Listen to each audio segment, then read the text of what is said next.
中俺自身に絶望中五輪中を継続中青春の迷い子神様の宇宙中白気と失望中夢行きの高速道路は大渋滞中実は禁眼で歪んじゃって残像風やめずっと瞑想中で今月が終わるぞ積もる煩悩鈍る鈍る炎間違っててもいいからさ汗ちょうだい君はどう生きるんだ誇りもしねえ人生が刻一刻と無駄遣いのまま終わりに向かったんだヘイボーイ考えるんだその空っぽの脳みそで見せろ絶望状燃やし尽くせゴミみたいな黒歴史光水錆びついた胸の焼却炉で絶望の頂からあいつらを見下してやれ諦めろズルになりやがれ見せつけろ絶望超プライ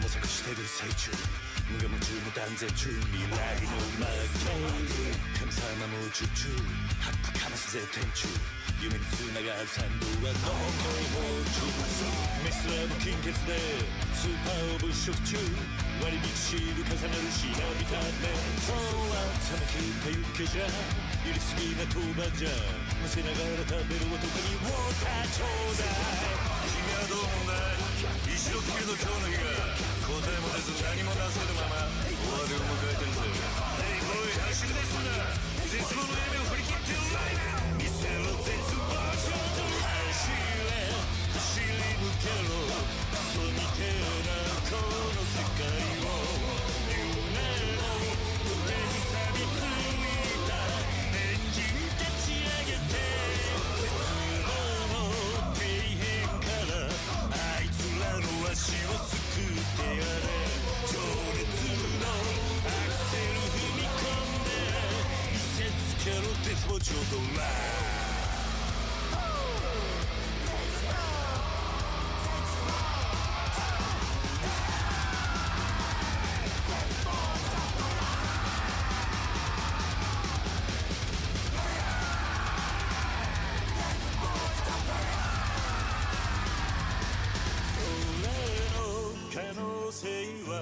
お前らが決めるものじゃね俺の未来や明日はこの俺が決めるさ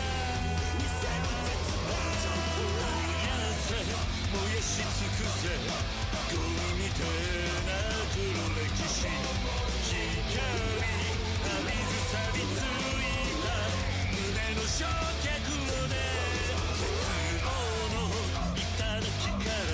あいつらを見下してやれ吐きだめのずるよ舞い上がれ見せつけろ絶望チョップラー答えが見えてるんじゃ答えが出ててるんじゃ答えなんてものはいつも最初から自分の中に出ているもんなんや悩んだふりだけやめて走れ走れ走れ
I mean, at this point, I should just start 10 seconds early every time, because you are just sitting there chomping at my feet. The moment it hits 0, I'd see it's just like you're just waiting there, to go, right? Like I see it so clearly, I see it so easily. Good morning, Barker. Good morning, everybody. And oh yeah, everybody. And not only Barker, we have Valen and French Phrase and Morad. And who's this lame-ass motherfucker? Arms Gaming, get the fuck out of here. And then we have Val, of course. And we have Oxy and Nero. And sneakily up there, we also have Tibro and Ali. Look, and Raven. Do you think I would see you hiding between in the names there, Raven? Hi, I see you all. I see you all skulking and sneaking around there. How y'all doing? How you doing, Barker? How's life treating ya? Then we match and then we castrate at Otan. Arms, are you proud? I beat the shark giants. And you didn't even cheat it. You see nothing. You see nothing. Be blind. Be blind. Easy. It was an easy clap. It was so easy. So you're saying that this will be an escalation, basically. So if we keep this up throughout the year, Valen, you'll start spamming it at 2 minutes before it starts, because I will start it at 2 minutes. And it just keeps on going. This can only end well. This can only be a great... This can only end up happily for us.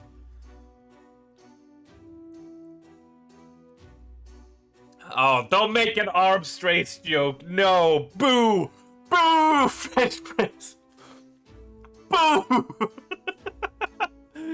Not cheesing. Are you even a Souls player? What constitutes as cheesing in a Dark Souls game? What is an actual cheese? It's like, is baiting out attacks so you can get more swings in? Is that cheesing it? Or would it be like clipping halfway inside a wall so attacks don't hit you? That I could see is cheesing. Because a lot of bosses really, like... I might ruin Dark Souls for you if you want to. If you don't have like the restraint to stop yourself from doing it. But most of the bosses can be... In Dark Souls I'm talking about now, can be mostly defeated by just getting a decent distance away. Not super far so they do a gap closer, but a decent amount so they do a big swing for you. So you can get up behind them and hit them in the ass. Leveling up, duh! Yeah, what are you? You don't play as Defiled, is that what they're called? The ones that start at 10 and can't level? If you don't play as that, you're basically cheesing the game. To be fair, the cheese threat was valid option. Using the turn enemies hostile to each other item, but had no more of those, I had to beat it normally. You cheese Copper Demon throwing bombs over the wall, and I'm proud of it. It took me half an hour, and I had to grind 3 hours to have enough bombs to do it. But I did it. And I won, damn it. Oh, shit. Oh, shit. You know. I can't recall the last time I cheesed a boss. Like, that I properly, like, gamed the mechanics so hard the boss couldn't do anything or such. Because I generally stand by game developers design games for you to beat them, right? So in terms of like getting it glitched or being like, oh, you stand here.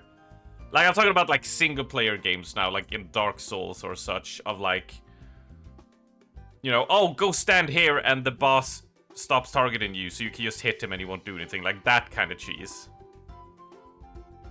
I can't recall the last time.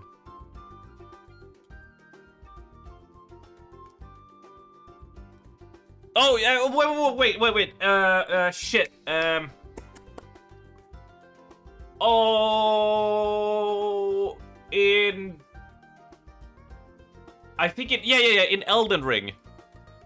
In Elden Ring, I did cheese a boss. Because when you run up the left side of the map and you get to like this prison where there's like this really dude with like a scorpion, no, that has like a dragon tail ability and a shield. He did an attack, and it flung me through like something, like a small object. And he got stuck on the rock trying to chase after me. And he just, because he was like stuck in the running animation. So as long as I hit him with light attacks, he wouldn't flinch out of it, because he had like super armor or whatever. So I could shave off the final 20% of his health with it. So that was a cheese I managed to actually do. Yeah, in Elden Ring, I managed to do one. You cheesed a legendary Paladin Powell by building a wall. Oh, you cheater! Valen, you dirty cheater! You do not deserve that prestige. The spellcaster lady was annoying. That's a cheater! The gameplay is invalid now. Restart from ARR. Oh, lordy poo. I heard that dodging it to Lady Maria was cheesing, basically, because it's easy to do. What? What? How dare you dodge into her? You shall stay at medium range so she can do her entire long combo swing at you. And you will not employ your dodge. You fucking casual. You fucking scrub moron. How dare you? Disgusting. How fucking dare you? Gross! You make me want to vomit. Uninstall, give me your PC, and don't delete any of your cookies. How dare you use your controller? A true soulplay would suffer like they should never input anything. How dare you use a controller? You should use the Donkey Kong bongos. Right? That's the only thing acceptable. Otherwise, you're cheesing it. You're exploiting a weakness in her moveset, you scrub. How fucking dare you? How fucking dare you? Well, what's his name? What's his name? What's his name? Miyazaki is so mad at you right now. He would never have put that in. He would never put a move like that in his game to make it easier. No, he would never put in gaps and weaknesses in his bosses. That's not how he works. You're just a filthy fucking cheater. Imagine dodging. Yeah, it's so fucking cringe. Dodging in Bloodborne, so cringe. Oh my god, I feel so disgusted right now. If I could vomit more, I would. Wait,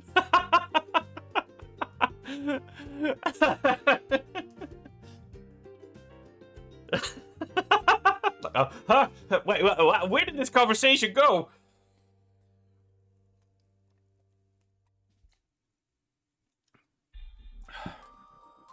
You do love getting parries, though. Outside, yeah. So I don't think it's a cheese. But in both Dark Souls and Bloodborne, I refrained from not parrying, because I started doing it. Because it's all about, you know, learning the attack window, right? And once you know, you have a feeling for like this in the gap of the swing, this is when it hits. So I had to stop myself doing it, because it was too powerful. Like, I was just like bosses would never get anything done because they would just like every attack would just be like they would just. I was just like, you know what, this is too strong. I had to stop myself. In the Yakuza games, there is a move called the Tiger Drop, which is an extremely powerful move, which is essentially the same. Just before a punch lands on you, you press Y without, while only targeting, without guarding or anything. And Kiryu will bend down and just punch a dude in the stomach and they'll get flung back. I had to stop myself from using that move because I would just stand there and just parry every move. And like, you know, the combat has like a bunch of different styles you go between. You have a bunch of different moves and all this shit that you can do. And like, I was just standing there just punching people, just basically parrying them. It's just like, that was all I was doing, right? Like, of course, if there was like someone like Maria, she's very fun to parry, so I would parry her. But, like, in general, it was just so strong that that was all I was doing. So, like, not in terms of, like, oh... I'm not saying, like, oh, you need to be good to parry. Like, you just have to learn the window, and anyone can do it, right? It's just, like, I found it just boring that that was all I was doing, basically, my playthrough. And fights, like, became so much more fun when I stopped. I heard that Bandai Namco put in dodging despite the devs' wishes, because they wanted to make the game more accessible, yeah. That is disgusting, Morad. That is disgusting. I hate it. Bleh. Bleh. In Kingdom Come Deliverance, the mace can counter with an uppercut and one hit even a full armored guy, and I never used the mace because of it. Yeah, it depends on if it is like a fun move that you can use every now and then. Like, you know, I'm fine. But when it becomes the dominant playstyle, that's all you're doing. I tend to just, you know, it just makes the game less fun, right? Like when you saw me playing Sekiro, right? The fights I had the most fun with was the ones that was down to the wire, where I was just scraping by. And just had a few inches of health left. Same in Lies of P. You know, if I was perfectly parrying and countering Frankenstein boss, would it have been as fun as that clip? Right? It wouldn't. It wouldn't have been as fun, you know. And that's like, my brain is always like, what's the most fun value I get out of doing this action in a game, right? That's why, like, when you see me do stuff, sometimes I do just stupid shit, like throwing myself into enemies or something, or... Because I'm just like, oh, this will be more fun. Like, I'm always chasing that, like, fun high, so to speak, that gamey purple dragon. Hey, Raven! Welcome in.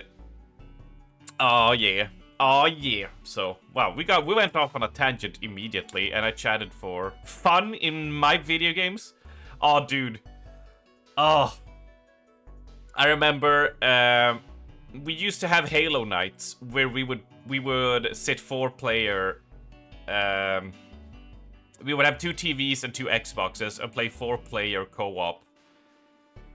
And every time you would have a guy who was the "this is optimal" guy, who was just like, "Oh, we should go get the car here, and we should go back 5 minutes so we can get these weapons."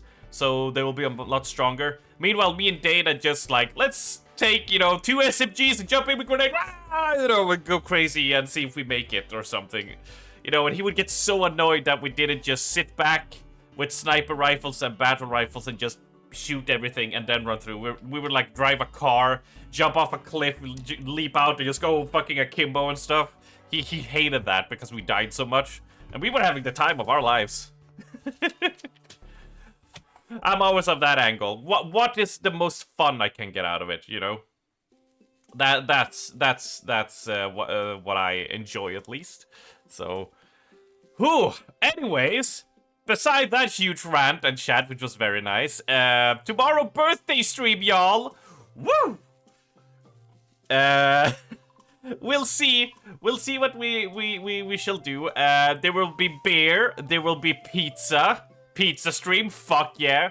I hope as many of you as possible will get yourself a pizza and send me a picture so I can so we can rate it and see what kind of wacky stuff you guys get up to. And then in the evening we'll pop a few beer and we'll play some play some crab game with people to round out the stream. Not gonna eat pizza, but you'll make cake. Well, what is cake? If just another fancier way of a pizza, really. Because there's egg in it. There's flour in it, really. Just you add a bit of sugar and, you know, people make Nutella pizza. So, you know, it's sort of a pizza, right? Is it another chat chooses pizza toppings again? That is a sub goal for next anniversary stream, I tell you. I'm not doing that one again until fucking the end of year 2, my dude. That was fucking worst. That was fucking, oh my god. Like they said, it's like, some people could probably eat that pretty fine, but to me, like, I hate banana, I hate clams, I hated, like, the egg. I hate, like, everything on that was just the shit I hate, right? That's what made it so bad for me. Pristenia was fine because she, you know, she likes that stuff. So she was just like, oh, this is fine for me. But to me, it was gross, so. Clams? Yeah. Pizza, pizza, pizza, yeah. Yep. Absolutely.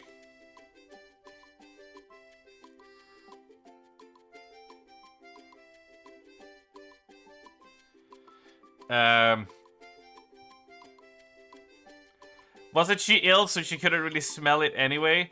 I guess it was. I guess it was. But I'm also like, I think the word is hypersensitive. But I'm like, I've always been sensitive to light, smell, taste, sounds. You know, like I have extraordinary good hearing and taste and stuff. So if something is rank, like I react much harder than Pristenia does when something like just like, oh my god, that's disgusting, and she's just like, oh, that smells kind of bad, you know. So I think like it's a bit of an added effect of that regard. I think that's the word. I don't know if that's what you actually call it. When you're sensitive to smell and tastes, like not like. I don't know how to explain it, but I think you get the point I'm making. Of like when I eat something, like I can really like taste the different like spices and flavors and stuff very like acutely, which sometimes ruins certain dishes because like I don't get like the experience of it all being put together for me. But yeah, there was clams, there was bananas, there was eggs, there was lemon on that pizza. But can you taste different brands of water? I can't. I don't think I can. I don't think I can pass that bluff, Valen. Unfortunately. But I'll say something so daring that I like my tap water more than I like bottled water. We don't do brands. No, we don't. No, we don't. We don't have any bottled water here. It's all tap. Ah.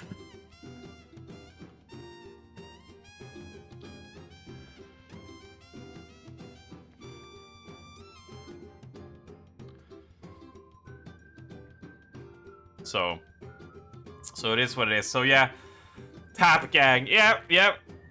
It's been especially nice because it's been so cold outside. The pipes are cold, right?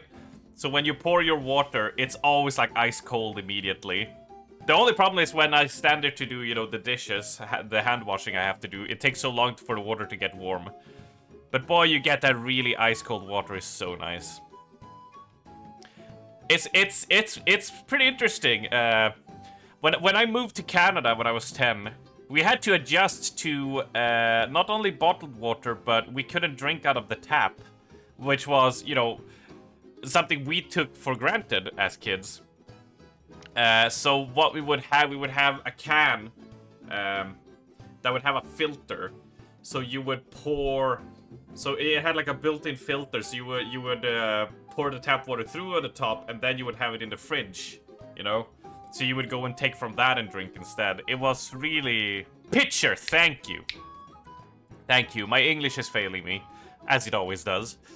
So... You know. But yeah, so that was a weird thing of like, what? You can't drink out of your tap? What the fuck? Well, what's going on here? Right? That was like a thing. To be like, oh, not everyone has that feature, so to speak. But yes. That chat order decides pizza. That's anniversary sub goal shit again. All right. So we'll keep it for that. We'll see what we'll be playing whatever the heck I feel like tomorrow. Depending on when this releases, we might be playing RZ here. It says it releases on the 14th of February. So we'll see. I hope it releases in good time on the 14th, and it's not like 14th of February in you know, this place, and it's like 8 hours behind or whatever, you know, so it'll actually be like night. Is that CDI Zelda? I like that you pick it up. This French phrase is a tribute to CDI Zelda and Hotel Mario and those games, where they act and talk exactly like they did in those jank-ass games. Here's even a Hotel Mario reference. And they even have some of the voice actors from those games back in the 90s for it. I hope it's better. It looks pretty good. It looks pretty good. If you know Link's voice actor in the CDI games, let me pause this. You'll pick up that it's his voice doing the narration here.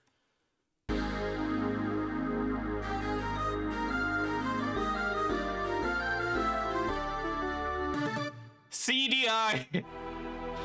After 10 years of peace, the evil Dimer has returned. It's up to Princess Arzette to defeat him. In this new interactive animated adventure, Arzette must explore the kingdom of Faramore, slay fearsome foes, acquire powerful items, discover secrets, assist colorful characters, Allow me to heal you. and defeat Dimer's minions. Here to challenge me? Featuring hand-painted backgrounds, animated scenes, My goods will improve your fortunes, so long as you improve mine. an outstanding original score, and talent from previous interactive adventures. Good! This will be a journey you won't want to miss. Arzette, the Jewel of Faramore. I can't wait. I can't wait. The merchant, yeah, it's... Do you hear which merchant it is? Yeah? I'm so hyped. So I hope this releases tomorrow. I hope it releases and we can play it and just laugh at the goofiness. Total tribute, blatant, disrespectful ripoff. I love they had this like they had the fucking fairy here. Let me see. Let me find this here.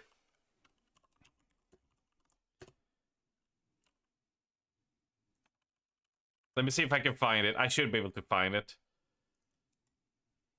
Gee. I mean, if you see the moment I just do this. It sure is boring. Let me preface this for all of you watching right now. This was a legit Nintendo-licensed game that dropped on the CDI. Right? This was legit. This was sold in stores in the mid-90s. Around here. My boy, this peace is what all true warriors strive for. I just wonder what Ganon's up to. Your Majesty, Ganon and his minions have seized the island of Korodai. How can we help? It is written, only Link can defeat Ganon. Great! I'll grab my stuff. There is no time. Your sword is enough. How about a kiss? For luck. You've got to be kidding. Squadala, we're off. Wow. What are all those heads? These are the faces of evil. You must conquer each. I guess I'd better get going. Here is the map. Where do you wish to go? Alright, let's see if I can find, because this is like all the cutscenes from that game. Do they have the fair? Yeah, here. The creepy fucking fairies. My power. I shall keep her in my prison. You're doing great, Link. You're our hero. Here's a life heart. We know you can beat Ganon. Ah! You see that? And then they make this. Like, this shows you that they know how creepy those fairies were. Allow me to heal you. And Like, they know every single beat of like what makes it funny. Oh my god, I can't wait. So we'll see if we be playing that tomorrow as well. Squadala, we're off!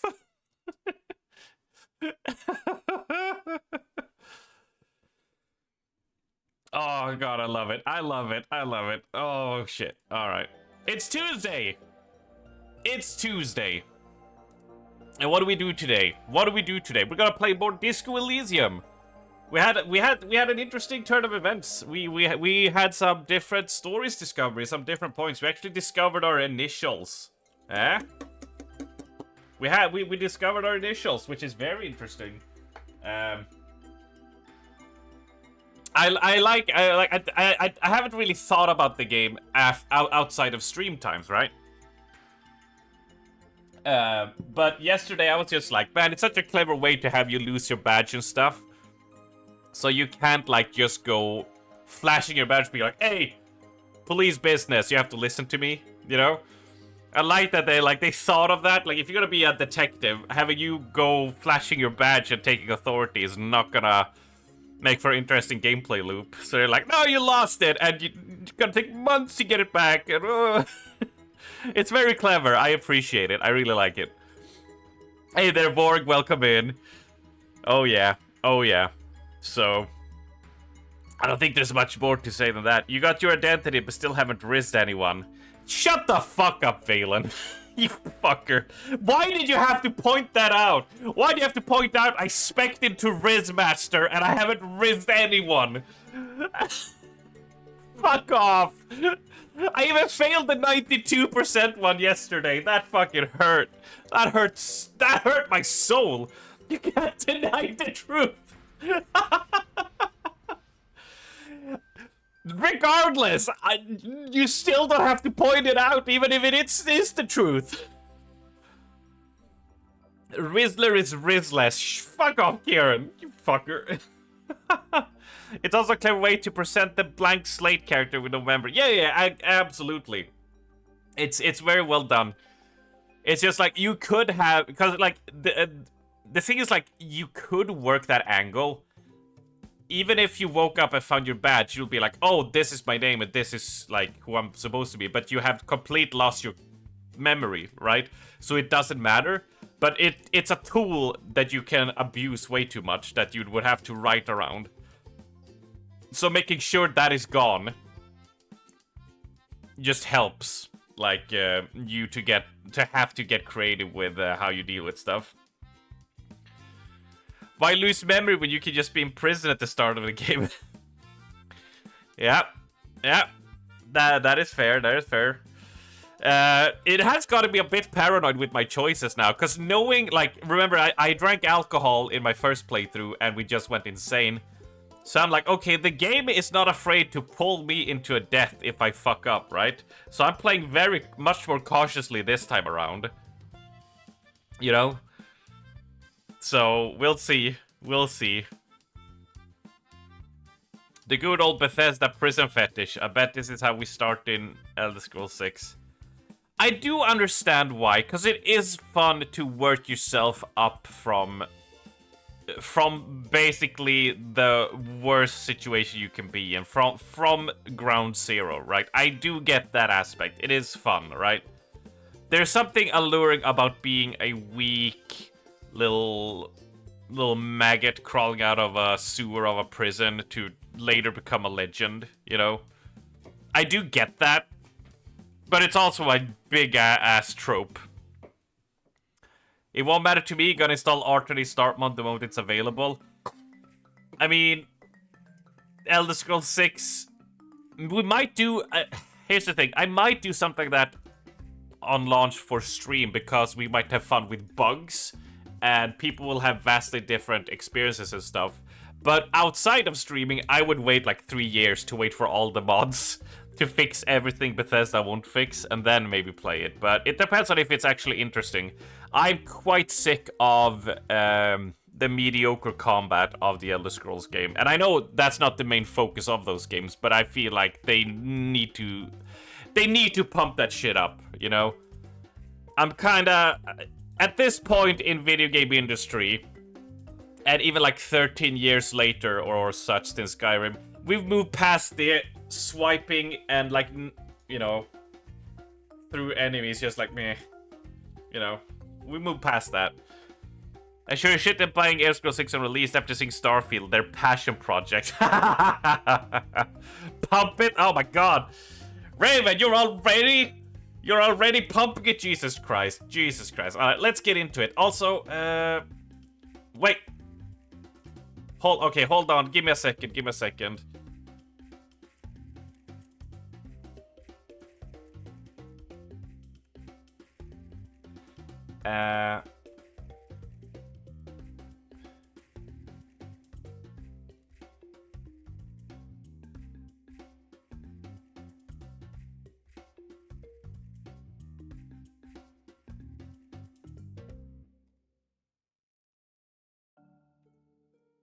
All right.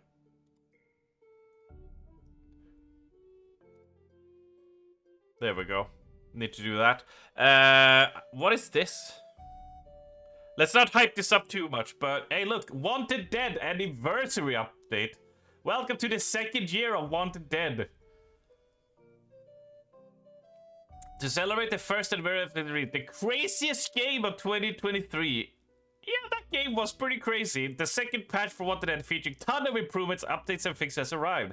The first ninja encounter now has health bar displayed, and his HP and damage have been modified to provide a better combat experience. Nerfed!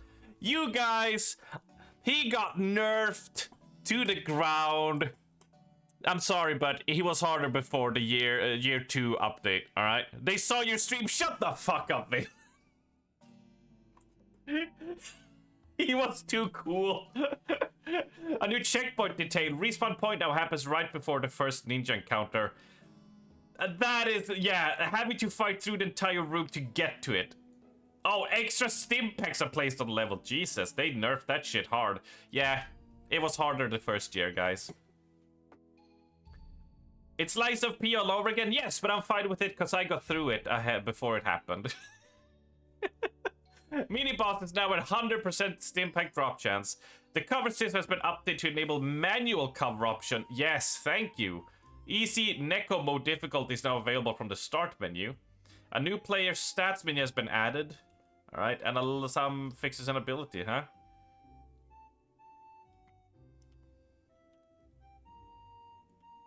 Yeah, okay, so nothing like super huge. Alright. Well, a bit underwhelming, but you know, is what it is. Is what it is. Anyways, shall we get into it? I'm gonna check if streamer mode is enabled because the VOD yesterday, once I uploaded it, it got flagged for 3 things in the game. For 3 songs, which is kind of crazy. And I thought we had enabled it, but maybe, I don't know. We'll see. Pump it, pump it, pump it, pump it.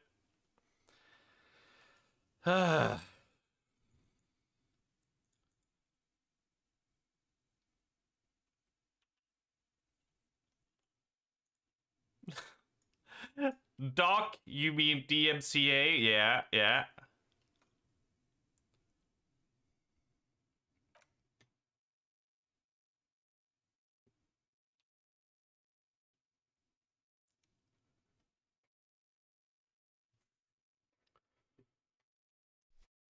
Alright, let me just check here. Streamer mode, yeah, it's on. Yeah, they're still flagging me on YouTube. It is once again time to honor the union. Well, apparently I'm a sorry cop, because I keep saying sorry to people, which, you know, oof. So we'll see. Alright, anyone we can talk to? Not really. These had nothing of interest to say, right? Hello again, sweetie. Alright.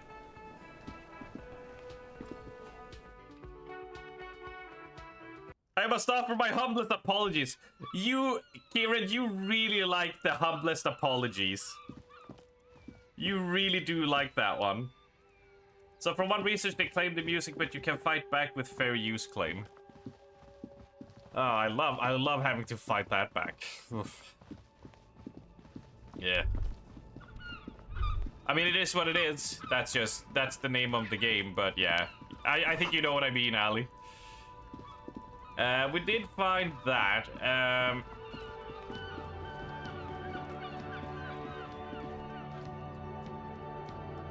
Is it that loud?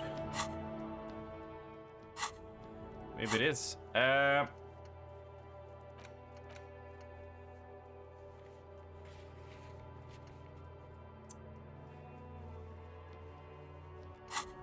I did a lot of that side stuff in 7. Good.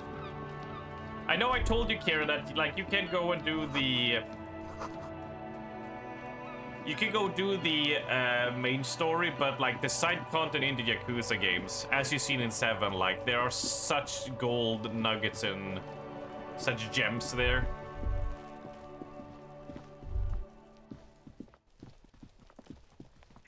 To do. Also, on that note, I am at the final chapter of Infinite Wealth, but I have lots of stuff to complete before I finish off the game and then go into a second playthrough. It's bullshit it even gets claimed at all. It is, well, it's frustrating to say the least. Right, yeah.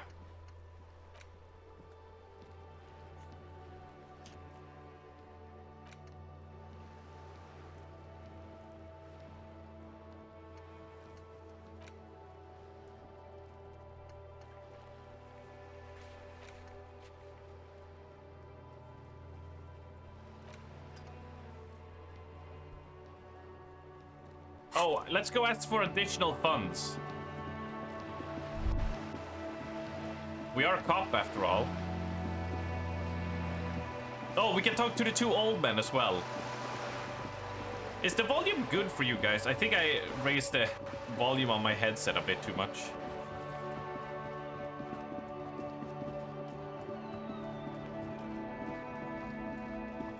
Inside, you see a set of steering levers, a radio microphone, a pull-out.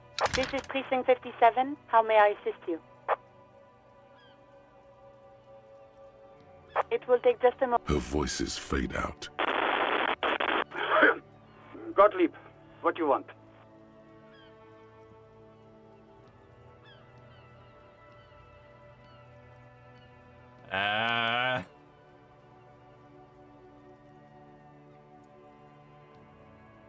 Just a routine. I was told to call Lazarus. People are worried about me. Oh, it's you.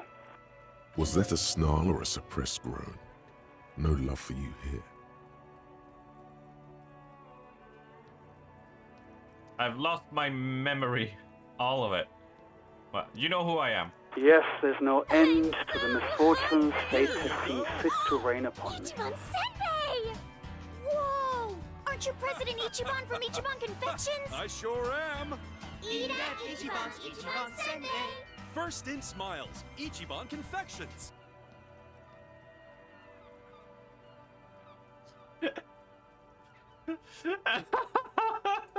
I've never heard the English version, Kieran. I've never heard the English version. It's so jank.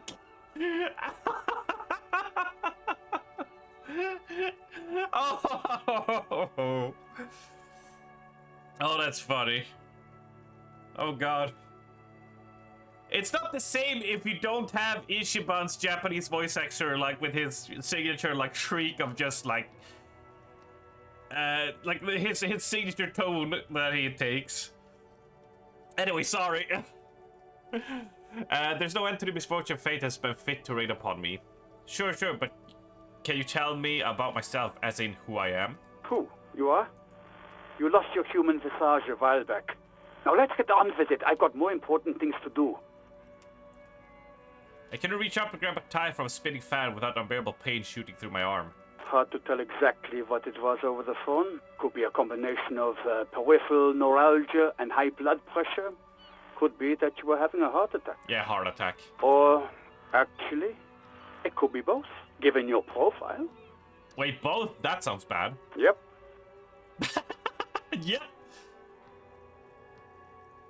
No wonder I'm in so much pain. I feel like I've been damaged. Yes, probably in more ways than one.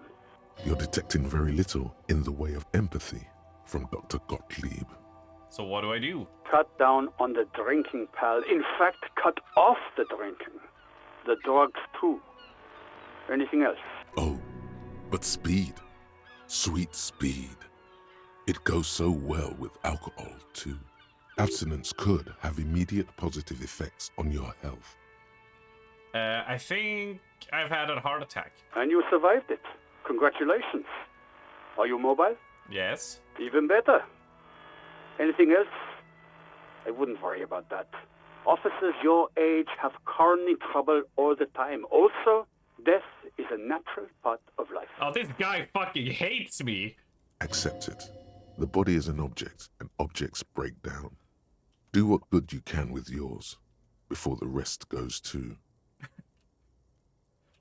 I lost my memory, all of it. With all the damage you've been dealing yourself with drugs and alcohol, I'm not surprised.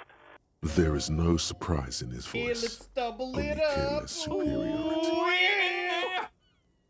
Hey, Barker! 5 months, my dude! Jesus, time goes quick. Sorry you're a bit in and out in the new office with all the IT kit up and being tight. It's all good, Barker, my man. I am here for whenever you have some free time and want to watch some goofy shenanigans. Hope things are going well for you, though, and thank you so much for the support, and soon you'll be adding more straws to your name, hey? Hey, pretty good. It's pretty good, my man. Hey. This is arms in a few years after all the drinking. I'd have to up the amount of... The thing, I think I've said this a few times, but I'll always repeat it just in case. Even though I know you're joking, French phrase. Is like, yes, I do go hard, but I also only, like, drink like that less than 5 times a year. If, you know, at most, like, 2 or 3. I'm the type of guy who, I don't do day drinking, you know? I tend to not like drinking alcohol every single day or just like have a glass of wine or have a glass of beer.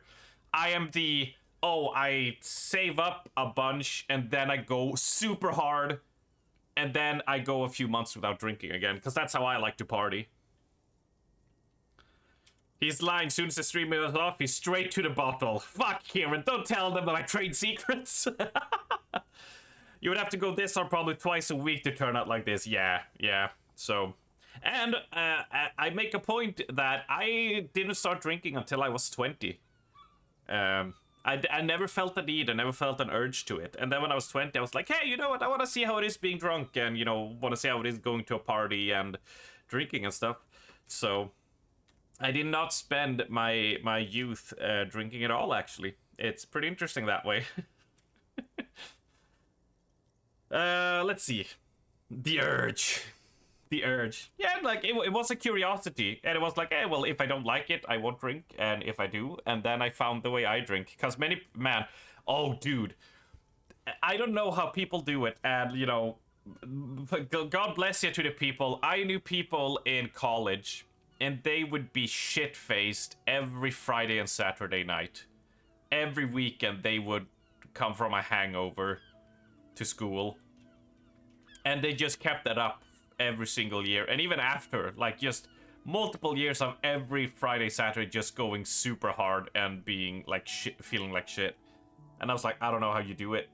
I need a rest from drinking, you know? I need a proper break. I do not like drinking a lot often. Oh. Anyways, you're not surprised? Okay, anything else? What else? I'm not a brain doctor. Look on the bright side. You've got a whole new life now. Use it wisely. It's hard to say if he doesn't believe you or doesn't care. Is there anything you can do for me? What? You want me to do blood work for you again? Tell you just how bad things really are across the board? You want another rundown of everything collapsing inside your body? Yes, I want the truth. You want the real, honest-to-God truth? Stop drinking, eat magnesium and vitamin D. Our station is not a retirement home. We don't have the funds to deal with rock stars past their prime. So it's political. You're being neglected because of political reasons. Ah, my rhetoric failed. And no, I don't want to hear a political commentary on the topic. In fact, I got work to do.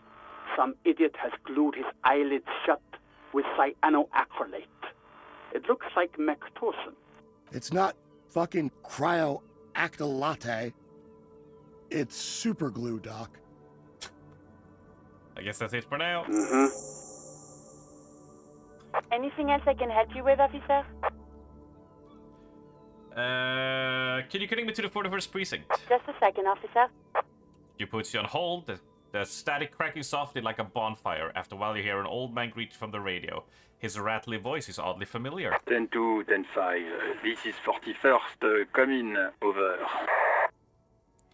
A scrawny old man sits in a dusty cubicle, smoking, with a large white rectangle sewn on his vest. In front of him is a box-shaped apparatus with an array of... 10-4, what's your status? Over. It's not good. 10-18, 10-20, over. Please just talk human to me. These numbers mean nothing to me. State your message, sir. Over.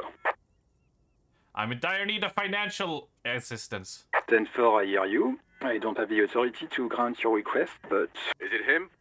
What does he want? He says he needs money. Don't give that asshole anything. He's just gonna drink it all. Right. That's a negative on the additional funds, sir. Over. It's...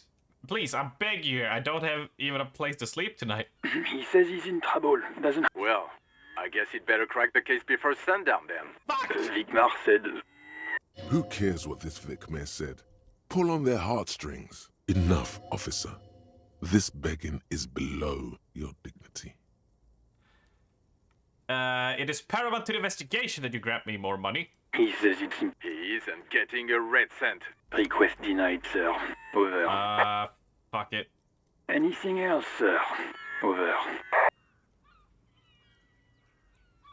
This might sound odd, but there's personal details I'd like to discuss. 10-4. Your badge should have most of your personal details. 10-4. Lying. Roger that. 18 kilometers to the south, in the 41st Precinct's relay booth, a small crowd has gathered around Communication Officer Jules Oldboy Pidier. The small room is filled with cigarette smoke, abuzz with laughter. What is going on here? Did something happen? What happened is my partner made contact. It's not good. He seemed confused, delirious even. Mac, the torso Torson, is finger-fucking his fist, laughing hoarsely and apparently telling some dirty story to his partner, Chester McLean, near the entrance. Yeah, Mullen was fucked, all right. Sounded fucking drunk to me. Yeah, Mac's right. This was some gnarly shit there. I mean... Enough! None of this is funny. It's fucking sad. That's what it is. He's a cop. We must help him. Minot looks down at her neatly polished black shoes. There's quite a firmness to her voice when she speaks. Yeah? How do you fucking plan to do that, huh? Get him off the drink? Go jogging with him in the morning and get him on carrot juice? He's a lost man. I just know we can't give up on him when he's at his weakest. He wouldn't. The crowd in the room has started fidgeting uncomfortably. Someone's trying to slip out unnoticed. Mac, man the door. You know what he told me? I don't want to get better. I want to get worse.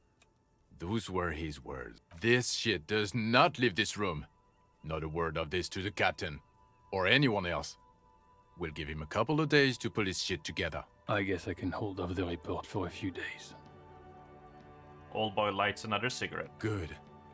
Okay, everybody. Nothing but a prank call here. We all got our laughs. Now get back to work. Far north, on the other side of the motorway, the officer quietly hunches with his hand in the motor carriage. Kim, what are we looking at?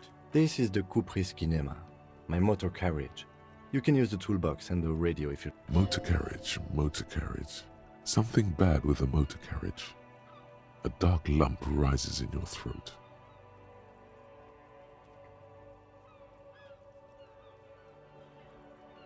This must be what woke me up when you arrived in Mart. Oh shit, I missed some messages. I heard that while always being drunk saves you from hangover, it's dangerously to stop after that. Oh shit, yeah. No. That is like a thing that piles on. And then you're just, you know, you get hit by all of it at the same time. Yeah, no, fuck that. Fuck that.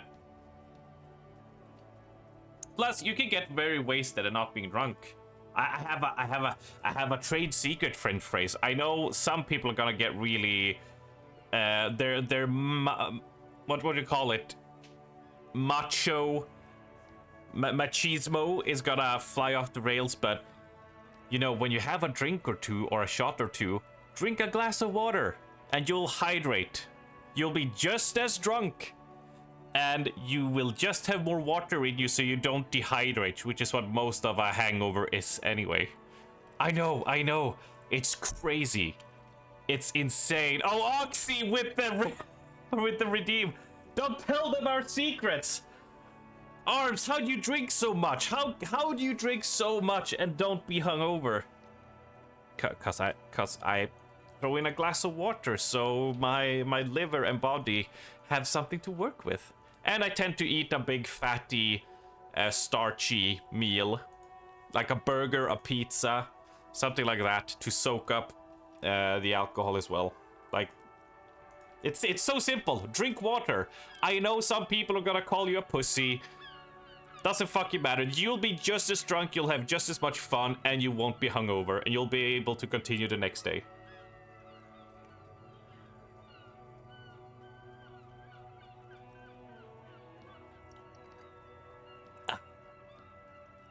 I always drink water. The only time I don't drink water is when I like can't get a hold of it really.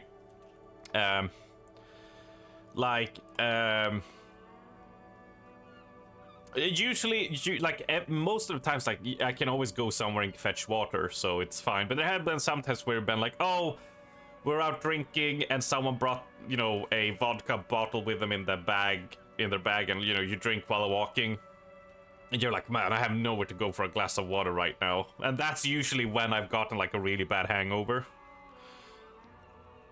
Traitor! Water, what are you, a pussy? There's a reason you tell people to always drink water. Yeah, I mean, my parents taught me that. That's the thing. They taught me that when they taught me drinking, really. They were just like, hey, you know, here's shots, here's drinks, and here's some water. And I was like, oh, sweet. Easy. So I've been rolling that mantra for almost 14 years now. Or you just don't stop drinking. That's expensive. That's expensive. And also but it's fine. Hello there, Juicy, welcome in. Yes, sorry about that. The Caprice Kinema does have a rather distinctive engine sound. He says it with very badly concealed pride. Do all policemen in the RCM have such cool motor carriages? The Caprice motorcar does provide most of our patrol vehicles, yes. Can we turn it on and drive somewhere? No, I'm afraid not. We have a murder case on our hands, remember? Fuck. What is this sinky feeling I have with the words motor carriage? Nothing. It's probably nothing. Forget I brought it up. Please proceed with the carefree lollygagging. Ah! In the cabin, I don't like it! I don't like it, because my inlet empire is pretty high. My inlet empire is 7, and if that is telling me, oh, it was nothing, that's fucking sus. That is sus as fuck. Alright, we need to take another in electrochemistry.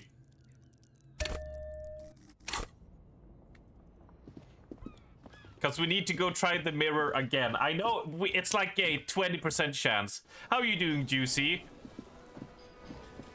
How's it hanging? We need to try do another attempt at the mirror.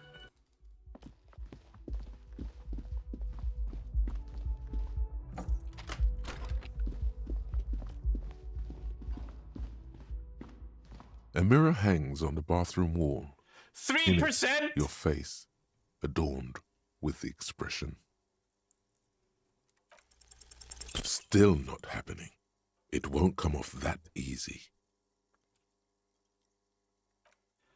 Fuck! Alright, chain cutters, go!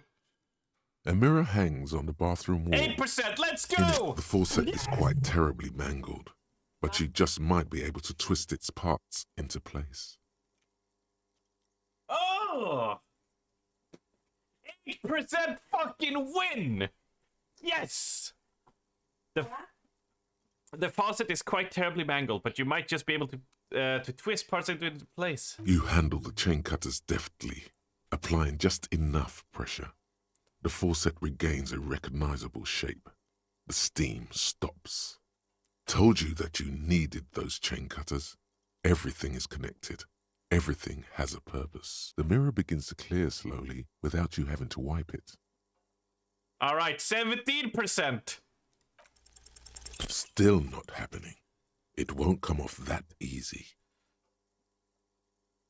Alright, we'll have to put one into encyclopedia and do an attempt to help build against the electrochemistry. You're chilling and grilling.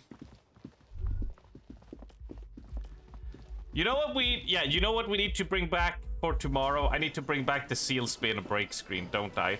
I've been really bad at going on breaks nowadays. I've been just trucking through because I'm getting better at streaming. Like back in like last year when I would be at around this time, after like 3 hours, like my back would be hurting because I wasn't used of sitting like the way I do. I was exhausted from talking, so just taking a 5-minute break to lay down on the bed, I would just lay down and just like, you know, take a short break like that. And now I don't need it as much anymore. Can't escape me, Jesus.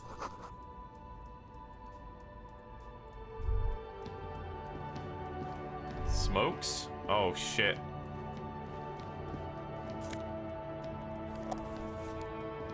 We will resist the smoking. Oh, you know what we never went into, actually? We never went into here.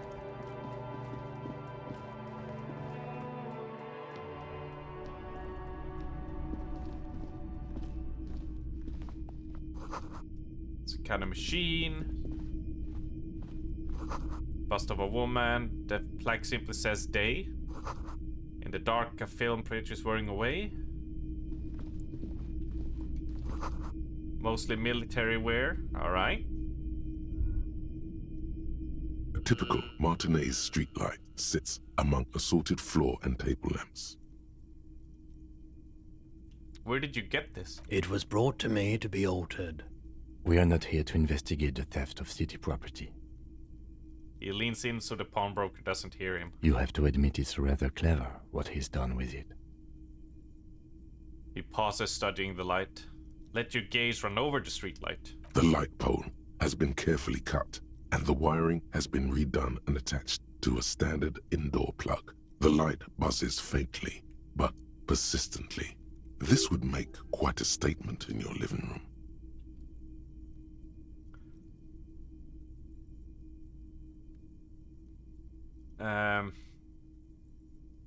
No, it was not the pole, Raven. God damn it. Wax the pole. Is that a street light? Yes, officer. As you see, it's in perfect working order. How much for the street light? 700 real. A bargain, I dare say. 700 sounds a bit right. I imagine it was an easy sell sawing off that street lamp. Hey, I don't know where it came from, but it's not every day you get to buy and sell something so extraordinary. You see rows of toy soldiers guarding the rest of the trinkets displayed on the table. Some on horseback, others in rags, others yet in bright blue uniforms. All are stern and unyielding in their duty. Try to find something pretty and cool here. Then use it to win her back. Win her back? Yes. Buy something nice. A figurine. This sounds off. You shouldn't trust this guy. Wait.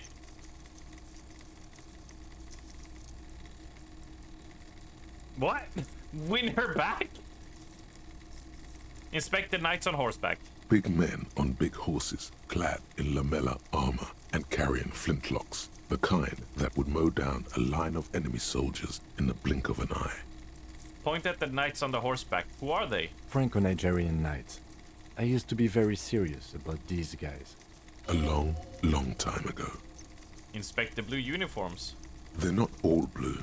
These figurines also wear gold coats and caps, complemented by orange trousers. They are variously posed, wielding swords and rifles with bayonets.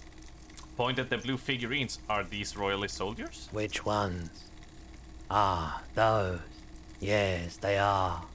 I find the paint job a bit gaudy, but children like the bright colours indiscriminately. Inspect the figurines in rags. This set of soldiers isn't meant to look impressive. A few have rifles, but most of them carry pistols. Some even shovels and tall sticks. Are these even soldiers? You're probably talking about the revolutionaries, yes? Yes, they are soldiers, revolutionary soldiers. I think their poverty has been exaggerated for effect. When you place them next to the royalists, it doesn't seem like they could possibly win. It's meant to give people hope, even we can do it. It's impossible to win against the cohorts of capital. Ask my friend Gart, whose bitch it made me. Yes. Okay. I don't like either set too much, to be honest. He seems to have his own take on the conflict played out in perpetuity by these toys. Might be interesting to find out what it is. Interfacing. Dig up a truly cool figurine in a box under the table. 42%. Why? What's this? A headless man riding a horse? A headless man wearing futuristic tracksuit trousers that say found. What is this? Go to the shopkeep. Oh, that's the Headless Phone Rider. Who? The Headless Phone Rider. It's an urban legend about a man who rides the streets of Revachol sporting a fawn tracksuit. As you see, he's missing his head. 50 cents. Bargain priced. I'll throw in the tiny cap too. I think he's looking for it, or something. That part of the story has many interpretations.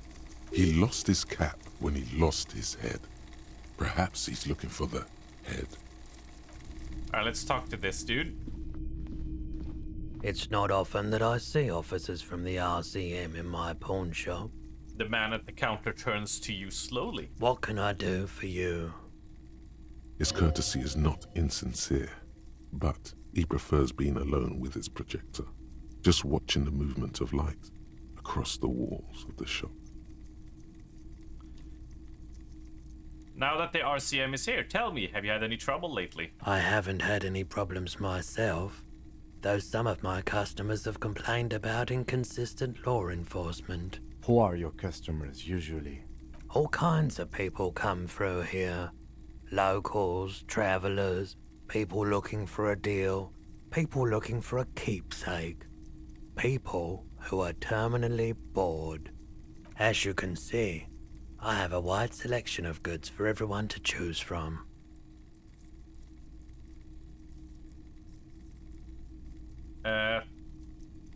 Jesus Christ. Quite the collection indeed. I mean, it is an interesting collection. It keeps me entertained. His attention is drawn once more to the play of light and the shadow on the walls behind you. Entertained? He might be high. If he is, on what? Is Roy high? And if yes, then what is he on? 72%. Come on. Okay. Fuck! He definitely is high. Whatever it is, you've probably done it, and many other things besides. But you can't cut through the jumble of sensations to get to the answer. Fuck! Looking at his wares, talking to him, that might give you more clues. A guarded man like him wouldn't tell you if you asked out loud.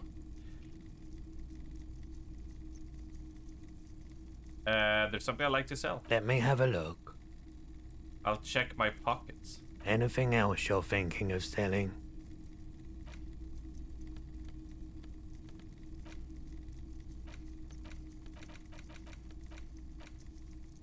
Right, I want to sell it. Yes. Oh, pawn. The button is up there. I'd like to sell my clothes. No.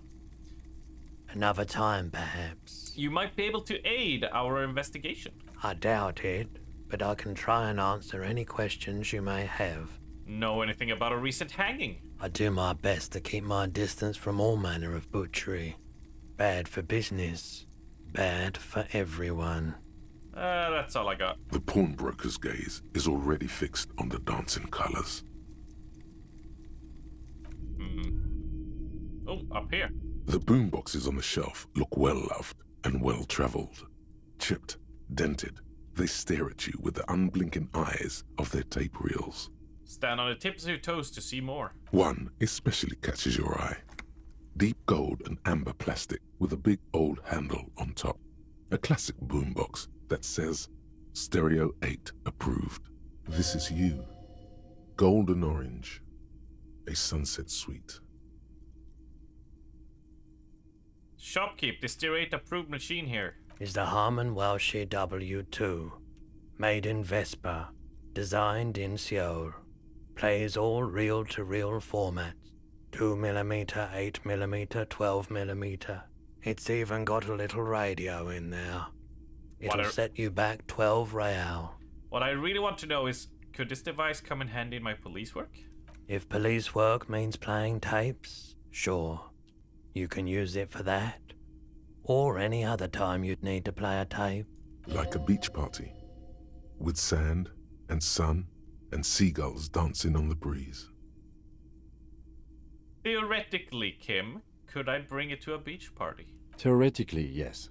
But we don't have time right now. Shit. It's generally murder investigation first, then beach party. Ah, fine.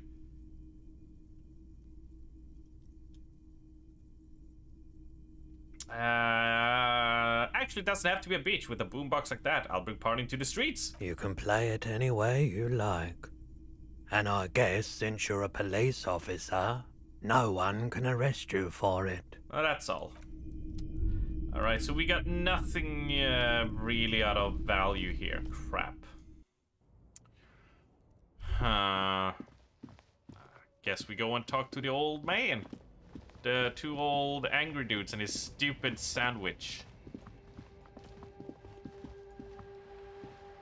See if we can get any different out of it.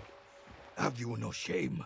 Whining about your back every time you bring out the measuring tape. René, you're a man with a fork in a world of soup. Please, let's just try to enjoy the game, alright? Look, in his hand, going into his mouth. The sandwich. It's hauntingly beautiful. I'm trying to, but you keep breaking my concentration. You're old.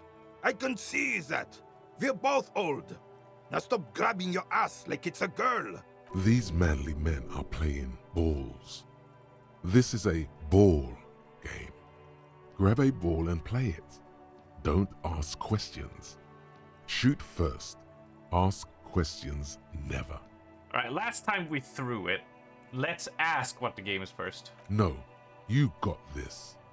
There's the ball. You're the game. Better observe them first. See? Your munching and complaining have ruined my concentration. The man throws a metal ball toward a smaller wooden ball in the sand, missing it by a meter. Ah, mon Dieu. The pain in my back is unbearable. I can't even say if it's in my back or hip anymore. Feels like it's in both. He tries to measure the throw. I hope you pass out from it, you goddamn jellyfish. Men like you are the reason this nation is sinking. Standing tall and proud, he looks at his partner with disgust. Shush. Ignore them. They don't know what they're doing. They're old. You are letting down yourself and the team. Get in the damn game already. Wait, what team? Doesn't matter what team. Pick a team. Any team. The blue team. You're letting them down. Get in the game and throw the goddamn ball. Why Eyes on the ball, Dinky Winky. A moment of your time, fellows. Don't get involved in the game. Sure, officer. I am René Arnaud, and my specially abled partner here is Gaston Martin. How can we help you? The man in uniform stands before you tall and proud. Do you know anything about the man had in the backyard of the Whirling Rags? Unfortunately, I don't. And like most of the locals, I have no qualms about assisting law enforcement. But this affair has passed me by completely. And most of the locals. In Martinez, the union is the law. So can you really blame them? But you don't have a problem with cops? Cop is a pejorative term. I don't have a problem with policemen. On the contrary, I admire the effort to bring order to our streets. Mm-hmm. So again, you don't know anything. If I knew, I would not be afraid to tell you. I simply don't. Mm-hmm. This is a man with a lot of past, but little present, and almost no future. You seem to be playing in a crater. Yes. The terrain here provides an interesting variety to a familiar game. Do you know what created it? I do. Fire from heavy artillery. Okay, it's a crater left by artillery fire, but why? Why what? Why was the heavy artillery used? Because that's what happens when communards hijack your country, execute your supreme leadership, and turn your capital into a slaughterhouse. You use heavy ordnance to clean up your home. Did you use artillery fire against them? Sadly, no. It was the foreigners who brought them to their knees. We fought valiantly. Too valiantly. So valiantly we got licked. He adds, squeezing a bull in his fist. Should have fought dirty, like they did with their suicide sex cult propaganda and mad anarchist women strapped to shrapnel bombs. We didn't though, and we lacked caliber. God bless him, but the suzerain's cannons simply weren't big enough. It was probably a bit more complicated than that. Why should they have chosen a place... Yeah, a place away from the building? This place is a damn beachhead, son. They had... Yes. The military coordinated amphibious landing to take back Revachol. He finds your lack of historic knowledge troubling. A sign of mental deterioration in the preceding generation. Martinez was used as one of the 3 footholds in Revachol during Operation Deathblow in 08. The other 2 are off in Stella Maris and the Delta. Nod thoughtfully and turned to look northeast. This here is Blood Ground, where coalition boots first made landfall and cleaned those rabid dogs out. Most likely, we're playing pétanque on their mangled corpses. Blood Ground. You got old René going there. Like he isn't hungry enough already. Ah, that explains all the war damage. Damn right, son. They laid the fire of hell on the city before they stormed it. And it worked, too. There is a strange gleam in his eye. The rest of the city got cleaned up, but Martinez they keep as a monument. And now the Union Socialists are practically running the place. Well, it's your own damn fault. You, we, the coalition, Revachol, whoever you want to blame, never finished the job. Officially, the party never surrendered. Of course they still all influence. You don't even begin to truly understand the players on the table, let alone the specific circumstances surrounding the... What do you think? That's how it should be. Soft socialists paving the way for the hardworking class to take over. Foreign powers cleaned up our mess and now they rule us. Shake your head in shame. This coalition seems quite capable, actually. Commies just don't understand how monies work. Nothing. I don't think. I just do.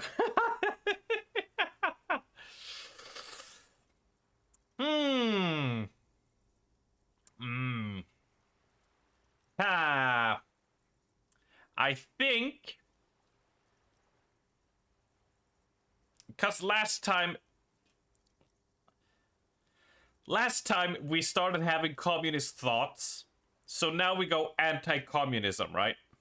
Because we're trying to do a little bit of the opposite of what we did on the first run, right? So we should just like trash on commies now. No, they don't. But I'm sorry it had to be the coalition. After 8 years of fighting rabid commies, boiling cats for food and drinking piss in the mountains, He takes a deep breath. I would have preferred if the Right Honorable King Guillaume returned through Revachol, or even if that damn clan Frissel had risen from the grave and led us. Sadly, that was not the case. This royal failure weighs heavily on him. Instead, all that is just, holy, and beautiful in the world was wiped away, and now it's neon signs with toothpaste ads everywhere. Foreign influence peddling garbage and stupid music on the radio. This is just what the commies wanted. This was their plan all along. This is what they wanted to replace the role of the suzerain with. Right, let's go through this in case we get XP, but we did talk Damn about this, right? Frissel. He was the king we couldn't protect. The Carabineers failed him, and the crown. He died in the hands of the Hyperlay, in a very public execution. A true king in both blood and mind led Revachol before Frissel. He would have been Frissel. better, but the damn commies drove him into exile. The suzerain is the king! Has everyone forgotten already? They forgotten already. Soon, they will forget everything. Him too. Then he chooses anger over melancholy. It's no use talking to you. You were still in Daddy's balls when it happened. When we took our last stand against the filth and rode the cavalry straight into gunfire. Composure, 3%. Let's go. All you observe Oh my is a God. veteran refusing to let go of the past and his old uniform. This is not uncommon. This is the uniform of the Royal Carabineers in service of Frissel I, Guillaume Le Lion, and the... Don't you mean Frissel the Fan? You do not speak his name, Craven, although he was a clown. But he was our clown, ours to ridicule and to mourn. There's something you missed. You'll get to it. Don't worry. Wow, you work hard. I do. Oh, yes. You hustle. You're a provider. It's tough out there, but you keep it real and provide. I guess I do, yeah. Oh, yeah. Like a horse, a workhorse, for hard work. What hard work do I do exactly? Look at yourself. You're a human pedometer. Oh, it's That this is one. the sign of a hustler who never gives up. The world is harsh and people are evil. You didn't make it that way, and you won't let it break you. You ride. I fucking ride till I die, bitch. That's just what it's like. Life and death. But you got gills on your side. But it ain't easy. But you do it. Day in and day out. You didn't make the rules, but you won't lose. You're a cop and a sprinter and a money printer. And then they're spawning stuff off to that suspicious Roy guy. Yeah, you're in the sales business. Shake 'em for shit and then pawn it off. Law officer style. I guess I made some gills, sure. Sure, sure. And has it been easy? Is life easy? Have you not gone into cardiac arrest? Are you not about to have an anxiety attack or shoot yourself in the mouth? But you still hustle 24/7, ride or die. Now, ask yourself, are you rich? No, I'm actually not. That's right. You work harder than anyone. You almost rode yourself to the grave, and you're still practically a hobo. Why is that? Fucking taxes, man. No, wait. If I go taxes, that's commie, right? Now you went full capitalist. Oh no, yeah, fucking taxes, man. Yeah. I mean, I do like it. I just like going fucking taxes, man. It's really funny to me. The system's broken. Ooh. Boo-hoo. The system is broken. The establishment is keeping me down. That's not the fuck yeah attitude you're used to. That's right, 100%. Fucking G-Man's got his jam-covered sticky fingers in your pocket, stealing from you every time you buy, sell, walk, talk, fart, so much as sneeze. Really? Every time I sneeze? Every time you wipe your ass. They got their direct and their indirect modes of taxation. Sales tax, excise duty, extraction tax, alimony. One tax that doesn't even have a name. Plus there's the stuff people in other countries pay for. That makes them ask for more money from you. Here. Total tax duties add up to 98% of all your money. No fucking way! I guess I'm a free market fundamentalist now. Here you go, hustler. Fight the righteous fight. Free the people. Keep it real. Keep it street. Keep foaming at the mouth furiously on the tax issue. Right, now we have another thought we can digest.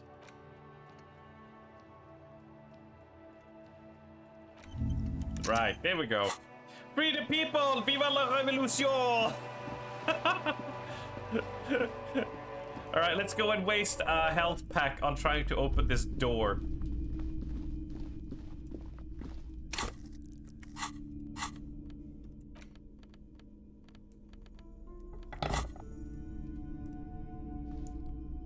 A heavy door with a missing handle stands before you, covered in dozens, if not hundreds, of little oddly shaped trinkets and charms.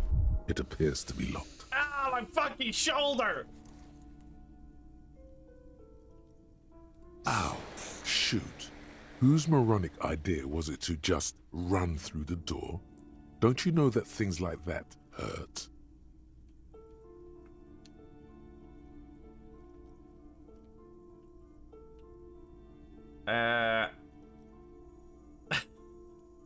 I'm curious. I deserve this. My body deserves suffer for being this weak and disappointing. Are you alright? This looked pretty intense and painful, I must admit. What is going on there? Are you really trying to break down the back door? I warn you, don't tempt the spirits, officer.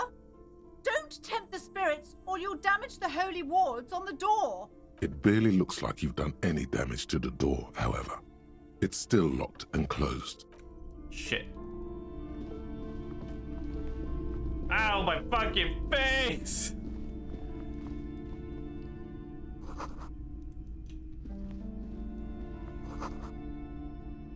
And this was... The plaque on the shelf reads, browsing through all the books with all their names, suddenly, a particularly odd title, High Speed Love, chronicles the romance between two of... Next to Irv's life story, you see a slim biography of an ox. Next to that... I really must insist you buy one of the books. Reading them is not for free. She understands she has erred against the customer and immediately corrects course. I'm sorry, I did not mean to rush you. You are browsing. Go ahead. Next time for sure. Next time, absolutely. Easy game. Several maps have been attached. The maps look old and faded. Your eye... And this is the... This bookstore is not strictly about crime, romance, and amidst the various books, you find one written by someone named Matthias W. Dundas. It's about wholeness, unity, balance. Wub wub, the point of the book, and many others on this shelf, is to give people medicinal advice. It serves platitudes, wholeness, unity. When it's up to your mind, the book features chapters on topics such as how to find magnesium. It even lists, there's even a chapter on the ancient Seraïs tradition of, this is just mundane garbage. What's even paranatural about this? Oh, okay. Since we have Inland Empire 7, let's find something truly otherworldly. The throbbing in your head increases with every passing moment you gaze at this shelf. Suddenly, as if out of nowhere, a small green book becomes apparent. The title of it reads, Medicinal Purposes of the Pearl. The book contains very little explanation on the matter. This knowledge seems to be taken for granted. What's this book about? The book contains descriptions of various pseudoscientific therapies, alternative medicines, and folk remedies involving the Pale, also known as le territoire. For example, it recommends vigorously swatting one's naked body with a venik, or hand broom, made from the leafy twigs of a young birch tree from the near Pale. Sounds invigorating. I agree with this. It is, and good for the circulation too. What else? It also recommends consuming distilled spirits like vodka or whiskey that have been aged in the Pale. Readers are instructed to cover these jars in a shallow hole just inside the Pale and leave them there for 30 to 60 days, depending on the potency desired. Raven, you know what to do. What does this pale aged liquor do? Among other benefits, it is alleged to restore a damaged liver to perfect health. That seems improbable. I should probably get my hands on some of that. What else is in there? For general health and well-being, readers are encouraged to take regular strolls through the Pale, though a sidebar cautions readers to limit each stroll to less than an hour. These strolls promise to cleanse the mind of worries and the body of toxins, especially if the perambulator performs this ritual in the nude. Nudity figures prominently in a number of these prescriptions. This is exactly what you need. Anything else of note? There's an entire section devoted to cures for men who are struggling to perform their marital obligations. Well, I probably need that. Excuse me, sir. I believe you've been perusing that particular volume long enough. If you'd like to continue reading, I must insist you buy it.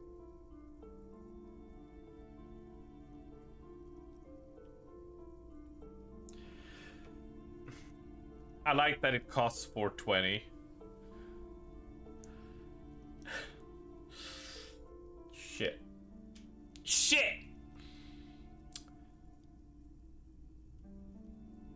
I mean, we're not gonna be able to pay, what is it, 160 reals for the room, which is what we were saving up for previously, so let's get this. Indeed. Something about that book does seem to have spoken to you. Well, I hope it contains what you're looking for. Medicinal purposes of the Pale. The cover of this heavy tome. Flipping through the book, you find a number of sections on the general benefits of the Pale. A large pharmacopoeia makes up nearly half of the book. What is a pharmacopoeia? You come across the following explanation. While modern pharmacopoeia are continually updated by so-called experts based on the results of clinical trials, readers will find assembled here the timeless wisdom relied upon by generations of traditional Seolite medicine practitioners, Mesk mystics, and Ilmaran folk doctors. Ask me to buy a book again. See how many are on the floor. Finally, something to calm the angry spirits that have been plaguing you. It seems to contain descriptions of the medicinal properties of various ingredients that may be gathered from the Pale, as well as instructions for producing a variety of herbal remedies. Is there anything in here about restoring lost memories? There are a number of Seolite tonics that promise to improve your short-term memory, but nothing that speaks to your condition. Something to soothe the relentless torment of my experience. What you're describing is booze. You don't need any herbs for that. Anything about curing an apocalyptic hangover? There's nothing in here that speaks to hangovers directly. However, while browsing through the various descriptions, you become convinced that you could assemble something from the ingredients listed here. Want to give it a shot? Rub your heads together. All right, book, let's see what you got. First, you need to choose a base ingredient. Oh, for sure, ginger root. Next, you'll need to combine the base ingredient with an appropriate vehicle. Boiled with tea made from birch bark, for sure. Lastly, is there anything else you'd like to add? Oh, for sure, it's ginseng. The ginger root will help with the nausea, and the birch bark tea will help you flush out the toxins. The ginseng should give you more energy. As a nice bonus, the very thought of this tea causes your muscles to relax and your mind to clear. You're more present and in control than you were a moment ago. Savor the feeling a moment longer. A tingle rushes down your spine, and you feel your toes uncurl. If only it could always be like this. Cool, we have a book to make us feel better. I think that was a worthy investment. You've hurt yourself now. I told you not to mess around back there. What are you even trying to accomplish, you fool? I'm just terribly clumsy sometimes. Sorry. Oh, I need to know what secrets lie behind that door. It's part of a spiritual quest. You're only making things worse. Stop it. Be compelled to look at the books. Go to them. Go to them. Oh, I am an old lady and I believe in anything spooky. Oh, fucking. Your daughter is one standing outside the store, right? Annette, yes, my daughter. I hope she wasn't slacking off again with her nose in science fiction. Tell me, was she at her post doing her job like a proper girl? So we're playing the opposite game here, right? So last time we were like, oh, she was doing a great job. But was she really doing a great job, folks? Chat, what was she really doing a great job? Really now? I think she was slacking. I think it was lazy.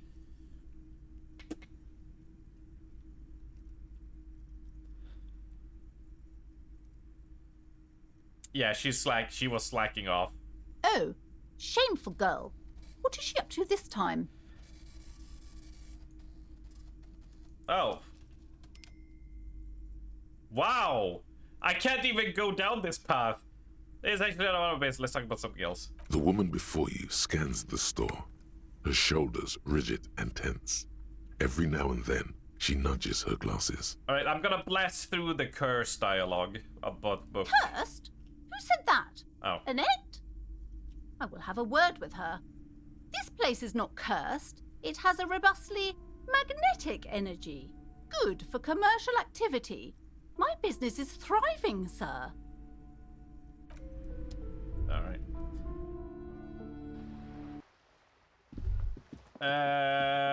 Our final option. Oh, yeah, we cannot go there. We can. Oh, we can call all of these, by the way. An old call box with a matrix of push buttons lists all the companies in the East Delta Commerce. An off-key melody starts playing after you ring the doorbell. Then a woman picks up the receiver. Kuno, please stop calling here. Grown-ups don't have time for your stupid games. Place it, it's me. Please open the door. I'm trying to get in. Oh, I'm sorry, officer. I thought you were... But the doorbell is broken, and the bookstore shouldn't even be on the list anymore. So I can't help you. Please don't call here again. Thanks. A single beep indicates that you ring the doorbell. But what an ominous name for a hair salon. Doesn't bode well for anyone's hair. The empty card. This button looks new, but someone has removed the name card. Nothing. Huh. This button looks new. It's probably not connected yet. East Delta Pinball. Entrance from Building B. Silence. No one answers your call. Main hall Building B. Whirling in rags. Nothing happens after you ring the doorbell. They don't want to talk to you. Fucking rude! Revachol Ice City. Silence. No one answers the doorbell. Fortress Accident SCA. Silence. No one's home at Fortress Accident. Slipstream SCA. You hear static from the intercom speaker.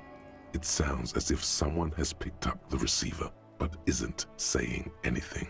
Is anyone there? Yes, hello. This is Tricentennial Electric. This is a woman's voice crackling fragile through the static. Have you come to place an order? She sounds almost antique, as if her voice was being played off an old wax cylinder. A receiver must not be working properly. Yes, I've come to place an order. My God. The lieutenant exchanges a look with you. Sorry? It's you. My God. I didn't think I would hear your voice here. It's a woman, and she knows you. your heart beats faster. I forget that electrochemistry is the thing that makes me into a horn dog. That's like, a woman, talk to me! Fucking... No, something's wrong here. Are you sure she's talking to you?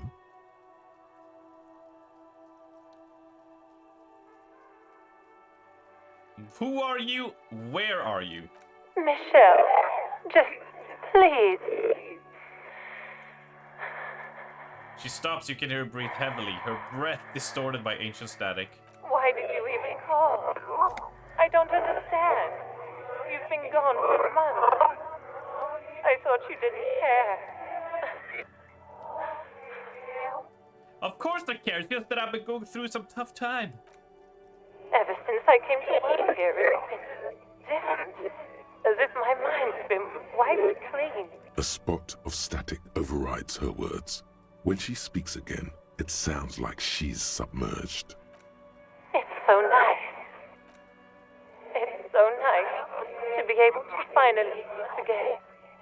Forget about what? She sounds like she's about to cry. Hello. She doesn't answer. You said it was nice, so what's so nice about forgetting? Silence. The only thing you can hear now is static and waves washing ashore on the bay. Alright, it's a goodbye then. You press the number sign on the keypad that terminates the call. 12 name cards on the call box read: Volition, Slipstream SCA. 83%, let's go! Whatever she says, it can't hurt you. You're a different person now. Stronger, healthier. All right, maybe not healthier, but it's a bonus that you've drunk so hard you can't remember any of your past relationships. Oblivion's the ace in your corner. Call her again. There's a light buzz as you press the doorbell, waiting for her to answer the call. It's cold outside, and you can hear the wind blowing into the speaker. Yes, hello. This is Tricentennial Electric. Have you come to place an order? Hi, it's me again. I wanted to talk to you. My... Here come the bad vibes again. Relax. Distance yourself from it. What? It's you. My gosh, I didn't think I would hear your voice again. Are you repeating your words? Michelle, just please. Her voice drops, she finishes the sentence, sounds exactly the same. Why did you even call? I don't understand. You've been gone for months. I thought you didn't care. It doesn't matter what I say, you're just going to continue, right? The voice from the intercom doesn't answer, but you can hear her breathing. Wind blows into your microphone again, crackling and echoing in the box. Is it over? Can we talk now? Ever since I came to work here, it's been different. As if my mind's been wiped clean. Say nothing. Well, hang up the call, I guess. I want to see. It's so nice. It's so nice to be able to finally forget about you. And then it hits you. You're a recording. She tries again not to cry, and still doesn't succeed completely. Her quiet sobs sound old and distant, as if her voice is being played off a wax cylinder. Real or not, your mirror neurons react. It feels painful to be listening to this. Oh, Allie, it's okay to be wrong. I love it, like, it's a ghost. It's a recording. Fucking shit game.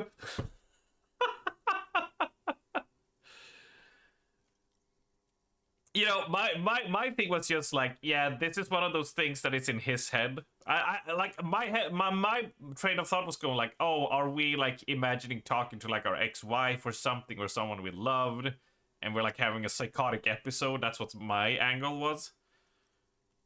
Love the effects on her voice, yeah.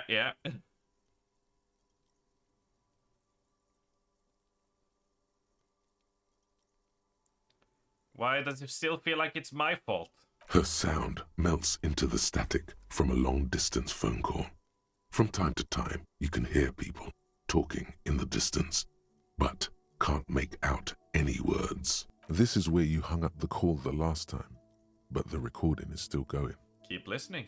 A phone rings in the office with an old-fashioned chime, and someone walks by in a pair of heels. The static is like a warm blanket wrapped around the sounds. Is anyone there? No one replies, but the static grows stronger like rainfall. Then a female voice speaks out, completely different from the one before. Glorious and total somehow, crawling inside your head. Her words are too cold to comprehend. She smells of sodium lights and rain streaks on car windows. Eyes like pilot lights watch your shape in dark hallways, guttering. So... The strange alien thought pattern ends. The lieutenant cuts in, inspecting the intercom. It was a recording trapped in the circuitry from some ancient tenant. This sometimes happens. Shall we conclude here? We have other mysteries to solve. Wait, recording trapped in the circuitry? Mm-hmm. I don't have time to explain it to you right now. Maybe sometime later. Something weird just happened to me. Don't take this the wrong way, but during our short stint working together, something weird is almost always happening to you. That is true. Fabron's taxi. The rest has been burned off. Looks like someone has melted half the plastic off with a lighter. The doorbell doesn't work anymore. Emma's fashion atelier? You wait for a minute or two, but all you get from the call box is silence. 24-hour window? Answers the call. You ring the doorbell, but nothing happens. Are Temitaps boxing for young athletes in Gaim? All you hear is static, but indirect modes of taxation.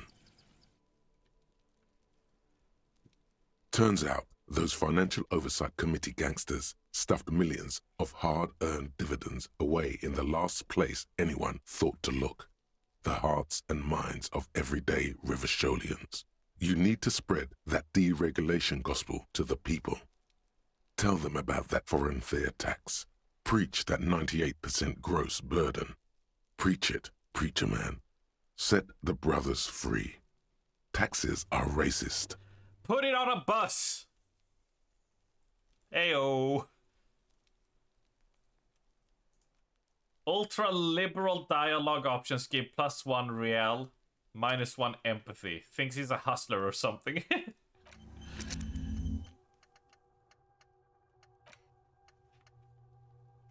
What do you mean? I'm a perfect hustler. Fuck off.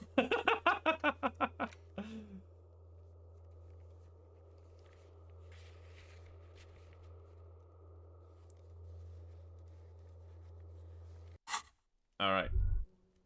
Has the kid gone to bed yet? Oh, she's gonna be there the whole night, isn't he? Oh, Kim needs to talk. We should think about calling it a day, maybe.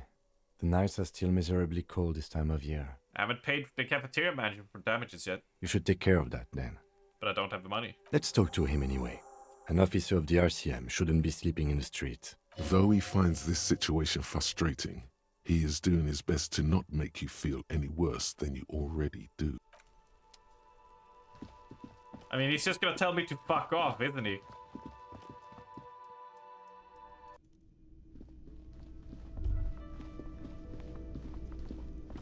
Can I help you?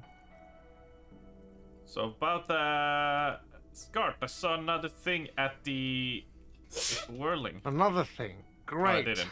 Yes. Yes. Have you got it? I was wondering if we could come to some sort of arrangement for tonight. Does that arrangement include you paying me what we already agreed you owe me? Kim, say something. Let him. I understand your predicament as the manager. However, I feel I must remind you that we are here to conduct an important investigation that also affects your business. Forgive me for saying this, but your colleague seems more committed to drinking, and... He stops mid-sentence. He shrinks back a bit under the lieutenant's severe gaze. I mean no offense. It's really nothing personal. I just have to protect the interests of this establishment. This conversation isn't going anywhere, is it? Not until you bring me the money. Okay. I might have something in my motor carriage we can use when you're done here. I really didn't want to resort to this. The man is thinking. Oh, Lieutenant, we're done here. Alright. Oh yeah, adorable kitty cats. Hey there, Puffy, welcome in.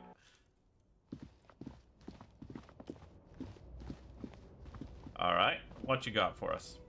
Inside, you see a set of steering levers, a radio mic. I have something here we could sell. Look in the back, in the suspect transport enclosure. The cage at the back of the motor carriage looks rather uncomfortable. 4 shiny hubcaps are stacked against the seat. Their silver edges sparkle in the dark. I confiscated these 4 a little while back. We can take them to the pawn shop down by the Martinez Canal. What are those things? They are spinner hubcaps, frivolous things you put on your wheels. When the wheels come to a stop, the caps keep on spinning. There's no real use for them, it's just for vanity. A vanity he wouldn't mind. What do you mean, confiscated? A couple of weeks ago, I stopped a young man for going slower than the speed of traffic. Turns out he was some coalition official's son and high. I get it, I would have confiscated them too. They're mesmerizing. That they are. I was going to take them into evidence, but they weren't necessary for conviction. He never asked for them back. Did you want to put the spinners on your machine?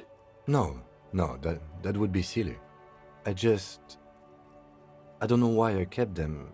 It doesn't matter. I couldn't put them on this MC anyway. A cop with spinners. That would be outrageous. Yes, outrageously cool! He flashes a smile, barely visible in the dark. I'm sorry you have to sell them because of me. As I said, they are useless anyway. I should have remembered I have these earlier. But thank you.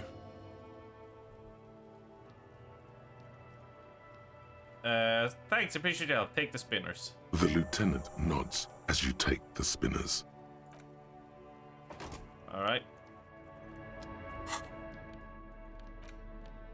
Oh, they're worth 200.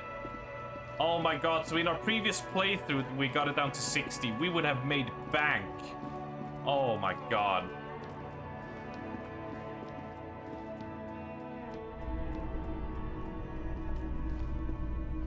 Greetings on this fine night.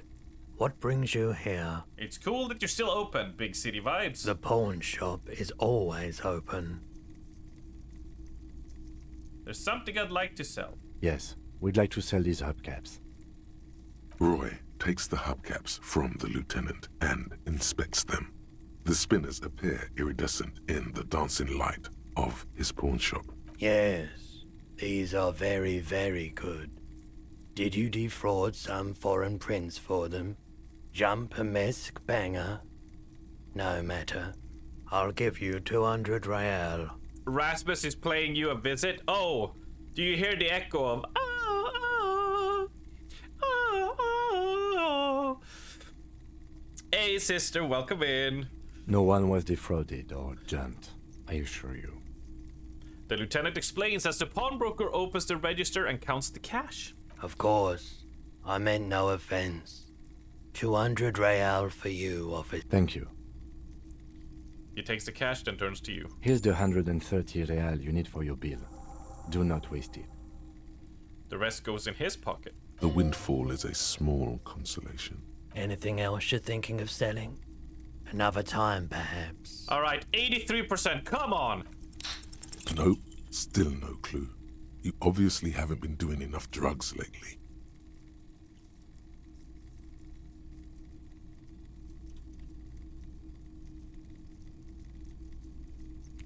Fucking bullshit.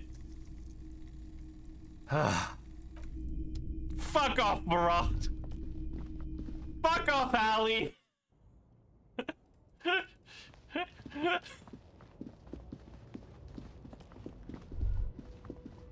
How is Taco Tuesday treating you? Pretty good. We ate taco yesterday, actually. And now we're out of taco, Sag. Can I help you? About the money I owe. Yes. Have you got it? I have your money. Well, frankly, that's a skill issue. Fuck you and your skill issue, Kieran. Is it pancake day today? I wonder what dinner are we gonna make today? We have options. We have options. Is it? It is. Taco Tuesday. Fettisdag. Oh, I had a semla, sister, but I couldn't finish it. I got so... Like I said, I'm not a big pastry type of guy, so I tried eating as much as I could, but man... I've had one semla, and I'm happy for the rest of the year. But it is Fettisdag, and yeah, that is true. That is true. I'm not having brown beans and bacon, though. I don't like brown beans at all. You had a lot of semla while pregnant? Oh yeah, they start selling semla pretty early nowadays, don't they?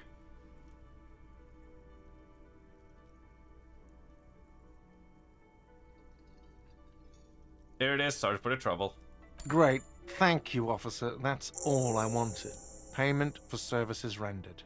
If you continue to stay here, I just ask that you please pay your nightly bill in advance starting tomorrow. He's not sorry about his behavior for your sake. Now that you have money, he really wants to make sure you're not angry with him. I'll unlock the electronic lock to your room. All the doors lock automatically at 9 p.m. Please pay for each night in advance starting tomorrow. 20 real per night. I'll take a room here too. He opens his wallet. Of course. Always happy to have officers from the RCM as guests. Anything else I can do for you? Ew, beans. I just don't like the consistency of beans. Do I mind them if they're like in a chili? No, but brown beans in that sauce and bacon, it's just like, no. I'm just like, pass. Pass. I never warmed up to beans, unfortunately. It's not that they taste bad. The taste is fine, that's whatever. It's the consistency I don't like about beans. That is my only hang-up. Alright, we did level up.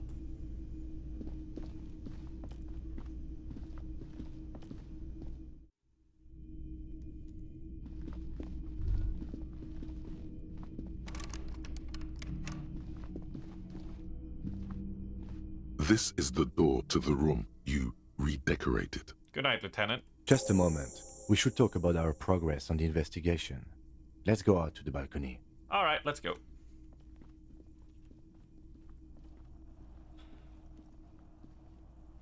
The air outside is brisk. The lieutenant is silent for a moment.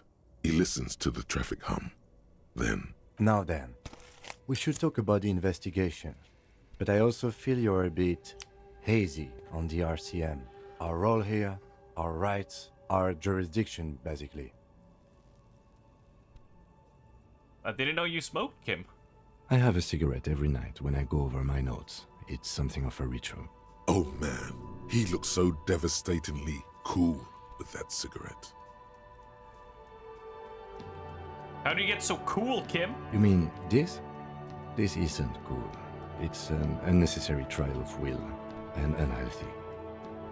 He flicks the ash. Keeping the habit within the parameters he's given himself takes a lot of focus.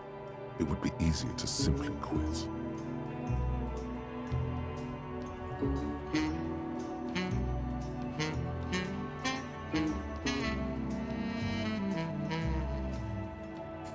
Fuck off, Kieran. Hello, y'all. Hello, Papi. Welcome in. Welcome in and happy Taco Tuesday, Pancake Day, Beans Day, Semla Day, and all the other things we stuff down our gullets on a Tuesday. Wow, you did that when Deverman came in? How could you? Fuck off! Fuck off! Don't even try to frame me. I'm the detective here. I frame people who are guilty, alright? I am the one. I'm the law, okay? The law! Alright? And I claim Kieran is guilty and should be incarcerated for being way too cute.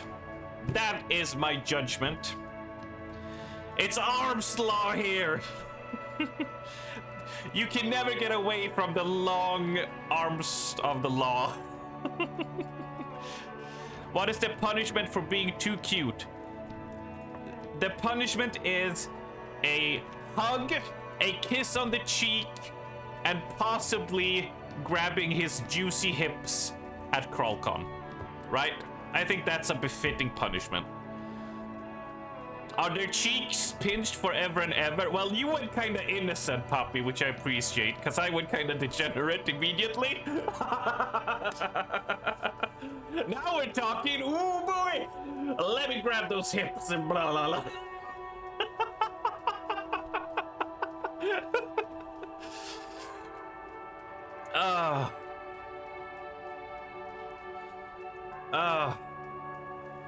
You wrote it first. Well, don't even try. Don't even try. You guys are on the delay. Remember that. Remember that. All right. You cannot wait to give you all hugs at CrawlCon. Oh, there's gonna be so much hugging. We're gonna be. There's gonna be so much hugging. There's gonna be cuddling. There's gonna be kissing Kieran on the cheek. People are gonna be grabbing each other's hips and going jiggle, jiggle, jiggle. Wiggle, wiggle, wiggle. They do be juicy. They do be juicy. Like a magic 8-ball. Yes, exactly. Oh shit, time is going in the game. I forget. Right then, debrief. Yes. It's been a long and eventful day. The Crawl Conga trains, yeah. How do you think today went? Well, we didn't even look at the body. Oh, fuck. We didn't look at the body. And there's still much to do at the crime scene, too. We didn't search it thoroughly enough. He would have put all of this more harshly, but he doesn't want you to feel completely discouraged. Probably because he's afraid that you'll just give up and keep drinking. Don't worry, Kim. I'll be in much better shape tomorrow. I look forward to that. As for the interviews... You get to have super early alley hugs this year. Yeah. Oh, Oxy. You will be missed, Oxy, my man. It's a damn shame. It's a damn shame. We weren't able to find the union leader, Everard Clare, much less interview him. So that's on the to-do list for tomorrow. We interviewed Joyce Messier, the Wild Pines rep, and learned a lot. None of it very good news for us or Martinez, but... He gives you a quick nod of acknowledgement and approval. Above all, though, today was exhausting. What's with all the running? You run a lot. Is that a standard Precinct 41 practice? I have a really good theory about why you're running so fast, son. Just you wait until we get up tomorrow.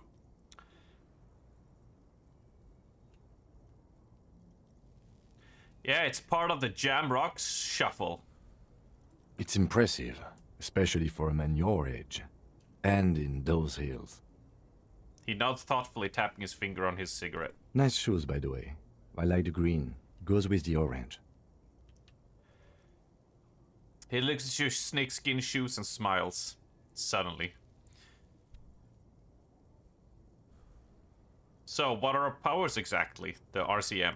They're quite limited, actually. The power officers of the Revachol Citizens Militia exercise most frequently is imposing fines of up to 1,000 real for offenses, in accordance with an interdepartmental schedule.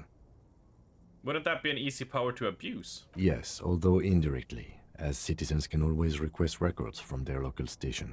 Officers of the RCM have been known to take bribes of less than the prescribed fine amount. It undermines trust in the RCM. Okay, what else? We can arrest people, of course, but rather than bringing someone in directly, it's preferable to serve a station call slip. It prevents confusion and overcrowding. Wait, how can you be sure the arrestee will show up? You can't. Those who don't show up become fugitives, though, and have fewer legal rights when they are eventually caught. It's about power projection. Thus far, they seem to mostly show up. When power calls you, you come. But power itself is a fragile trick of perception. I see. And if someone resists? As you may have gathered from the fact that we are expected to carry a record of our kills, like the one in your watermarks, we are permitted to use whatever force is necessary, and strongly admonished not to abuse that power. What if I kill someone while on duty? You have to supply compelling evidence for why it was necessary to use lethal force. In these cases, your partner is usually your witness. Not a good position to be in, by the way. Internal Affairs handles these cases thoroughly, by cross-examining you for inconsistencies. It is hard to cover for anyone, which is for the best. What happens to the people we convict? We don't convict. We arrest and send them to coalition government courts in Couron and La Delta. The prosecution works off our testimonies and records, which is why it's paramount to keep them. He taps his coat pocket where he keeps his notes. And who makes all these rules? The coalition government, and the moral intern more broadly. The RCM was formed by the coalition government to restore order in the international zone after the revolution. So we did. Now we attempt to maintain that order. No more, no less. His gaze is absently fixed on a window below that just went dark. Or perhaps it is better to say we were allowed to form. It's a point of contention whether the citizens of Revachol or the coalition government founded the RCM. Let's say it was the coalition government. It's probably more honest, yes. Either way, the moral intern leases us the right to keep the peace in this city, and they will take it away if we misuse it. The moral intern, what is it? The Moralist International are the world's largest political organization. You know who they are. They have been running this place after the revolution failed. If I didn't know, how would you describe them? They're a union of center-left and center-right parties across the Real Belt. Our coalition government is just one of its many projects. They also run the ICP, EPIS, most intergovernmental organizations in the world. What do they believe in? What do they believe in? They are Dolorians. They believe they continue the humanist project set forth by Her Innocence Dolores Day 4 centuries ago. Others say they are just technocrats. What is their symbol? Interesting question. It's a blue forget-me-not. Their motto is love, compassion, self-discipline. I think you can gauge what they want you to think of them from that. Something kind and usual. Something almost self-explanatory. Something ominous. Something even a little feminine. But in a strict manner. Who was Dolores Day? A historic figure? The author of the modern age? You will have to look elsewhere for opinions. The subject of humanism is too abstract for me. What do you think of them? The moral intern are a fact. I try not to have opinions on facts until they change. And it doesn't look like that's about to happen. It is more than that. There's some kind of affection in him. You like the moral intern? Yes, I did, when I was younger. In my 20s, I considered myself a moralist. A blue forget-me-not, a piece of the sky. They're not all that bad. That's another leitmotif associated with moralism. But the years have changed that. I don't know what I believe in now. No, I believe in the RCM. That's enough for me. I have an opinion on the moral intern. Do you?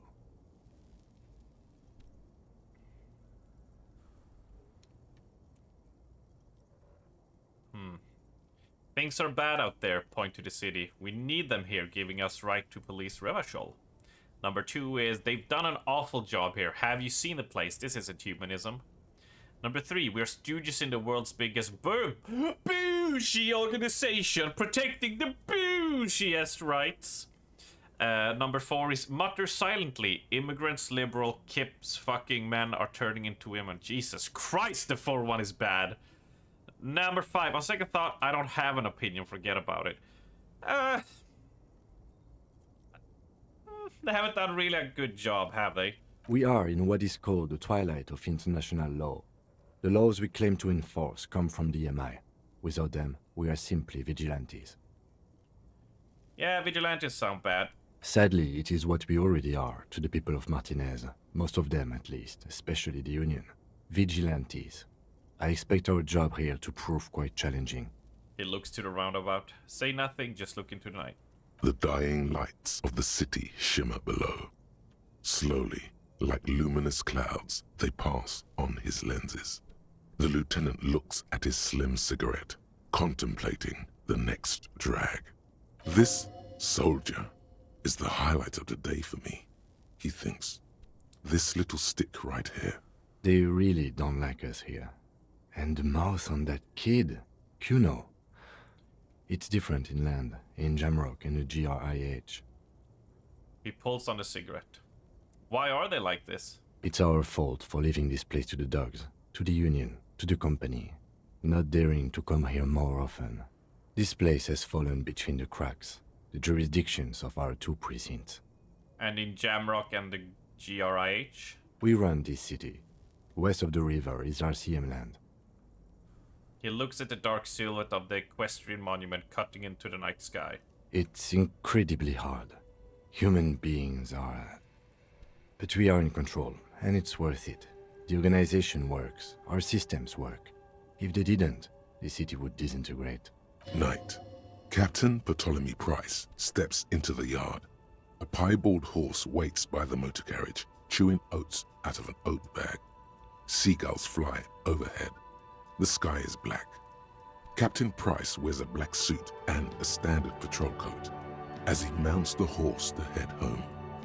Rows of houses on either side, hunching over the sidewalks, and Precinct 41 with its dome roof growing distant. Around him, the streets are silent. A kid on the corner waves at the captain as he takes the turn on Petition and Main. The horse neighs. The captain nods back. Thanks, kid, he thinks. He's grateful.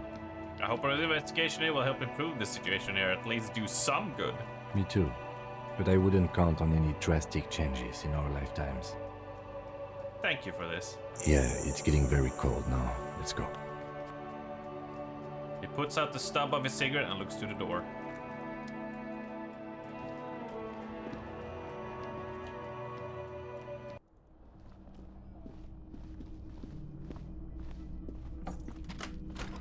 See you in the morning.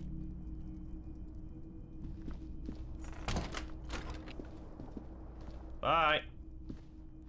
Right, let's check the mirror. What do we need to do again? A mirror hangs on the bathroom wall. Right, we need to do It's barely encyclopedia. covered in steam. Encyclopedia, encyclopedia, encyclopedia, encyclopedia, encyclopedia. There you are. Level up. A mirror hangs on the bathroom wall. 28%. It's barely covered in Let's steam go. anymore. It's your face, like the rest of you. Damn it! It comes from a bad place, somewhere in the past. That's all you know for now.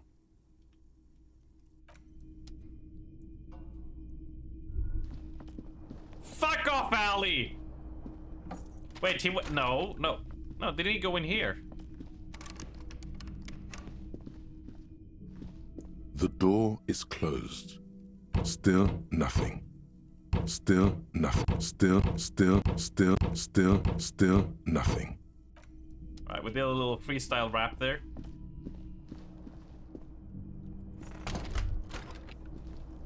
Another hydrate. We can do that. And it's not a fucking skill issue, man. But I gotta fetch more water.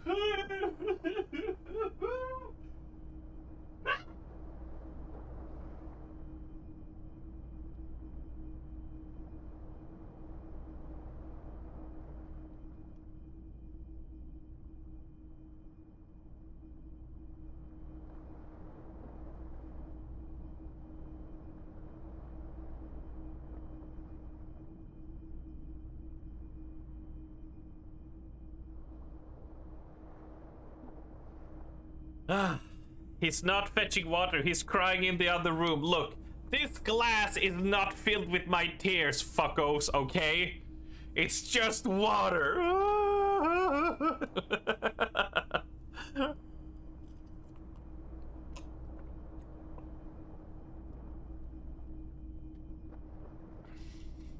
Men's stuff, for fuck's sake.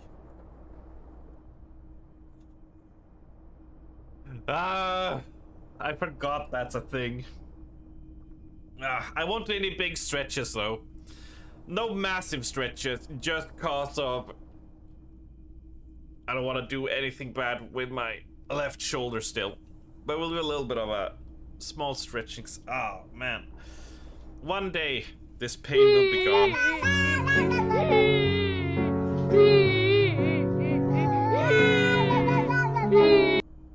Kieran, remove that one immediately.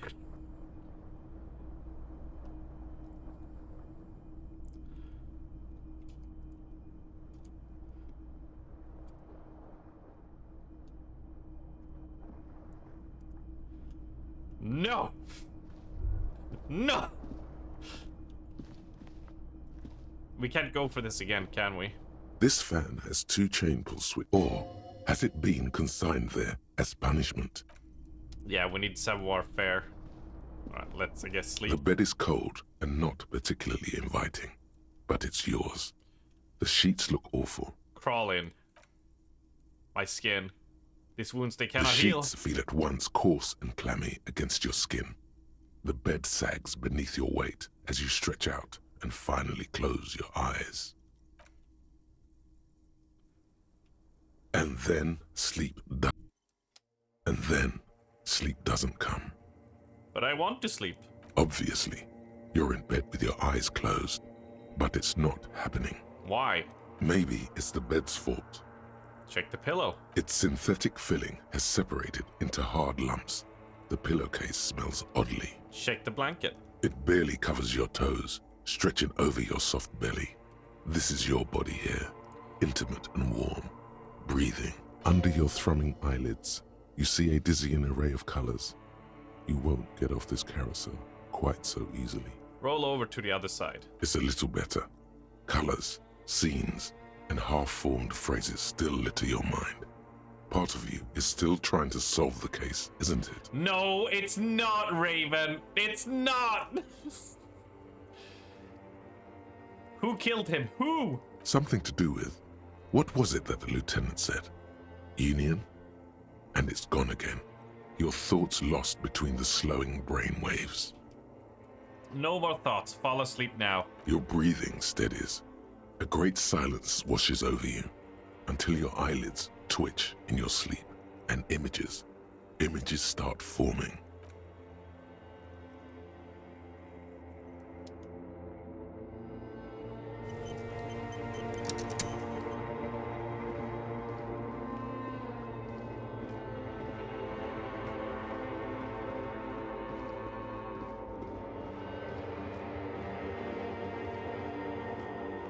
Oh, symbolism! Do you remember the scent of your childhood?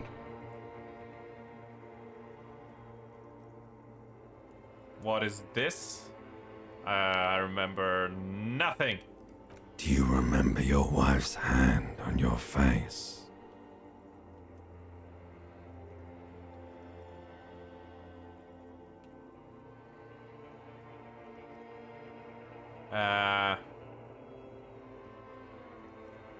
You said who? Do you remember the warmth of her thighs, between her legs and in her mouth? I left? Oh no, Funky baby, you stay. Ah. It was the rest of it that left. Or you just stood there, with one hand on the bottle and the other on your dick, watching it go. I hate that those are appropriate right now. I fucking hate it. I hate it! Tell me, where are your friends? Human beings have friends, Harry boy. Where the hell are yours? I can get it all back. No, it's gone. 3 times gone and never coming back. You failed. You failed me. You failed Elysium. What is Elysium? Everything. The Pale and the Isolas. On the surface. The outer magnetosphere. Burning, furious truth. 8,000 years of written history.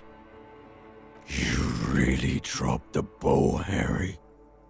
4.6 billion people. And you failed every single one of them. You really fucked up. I've seen you before. No, you haven't. You're just sleep talking. And the act is wearing thin, too. The spots on the disco ball fade around you. You'll be back in those cold snakeskins in no time, sweating up the bed. Stinky boy. I can come back from this. You're not coming back from shit. Thrashing around in that high conductivity state of yours. Bumping into things and acting like a clown. Who are you kidding? I'm trying to solve this case. You're trying to what? I can't hear you. This is just a word dream now. Jumbled up garbage. The pictures are gone. The bed rises to meet you. A thin, sleep-like state. More glass than velvet, grinding in your head. So something is wrong. Sleep shouldn't be this bad, this dry, this unnourishing. There's something wrong with your thoughts. Some kind of new type of hangover. God, there's another type? Oh yes, party boy, and it's worse than the one before. Just think of the shit you saw. Here it comes too, so soon already. A silent alarm goes off in your head like clockwork, barely let you sleep at all. Time to get those clothes on, Harry. Time to go to work in the shit factory. Ah, a lovely, lovely night's sleep. I feel so refreshed.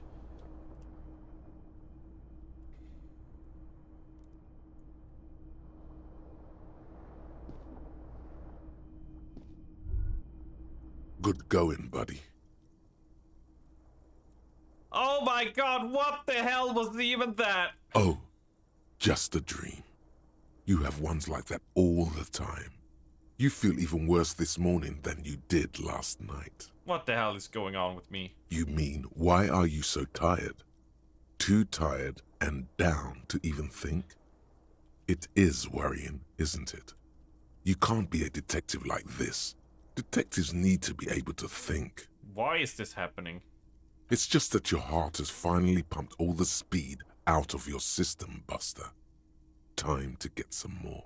Don't do that. Stay strong. The hangover will wear off. You don't need to keep doing this to yourself. No, I can take this. I'm not going to go looking for speed. Are you sure? Ready to live as this pathetic shell of yourself for days? Basically, a week. Let's be honest, 2 weeks. Maybe 3. You won't make it. Half the town will be dead by then. You will be fired. That's a lie. I can do without the speed. Half the town won't be dead. Suit yourself, slow, sad showman. See how you do without your spark.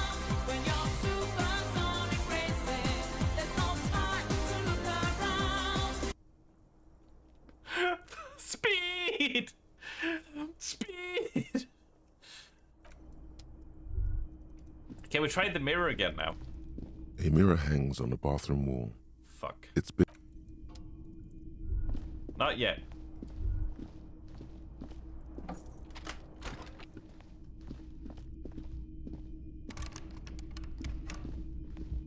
The door is closed.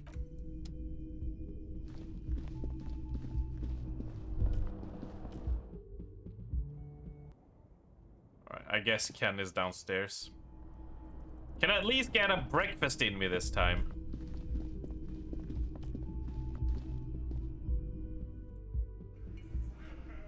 Oh, they're here.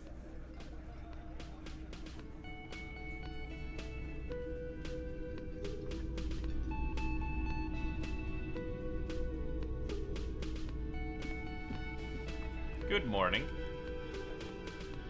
Morning. He gives you a quick nod. Looks like we can get to work at once. The Union muscle turned up. They look rowdy. We should talk to them. Are these the men Guard told us about yesterday? I completely forgot. Sorry, I had a rough night's sleep. It's them by the looks of it. Loud and nasty, just like the manager said. One loose thread less to worry about. And one big problem to replace it. What do you mean by rowdy? I mean ungovernable. Martinez isn't exactly enthusiastic about the RCM being here. They prefer to be policed by the Union. These men here, men who drink beer for breakfast, there's talk of an armed wing of the Union called the Hardy Boys. The Hardy Boys. Responsible for state policing. I think it's them. Not the Hardy Boys! Not the Hardy Boys! Why do we need to talk to them? A lot of things point to the Dock Workers Union. The circumstances in Martinez, my preliminary information. Actually. You have a raging clue right now? I'm surprised you did not whip out the salami for that one, Kieran. That's not a lot of things. We should have dug up more yesterday. Still, we need to talk to them. And it won't be easy. There's so many of them, maybe we should call in reinforcements? That would just escalate tensions. No captain would sign off on it. Solving one murder isn't worth a conflict between the RCM and the Debarders Union. In fact, even the death of 2 detectives might not warrant an all-out war. So let's keep a cool head, okay? Ugh, Kieran, you. One more thing before we do. We don't have to talk to them immediately. We can walk right past them, continue with our business. Good. A power move. Purposefully concentrate on something else first. But aren't you curious to know what they have to say about the murder? They're in no hurry to leave. They think they own the place. Right, we need to make some cash. Just a moment. The old woman turns back to the cafeteria manager. And there's no public phones nearby? The closest phone booth is down the coast. Sorry for the inconvenience, ma'am. It's fine, I understand. Thank you anyway. I'm glad to see you again, dear. Sorry, ma'am. I didn't mean to eavesdrop on your conversation. Tell me, how might I make it up to you? Oh, please don't trouble yourself about me, sweetie. I was just hoping to make a call, but the Whirling's phone line isn't working. The Union office probably has a phone, but I can't really get there. Or to the phone booth down the coast. And Gary's phone is dead too. Wait, what's wrong with the phone line? The manager was vague about it. Why did you need to use the phone anyway? To let the young woman who's house-sitting for us know that we may be delayed. Morel, my husband, and our friend Gary were supposed to get back by Monday night, but they're still missing, and I haven't heard from them. I was also hoping she'd heard from Morel. She looks down. A little missing persons puzzle might just be the thing to take your mind off the hangover. You hear that? Someone's missing. There could be foul play afoot. I love missing person cases. That's right. Now skip the foreplay. Time to dive into the dark alleys. Start shaking down the usual suspects. You know, legwork. Okay, I'll bite. Has your husband gone missing before? That's just it. This isn't like him at all. He always plans his expeditions so carefully. Yes, his mission, Kieran. And also Val, you. You have more important things to worry about.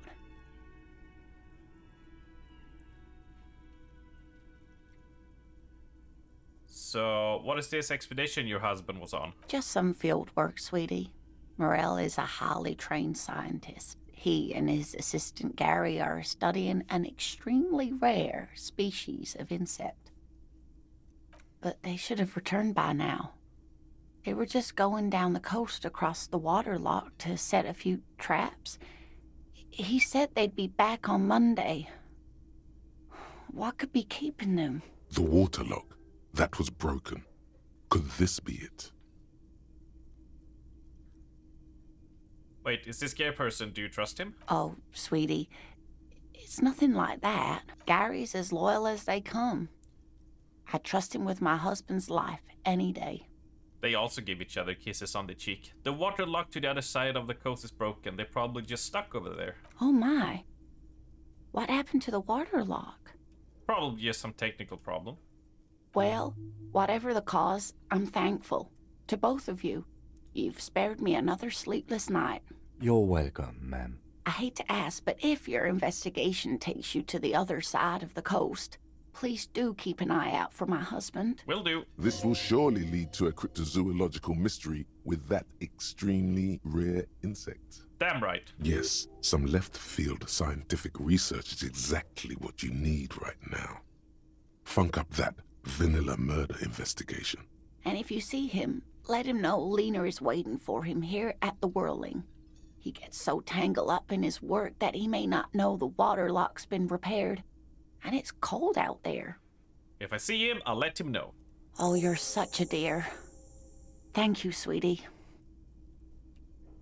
Tell me more about this rare insect your husband is looking for. Oh, sweetie, it's fascinating. But I shouldn't bore you with entomological minutiae. The lieutenant gives you a sideways glance. What? It might be a cool insect. Well, it's a phasmid, technically, but... Ah yes, Phasmatodia. A diverse group of insects whose bodies resemble twigs, leaves, that sort of thing. Ghost insects, colloquially. Ghost insects? Ghost insects? Oh yeah. Here comes the interesting. Where other phasmids imitate sticks or leaves, this one's a living reed. It disguises itself among the reeds here on the Insulindian coast. Hence its name, the Insulindian phasmid. Perhaps you'll end up co-discovering the phasmid with us, officers. She looks you in the eye and nods thoughtfully. To be honest, this animal sounds like a cryptid. You wouldn't happen to be searching for some kind of gnome of Jeroma, would you? I smell pseudoscience, he's thinking. Not a big fan of that. It's simply elusive. So much so that most establishment zoologists doubt it exists at all. Establishment. I thought so. What makes you think the phasmid is around here? Well, some teenagers making out in the reeds saw one. They didn't know what it was, of course, but there was a brief article in a local newspaper about their encounter with a ghost insect that looks like the reeds. Gary sent us the clipping.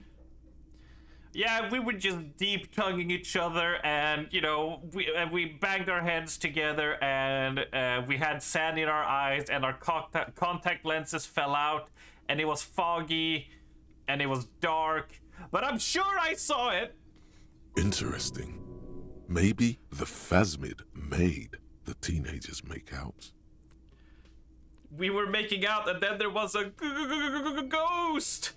And you just hear a low echo in the background. Rats, rats, rats, rats. Maybe the phasmid made them make out.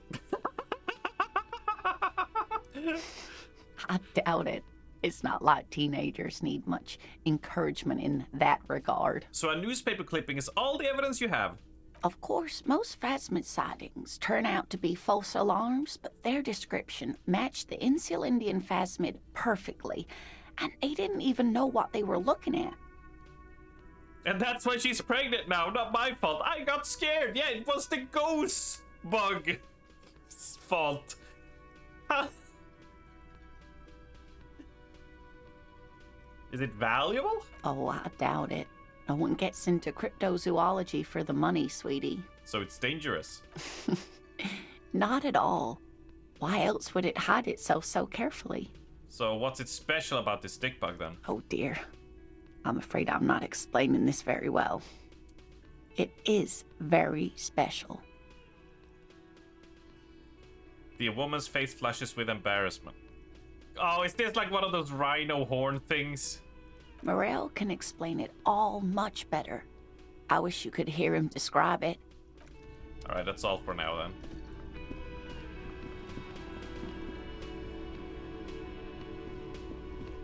then. Fuck off! You see do a math. heavy steel door with the kobold. The door does not. Yeah, it does not budge. Did we even talk to you? I don't think we did. A thin man is smoking below an exhaust hood. As you step in, he nods toward the table. Okay, it's definitely not his name. Whatever you do, please don't call him Garancy Quebec. Hello, Please. sir. Got time for a It's few not questions? funny. The man puts his cup down and replies something, his left hand drawing arcs in the air. You opens behind that door? He looks up at you, then looks away. Shrugging is an international sign for, no, I don't know what. He smiles and bangs his leg. It's almost like music. Yep. Alright. We got it. Let me handle this. You seem a little different today. You are far from home, Lieutenant. This isn't a district known for its love of self-proclaimed militiamen. I knew you were not the gardener. That's right. I'm not a gardener. I'm a legal counselor for the Dock Workers Union. Yeah, you're right, Lieutenant. She did seem friendly sitting in that corner. Not a muscle moves in her face, but her eyes trace yours, stern and perceptive. You are looking for Titus Hardy, who you think has information on a murder the RCM is investigating. You want to interview him. That's Titus. Talk to him, but know this. I'll be keeping an eye on you. It doesn't matter if you recognize our authority. We will make an arrest if we have to. She says nothing. Her glare speaks for her. What if I want to talk to you, not Titus? What you want is of no significance, officer. Don't test your authority. In Martinez, you are no one. I saw what you were thinking. You want to say, what are you going to do to me? Don't. Just because it's in your head doesn't mean you have to say it. You will not lose out on anything good by not saying it.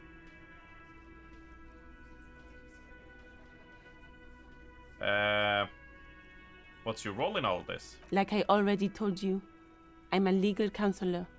Do you have hearing problems? Should talk to Titus then. But we'll do that later. For now, we need to go out. Check out this lovely morning. Any more trash for me to pick out? Oh, God, I was zoomed in.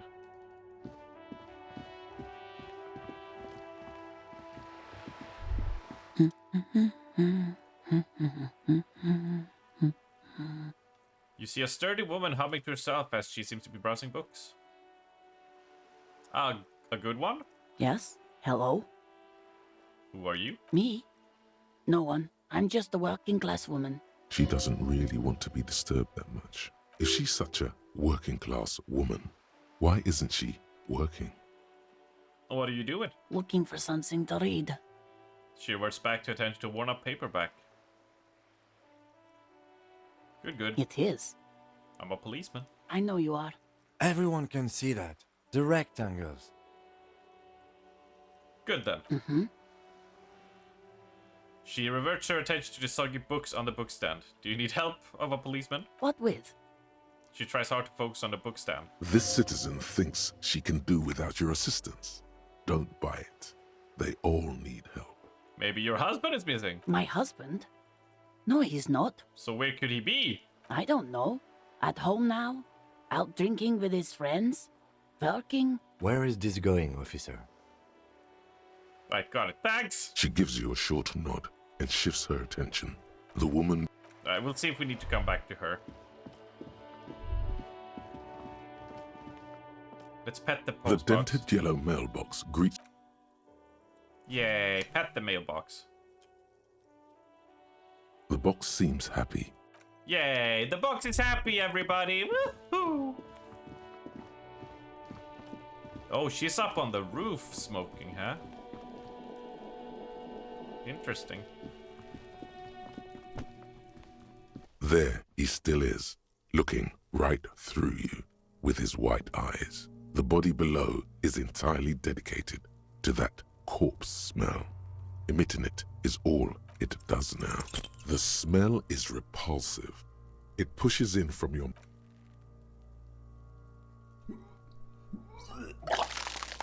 Well, we threw up again.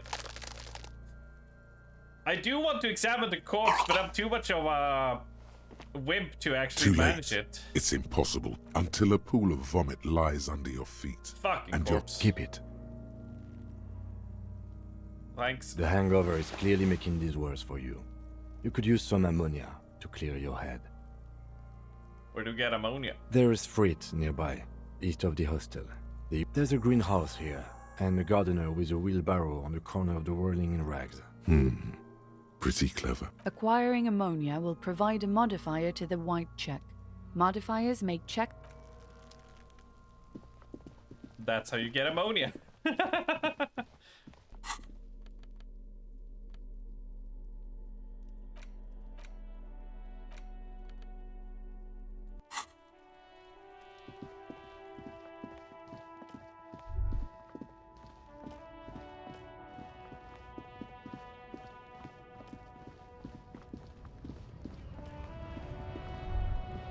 Man.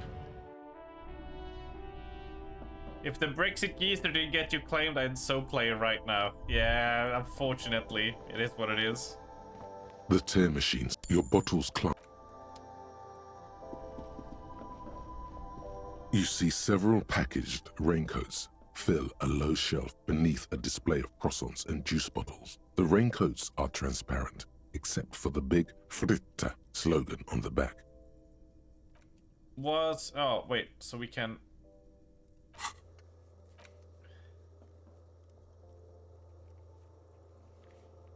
The hangman is endurance. Here you go.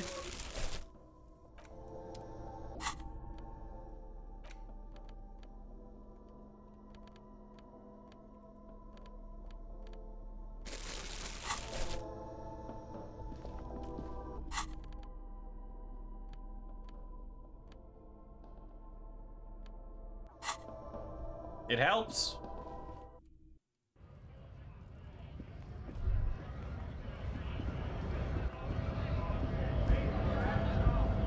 Right to work! Right to work! Shame on you! Are you a mercenary hired by Wild Pines? Hell no. I'm just an honest scab. I won't have talk like that around here. You understand? Say very quietly, is there a tribunal being convened by any chance? Fucking bug. He breathed out slowly, his giant chest deflating and his mouth slightly open. How about you fuck off now, huh? Okay, of course. There could be weapons aiming at us right now, somewhere above, in the buildings. The other merc. Don't push this, he's thinking. This is not the time. The man's breathing. They're about to bust a cap in our ass!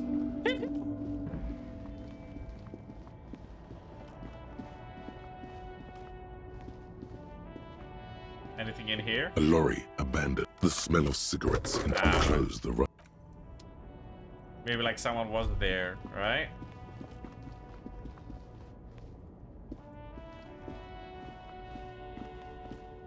Hey, officer, got a minute? Sure. What? I, saw you poking around in Lady Driver's lorry. She in trouble? There's going to be an investigation. It's that bad. Man, what should I do? What should I do to help her? No need for you to do anything. The police are looking into it. Yeah, maybe I should just keep my head down and work on my rhymes while I can. What's the plan with those rhymes anyway? Oh, you know. Tommy Leham's gonna be a musician. Sprechgesang, but with beats. I've got a lot of free time on the road to hone my craft. Why Tommy Lehom? Tommy Lam was taken. My real name's Jerry Lafitte. Tommy's way better. It's more him. Alright, The another man question. taps his fingers rhythmically against his arm. Alright. What do you see in his eyes? Let's go! Empathy! In his eyes, an unfamiliar longing. Flecks of brown and gold. It's hard to say.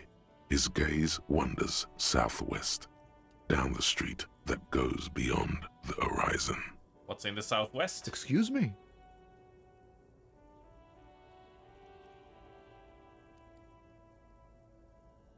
Hell, I get longing. I felt something similar since I woke up. Man, I don't know what to say. Not much anyone can do. There's no helping in absence, you know. I miss my family. They're all I have. My wife, second kid on the way, waiting all the way in Diora. And here I am stuck in this shit, so far from home. Diora? Diora of the Seven Seas. It's on the other end of Le Caillou, pretty much, on another island called Laurentide, off mainland. We've got a little place there. Can almost hear my kid laugh when it snows. What's it like to miss someone? What's it like? Good. And bad. An ache that brings you joy. I think of them a lot. I dream up these silly scenarios in great detail of living with them. It comforts me. What about you, Copman? You missing someone? Is that what it is? This feeling? No, it's scarier than that. You're pursued by a hunter, smelling of apricots and sorrow, and the past. I miss someone, but I don't know who it is. Like, what? Well, I mean, it's... Hunted? By what? A shadowy figure known only to me as the X something. An ex-wife?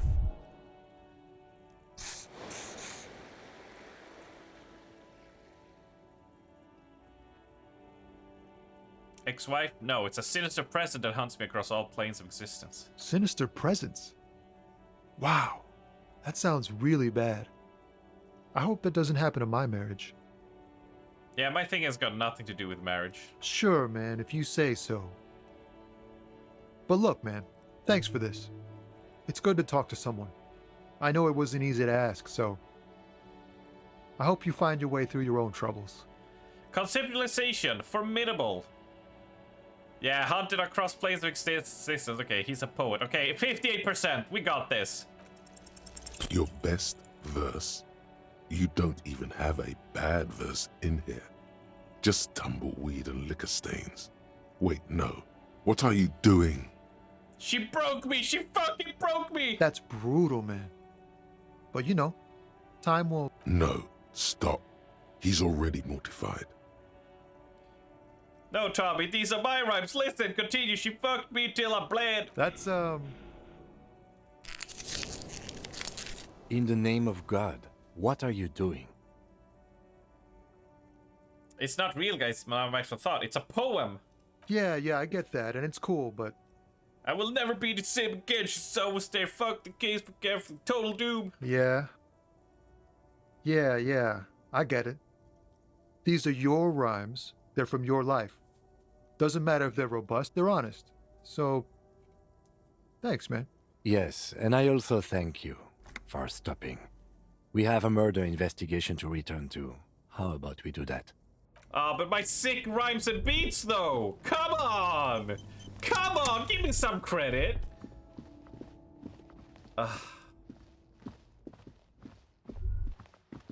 There. Working class drunk.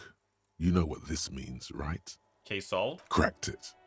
All in a good day's work. Wait, what did I crack exactly? What do you mean, what did I crack? Look at how working class that drunk is. It's her husband, the missing husband. It's the future leader of a proletarian uprising. It's, some third option? No. Stop goofing around, recruit. It's her husband, the missing husband. Yes, and you found him. Now go and tell the working class. Didn't she repeatedly tell you her husband isn't missing though? But he is missing. You heard her. The worry in her voice. This doesn't add up. I'm only making a fool of myself. Do marriages make any sense? Does honor? You're not a filthy philosopher. You're an officer of law. It's time to ace this case and not brood over your reputation.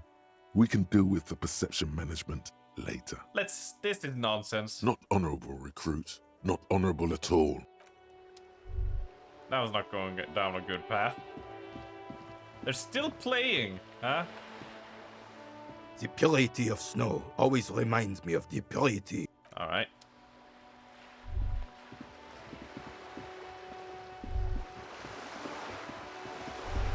Let's do a little bit of scanning around the area, see if anything majorly has changed or happened, right? Looking at this. Sometime after 2100 to see if anyone's home. We need to remember that. And then find the money to pay guard. Yes, close the water lock on Wednesday. But today is Tuesday?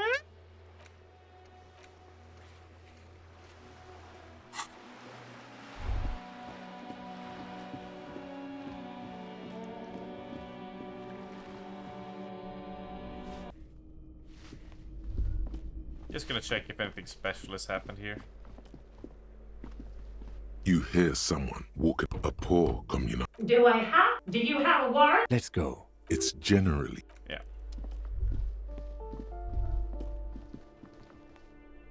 Oh, now we can do that. That isn't just a 5-pointed star. It's an I'll keep my armistice handy, detective. He doesn't actually reach for his gun. The star and antlers, even Yep, we've done today, this one. half a cent to also the wreath of antlers, because white is the color. Smug superiority. Alright. We did this one previously when we just identified the symbol, yeah.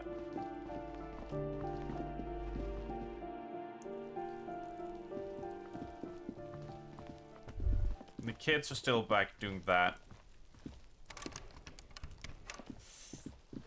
Right.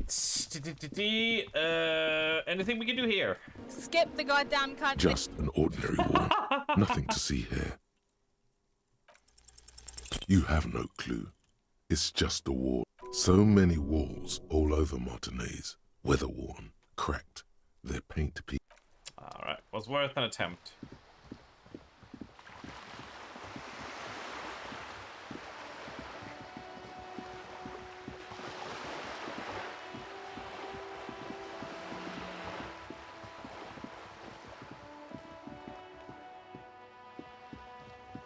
Let's talk to you then. I have really held down my... Yes, that's... René. Hello, officer. How might I be of assistance on this fine day? What are the rules of this game? Oh, the goal... That's the cochonnet. Well, first, you draw a circle. Then, the players aim to throw the... Cool. You'll put that knowledge to good use in 20... I don't like where this is going, officer. Don't you think we should do something else now? I want to talk to him. I promise it won't be about Patank. Hurry up then. Tell him what you know about the dead man. Let me think. I heard someone was hanged and left on a tree for a week. But that's all I know, really. Really? You know absolutely nothing. No, officers, I'm sorry.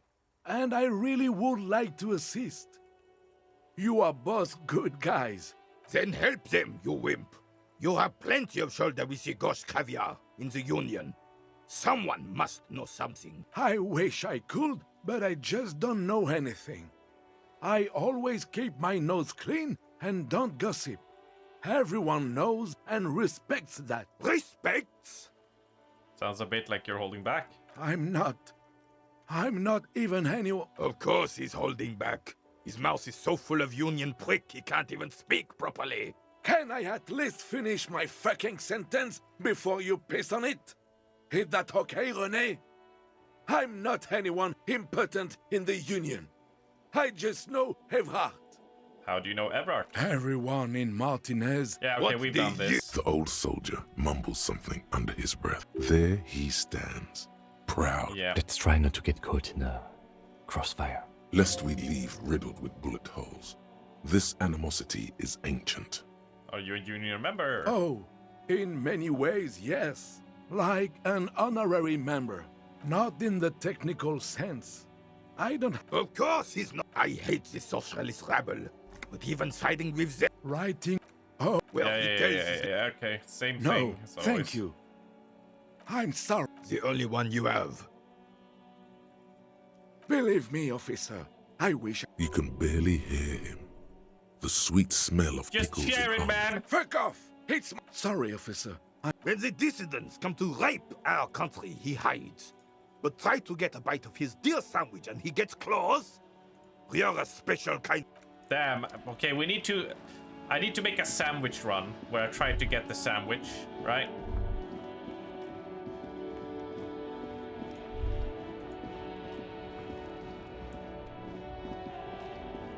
Damn, I really want to get into the bookstore place.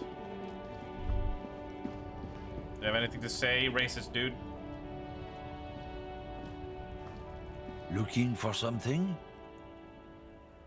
What is that argument all about? It's about biology. Not the most popular topic nowadays, with the coalition in... Suit yourself or... That fucking thing, right?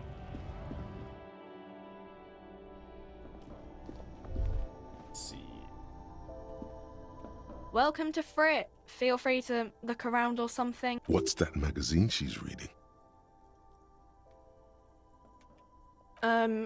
Okay. I'm not really... She looks up from her... Yes. What we have is there, in the medicine cabinet. Go take a look yourself. Charming.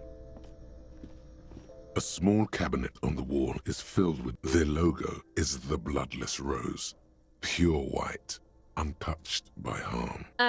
Just ask me if you need anything from St. Baptiste. We don't stock prescription meds, but we do have Nosafed, Duramine, Magnesium, and Hypnogamma. Okay, don't...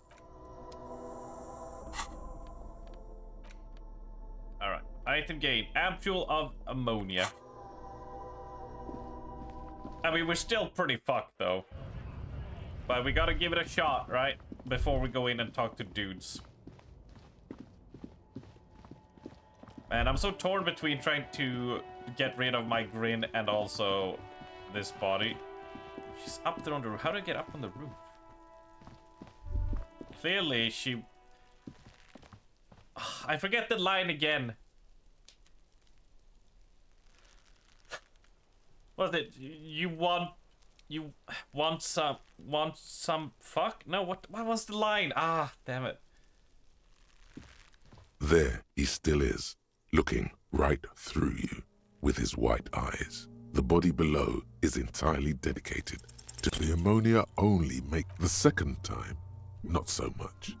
When the vomiting is done, your cheeks are wet with tears. Nope, we did not make it. I don't think we're ever gonna get this body down.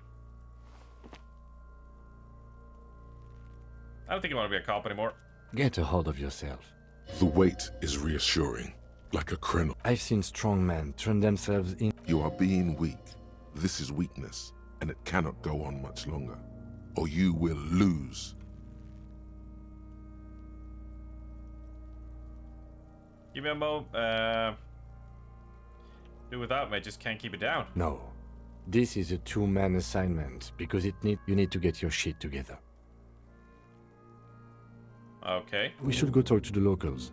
Find something else to do while the wind changes. You've gained a thought. Give it half an hour. Alright. Internalize. Volumetric shit compressor. Yeah, we couldn't research that last time. Let's go talk to these people while we wait. It's a bowl. There's spit in it. Oh, just reeking out tobacco. Got it. A thought. Yes, it's very dangerous. This is where you say your bed. A broad-shouldered man points at you with a beer can.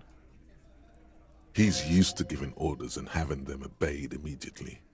You should not indulge him. Detective. The lieutenant acknowledges you with a sharp note. He's leaving it to you. Precinct 57's finest scans the room, leaving the speaking to you. He trusts you. Maybe against his better judgment, but he does.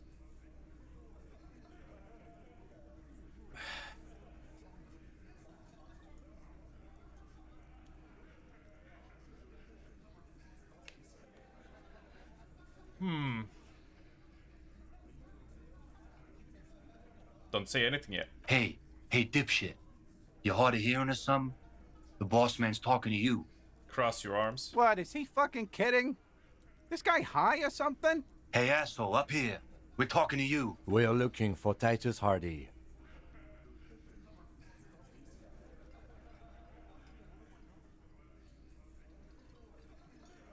first, we need to talk about your attitude. Wow.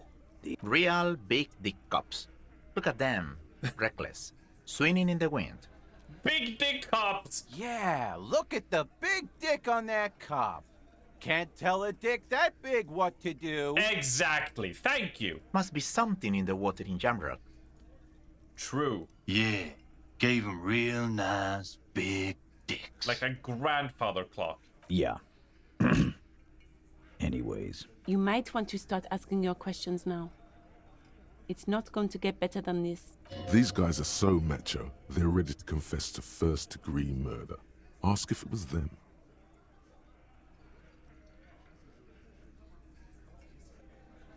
Scan the room. No. Eyes here. You got business with my boys. You got business with me. He understood what you were doing. Taking inventory of them. Now watch the other guys fuck it up by falling out of line. Yeah, you fuck with the Hardy boys, you fuck with Titus Hardy.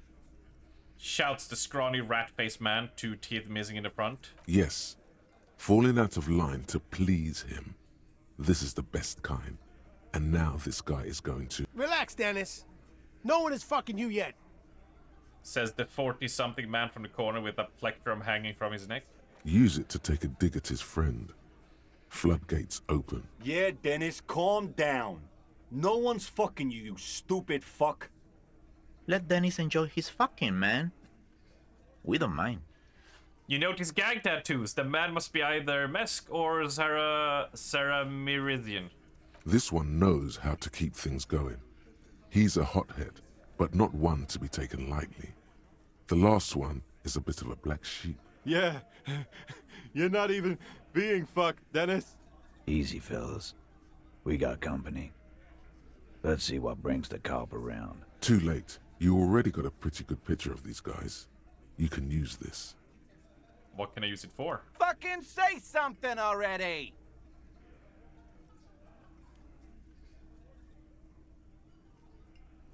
The hangman in the backyard. Did you do it? So, you're not just here to swing your big dick. You're here for the pretty boy. A real looker, that one. Stinks like shit, too. They couldn't get him down, boss. He's still up there, stinking up the place. Funny. But my partner and I have a serious matter to discuss with you. Oh, oh, shit. I was gonna go with the final one about Joyce. Well, maybe you should... Don't worry. We are resourceful. We'll find a good topic for us to discuss. I talked to Joyce. The mercs you hanged out and your friends are coming for you. Yeah. By friends, you mean his squad mates from Cronell. Wouldn't want to beat up his grandma. Yeah, there forms a kind of tribunal coming for you. This is what happens if you take the law into your own hands. Other people start doing it too. Let them come. The Hardy boys are right fucking here. You heard the man. Right here. We're armed. We got the whole district behind us. Yeah. A well-oiled murder machine. He punches Blondie on the shoulder. Joyce said they're gone rogue. Nobody's controlling them. Big fucking surprise. They hire psycho scum, arm them to the teeth, and let them loose in the city. What do you think is gonna happen? The mercenaries are armed with automatic weapons. We got weapons of our own. We got Ister 50s, Zeelagers. Glenn's got a knock cannon at home. Will they pierce ceramic armor? I guess we're gonna see, aren't we? See what? That they don't? Yeah, like you've been up against ceramic armor. I just started getting a clue. Really? Yeah, I'm totally getting a clue. Oh, that's giving me a clue. Yeah, I've got a raging clue right now. Mine's pointing to the left. Oh, Frank, seriously? I have such a raging clue right now? I think we better follow it. Okay, let's follow your raging clue. And with that, I need to go on a pee break.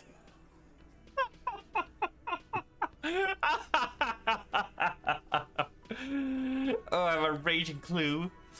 Ooh, such a raging clue. Oh, hello.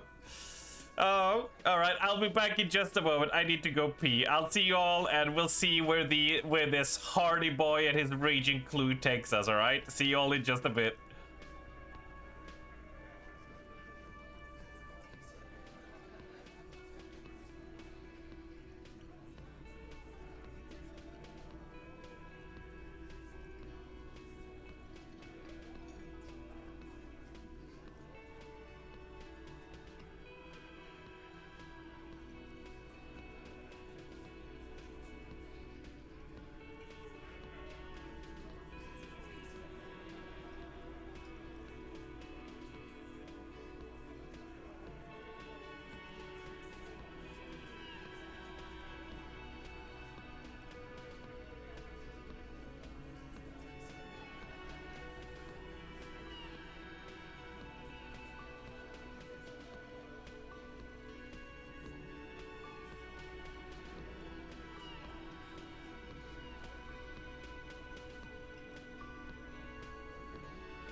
And we are back. So the seal screen is coming back tomorrow. Don't suppose my genius friends can put some of these arms faces on the seal? No, I think we're quite fine with just a normal seal break, actually. Yeah? I think we will do quite fine, actually. Well, no arms facing needs to be done. I'm sure. 100%. 100%. Plus, we don't want to deny people the lovely little seal, do we? We love the little seal and his adorable face and contentment. I do think an arm staying seal clapping emote should be a thing.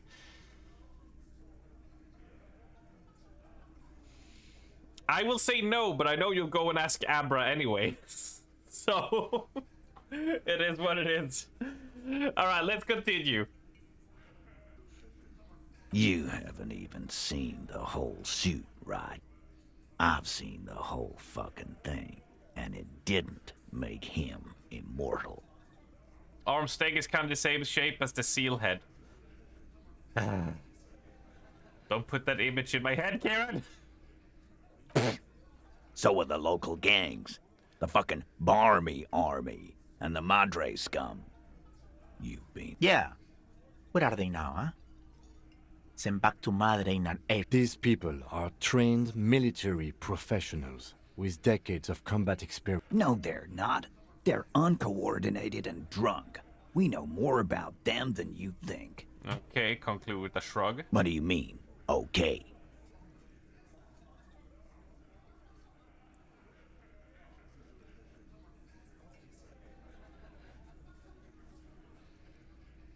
Oh god, that one is horrifying. Oh my god, Kira, stop adding this. I mean, those are awesome, actually. Hey guys!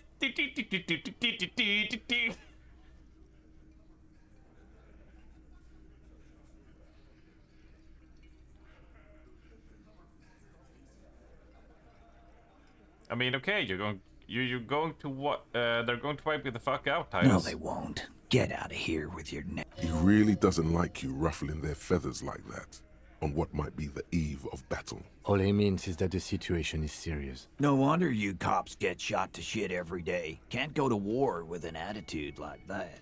I'm gonna take off for now.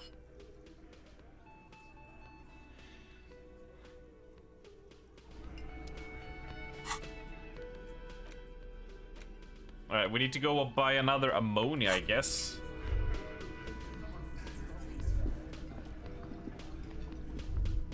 Wait, what the fuck is this? Behind the dockworkers, a ceiling height window. The hawthorn branches scrape the glass. The men are talking, but you swear you hear those black limbs tap on the window as the wind blows outside. Squint. There's a little slide panel up there to let some air in. No need to open it in spring.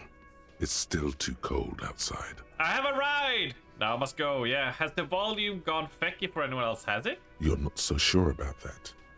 Somehow you just know there's something out there behind the glass.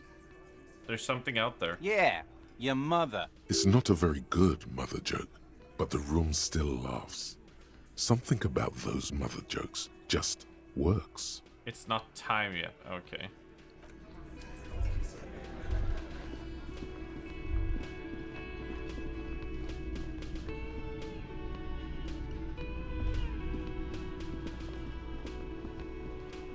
But yeah, I haven't noticed the volume is anything crazy. Let's check the options.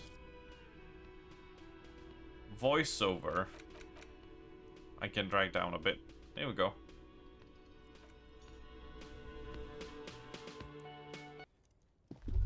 That should be better. Let's look at our quest.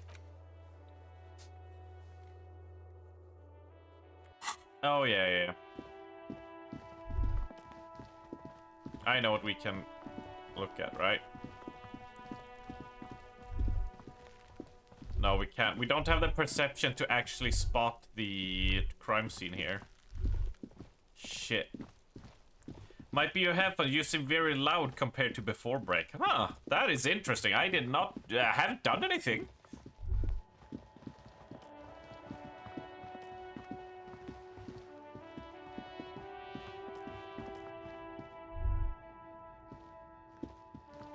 The worn and beaten wood.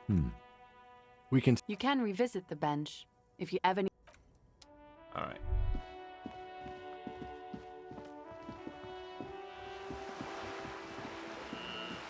Let's go talk to Joyce.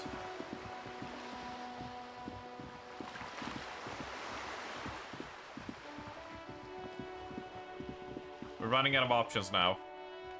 Hello again, officers. Have you come to admit... Oh, not only have you found my address, you've discovered my biggest secret. I'm a coal miner. Don't you have a real home? Does anyone in a city like this? If there's pain about any particular home she's lost, she's buried it deep, fortified herself against it. Really? You're a miner? Yes. I keep hoping a shaft will collapse on me. It doesn't have to do anything at all. Shoot, Piggy. Alright. She has nothing else for us.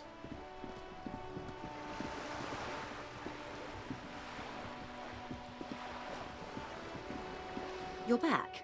Good. What can I help you with? You seem smart. I need someone to give it the lowdown on this reality we're in. This reality?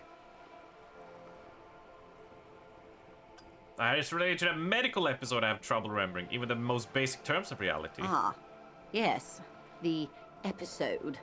Sounds like an acute case of encephalopathy, now that I think of it. She puts down her thermal cup and looks at you. Don't be phased, madame. He functions perfectly well. He only needs a lowdown on... We may be here a while then. Ask away, officer. I'll help however I can. All right, we're in. I know these all look good, but begin with the first, okay? Where are we? We're in Martinez, baby. And what is Martinez? Martinez is a district of Revachol. A very small district tucked away. You would be excused for not knowing about it. Unimportant, they say. Forgotten, even. Shelled to smithereens during the Revolution. It has its charms, just not this time of year. Tell me more about Martinez. I'm not a good ambassador.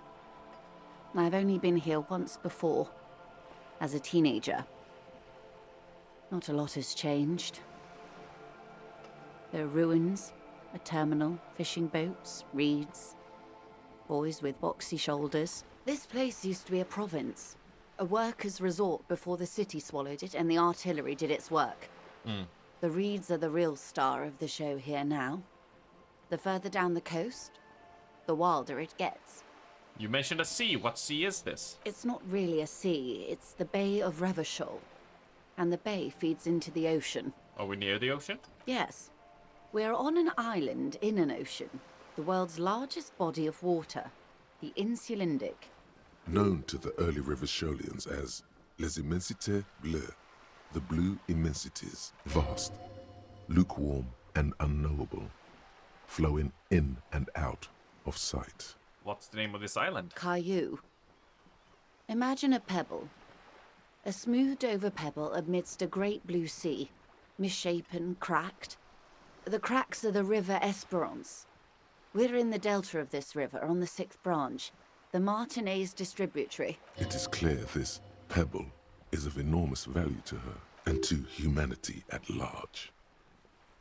Okay, so that's Martinez. What's Revachol? Revachol? Revachol is what you call a city, the great kind. As if it's self-explanatory, beyond patriotism, a fact. What makes Revachol great? History detective. They built this city to resolve history. Our part in it, at least. Our centuries. Okay, who built this city? The nations of the Occident, or migrant workers from Seminine and Ile Marat, depending on your creed. When was Revachol built? In the DeLorean century. 380 years ago. And why will it resolve history? They say it's where the terrible questions of our time will be answered. The tensions are highest, the fault lines deepest. By that I mean conflicts. Ideological conflicts. The stuff of men. Why here? We are standing on a fertile, self-sufficient island able to sustain up to 200 million people in the middle of the Insulindic Ocean, the world's connective tissue. It's where the money is. So we're pretty much at the center of the world. Oh, we're quite a way off. About She points across the water where the skyscrapers rise. 22 kilometers from the center of the world. That soldering iron is the bank of the world building. The bottom floors are Insiacom. Coalition government, Insulindian Mission Command. Look to the sea. Silence. She lowers her hand. The water, the light. It's as though you're seeing it for the first time. There is no recognition. Only the immensity of the sea and the cold radiating from it. Where are we? We are where we are.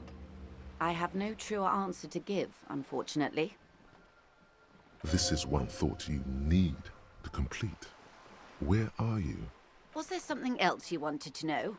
I remember something about a low... This has been informative. Thank you, ma'am. I'm sure my memory... Might I suggest not asking them all right now? Monsieur will... Absolutely. My commitment here is long-term.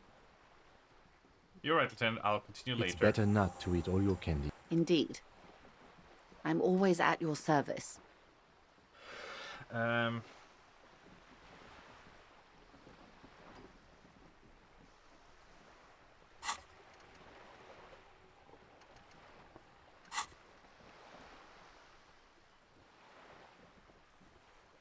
guess that's all for now. Glad to have been of assistance. The little that I know. Anything else? Volumetric ship compressor. Bizarre scientific news from Revachol West today, where a police officer's shit has been observed at a pressure of around 495 gigadecimals. These metallic hydrogen levels of shit togetherness were thought to exist only at the center of collapsing stars, not law officials. It remains to be seen how long the shit singularity lasts. All endurance white checks unlocked. Learning cap for endurance raised to 4. Not bad. We need to... Okay, so next time we level, we need to unlock this and get Jamais Deja Vu. Jamais Vu. Ho ho ho. Ho ho ho.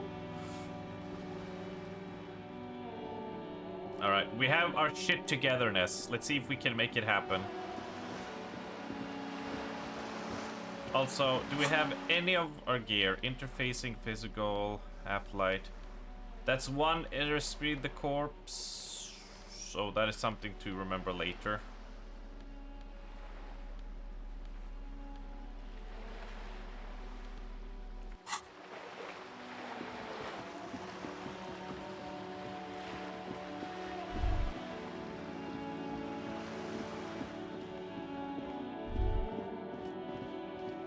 Let's try again. Will we finally get this body down?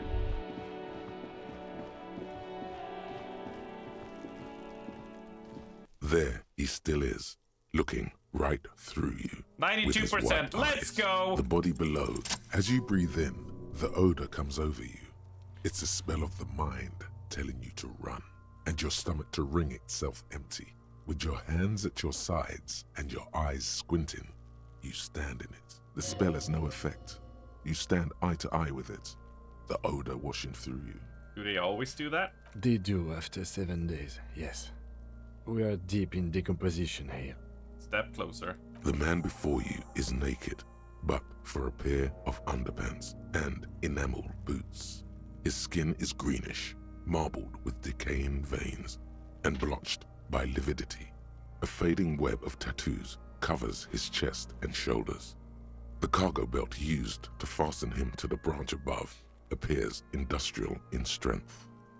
Inspect the boots. The material appears to be ceramic. Its clean white stands in stark contrast to the decaying flesh above the knee. The man wore thick polymer socks, probably for padding. A fine array of interlocking plates covers them. Delicate and fragile, they feel alien to the world around you, out of place somehow. These are clearly not boots. They're armor, possibly part of a larger set. Indeed. Technically speaking, these are sabatons, not boots. What kind of armor is this exactly? Ceramic plate. Zirconium dioxide, most likely. This is where the make would be. Under the heel. Fair weather. Fair weather model T500 VE. I'm guessing that's vitreous enamel. This is advanced stuff. What happened to the rest of it? The locals probably scavenged it. It would be odd if he had more on after 7 days. We should keep a lookout for these species. The armor could yield information. This is one thing he might actually know. Maybe he was wearing these boots and there's no rest of armor.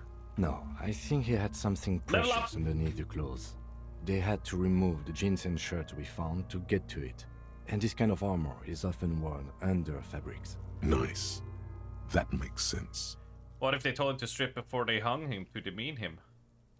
They usually hang them completely naked for that. La puta madre, the Mazda, the Besmerties and the like. This one still has his underpants. Fucking talking about underpants.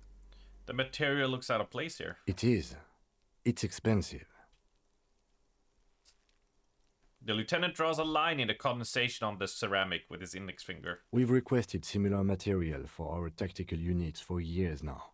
The constabularies deemed it too costly. In that time, we've lost 6 men to semi-automatics. How much are we talking about? For a full set, about 4 years of wages. For the northwest region of Revachol, an officer's average yearly income is 5,500 real, unadjusted for rank. Wait, my yearly pay is 5,500 real? Not too much, yes.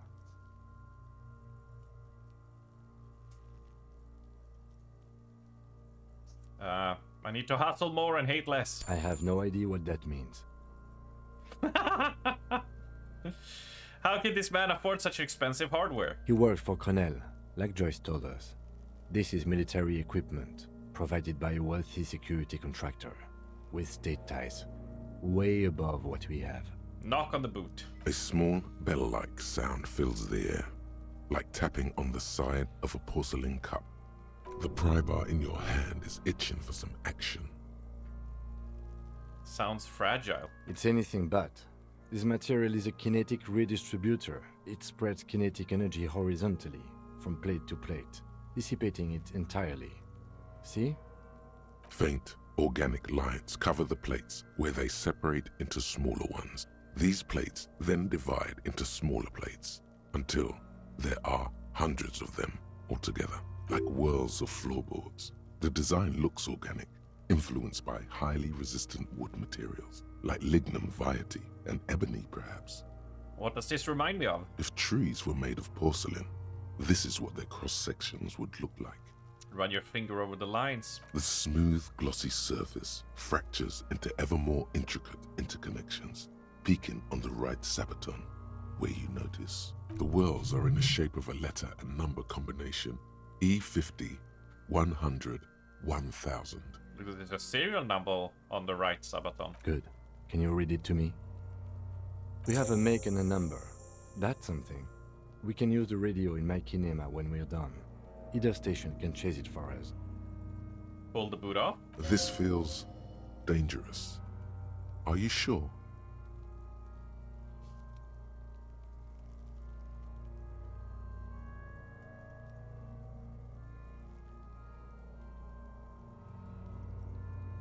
You were hoping I was gonna fail. I mean, you bastards, all of you are just waiting to like, please fail, please fail, please fail. So you can all just go, skill issue! I know how your guys' brains works. Alright? We're here for content, exactly.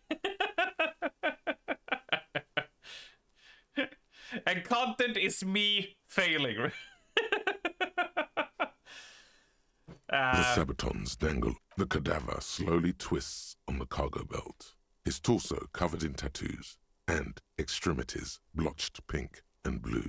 Inspect the belt. The hangman's knot is pulled tight by the weight of the corpse below. Yellow, hard-edged polyester cuts into his neck. Above, a sliding buckle ties the belt to the branch. This is a steel-reinforced cargo lashing belt. Big brother of the regular cargo belt. It's used for tying cargo under 6-rotor airships. Oh my, there's something on the belt. A familiar word that speaks to the thirst within you. What was that? A word? Vermilion, in yellow letters, along the length of the twisting cargo belt. Only a deep longing for vermilion golden spirits lets you decipher the fading logo of the local brewery. It's a bad time for a drink, right? Extremely. Don't ask me how I know, but this is a lashing belt used for airlifting cargo. Airlifting? I thought it was used on lorries for strapping cargo to them. Apparently this is the reinforced kind for air transport. My brain tells me so. The local harbor uses 6 rotors to shuffle containers around. I get the sense they use whatever was on hand, without paying much attention to not incriminating themselves. We're assuming dock workers from the harbor did it? Yes. The debrief we got from the Wild Pines representative appears to be solid too. A lynching is what this looks like.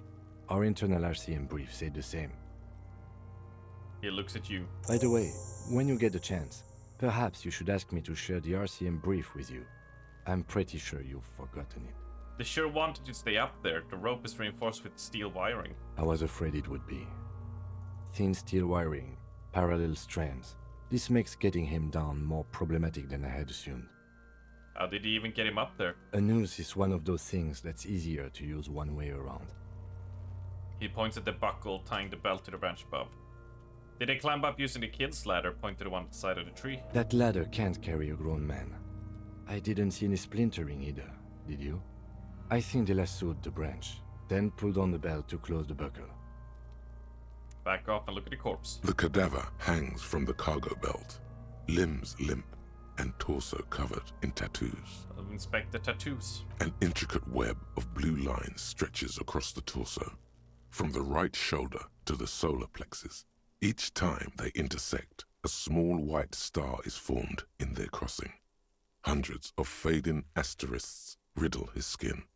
Their concentration is highest around his heart. His corpse is marked by stars. What will mine be marked by? Alcohol and heartbreak. Is this a map of the night sky? Microelectronic pattern? Is this a national pound light sky? A map of the stars. I do see some similarity to astronomical charts. Great century Messinian, maybe. But this seems more particular.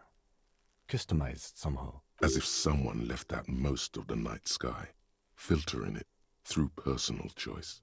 The principle of this filter remains unknown to you. The thought dissipates, and you feel as though you were only half right. I'm missing something here. So am I. A sudden ringing fills the air. The lieutenant pulls down the zipper of his orange jacket. He takes a thin piece of milled aluminium from his coat pocket and pulls it open. Sounds like a sword being unsheathed. A small lens appears. Some sort of camera. What's that? A Trigger Sunshine Mini. Triggered is the world's leading manufacturer of intercommunication devices, primarily projectors. The camera before you looks familiar somehow. Shit, Kuno! What the fuck is that?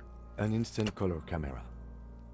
He produces two metal-capped ampules, clicks them into place, and the side of apparatus, a thin slot shines there. This is the first time he openly acknowledges the kid's existence. I have only 2 ampoules, so nobody move. I don't want to waste one. He points the camera at the corpse, bring into it. The lens needs adjusting, then... A sound, a shrill flash, followed by the breaking of a small ampoule of glass. You see streams of color pour onto the thick, glossy piece of paper, rolling out. In case we need it. Cool machine. Yes. It is pretty cool, isn't it? What do we need this photo for? It contains insight to the victim's person. This was a man of physical violence. The story he wanted his body to tell was important to him. It is his letter to us. Now, if you could find someone to decipher it. Can I have it? I should look at it later without the corpse smell. Sure. Just don't lose it. I will not lose this. It's no larger than a pack of cigarettes. The glossy-eyed corpse looks by, his mouth mute and his skin as colorful as the chemical rainbow on the photo paper, teeming with opportunistic organisms. Look him in the eye. His eyes are milky white and blind to the world, protruding comically from their sockets. There is no one home, just subaquatic terrors there. Dark brown hair grows on his head. His face is ready to explode from the organic processes inside. The death's head grin has passed. What remains is an unrecognizable mess. Underneath the curdled meat there is an expression, not carried on his features, but below, inside, an expression of pleasure. This man was experiencing joy at the moment of his death. Inlined Empire, medium 11, 97%. I talked in my dream. Tell me, who are you, dead man? I'm gone. I can see you're gone, but who are you? I'm a joke. Look at me. There's nothing funny about you. There is nothing funny about jokes either. Who were you when you were alive? A killer. A motherfucker. And a killer. I have another question for you. Go ahead, Coppo. Where have you gone? Into the wild pale yonder. Where is that?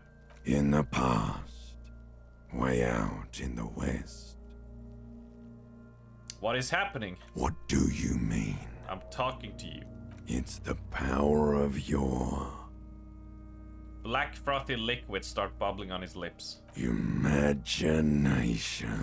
Imagination! Go ahead. Ask me more questions. You fucking love questions. Why do I love questions so much? Because you're a copperoonie. Look at all of them go. Do you want more questions? Give me a comical amount of questions. Coming right up, copperoonie Rooney. This is getting upbeat now. Why were you feeling pleasure when you died? Maybe I was getting my rocks off. First, do you have to speak like that? What dialect is that anyway? It's a mishmash, Coppabolo. You think I'm Messinian, don't you? For you, this is how people from Messina speak like. I'm not even sure what Messina is. Well, I'm not from Messina, am I? My hair is too light a shade of brown. Trust your inner racist. What are you? Racist now too? You think I am. You think I was a racist because this lump looks military and has tattoos. That's called profiling. So you were feeling sexual arousal when they were hanging you? Do I look like an erotic auto-asphyxiation type to you? Yes. Captain Coppadromo, I fear we are drifting away. He didn't choke himself. You know it. Who killed you? Love did me in, Brother Copo. It was love all along. Can you ask me a question? Sure, Lobo. I can ask you a question. Why are you doing this? What? Looking at my face, motionless. Looking into my eyes. Standing here. Why are you investigating my murder? Maybe this will lead to something indescribable, unforeseen, miraculous. The clown lips on the corpse appear to smile. The face rotates before you slowly. Something is on its way. Something hidden. It's coming. A miracle from the northwest, and it's almost here. You can feel it in the air, on your hands. The cold spring air smoothing them over. Why do I feel like I've forgotten something terrible? Because you have. Is my name Rooney? Fuck no. You're no Rooney. I do strike myself as a Rooney. No, you don't. Between you and me, your name is probably Harry. I hate you, you stink, and you're boring. Huh. Do I remind you of someone? A child born with Muller's disease, harlequinism, grown up miraculously. A baby affected with harlequinism? You sure got out of that one, Coppellini. I did. Enough! Come back later, Coppo. Amuse yourself with my frank manners and my memento mori features. If possible, also, see me in your dreams. Squint and take a step back. As you narrow your eyes, the monster before you blurs into a violent mess of green and pink. Observe. Only the lower extremities are pink with a dash of blue. His fatted hands, thighs, and his neck, just above the noose. The rest of the corpse appears dark green in the cold spring air. I'm squinting, Kim. Why am I doing it? How should I know why you are squinting, officer? Squint harder. His face and hands are pink. Thighs too. The rest is greenish. Oh. You are trying to assess lividity. Relax your eyes. The monster comes back into focus. an explosion of color, coursing with dark marbled veins. His stomach appears pregnant with something. Black liquid streams down his thigh and onto his boot. So, what do you think? He's beaten up, see the bruises? I do. Most of them are post-mortem. Maybe even all of them. The delinquents have made our jobs harder with their little sport. Stop talking in riddles, coin slot. He means you fucked him up good, Kuno. Fucked him up brutal like.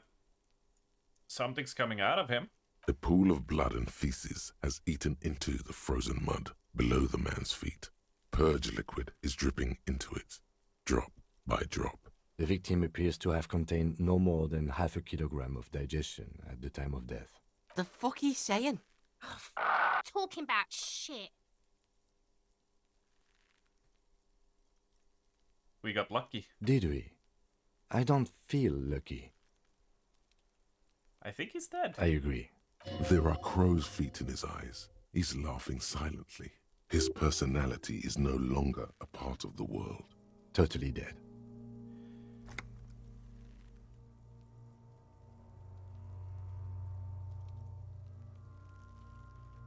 The world no longer stores his personality in its composition. There was a time for that, and it ended 7 days ago. That sounds about right, yes. I don't know what to think. What do you think? I think he was upright immediately after death. Blood has gathered in his hands and feet, and his neck. He points to his fat and chin. The noose acted like a tourniquet, keeping the blood in his head. The hypostasis here is in tune with the hanging. That's what I think. Could it still be he was moved after death? There's always a chance. We should check for ligament marks on his neck to see if they're in tune with the belt. We'll have to get him down first. Back off and catch your breath. But there is no breath to catch. Only the cadaver filling the air and your nostrils. He slowly rotates before you, decomposing. So how do we get him down? Are you sure we finished the preliminary examination of the cadaver? We might miss some of these things once he's done.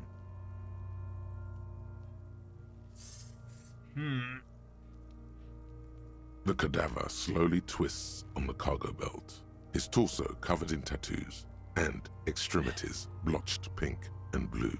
I mean, yeah. We did the best we could, right? The steel-reinforced belt presents a unique challenge. I brought chain cutters, but I don't see a good angle of approach to the belt. The cadaver is a good 1.2 meters up. Neither one of us can reach the belt without assistance. And even if we do, there's the question of cutting the airship strength material. We could saw the branch. Climb up there and saw the branch? Yeah, it seems dangerous. There has to be a less risky way, with less falling down of trees. Can someone else do it? Someone else? You mean like the police? I mean someone who's below detective. Someone like a paid garbage man? Or a cleaning crew? I have bad news for you. That is a detective. Fine, smartass. I know it's hard, but I assure you, the others won't come to help us. And we have a growing sanitary concern here. We need to get him down, fast. Maybe we can shoot him down. Yeah! Bang bang time, pig! Shoot his head off! How?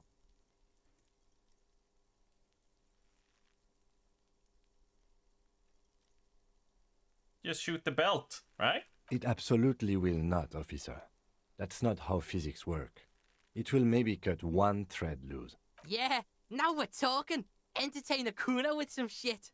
They'll miss! The pigs will miss Kuno! The lieutenant is undecided. On one hand, he wants to shoot some gun. On the other, it's an awfully stupid idea. It's not a stupid idea. It's a great idea. Fuck off.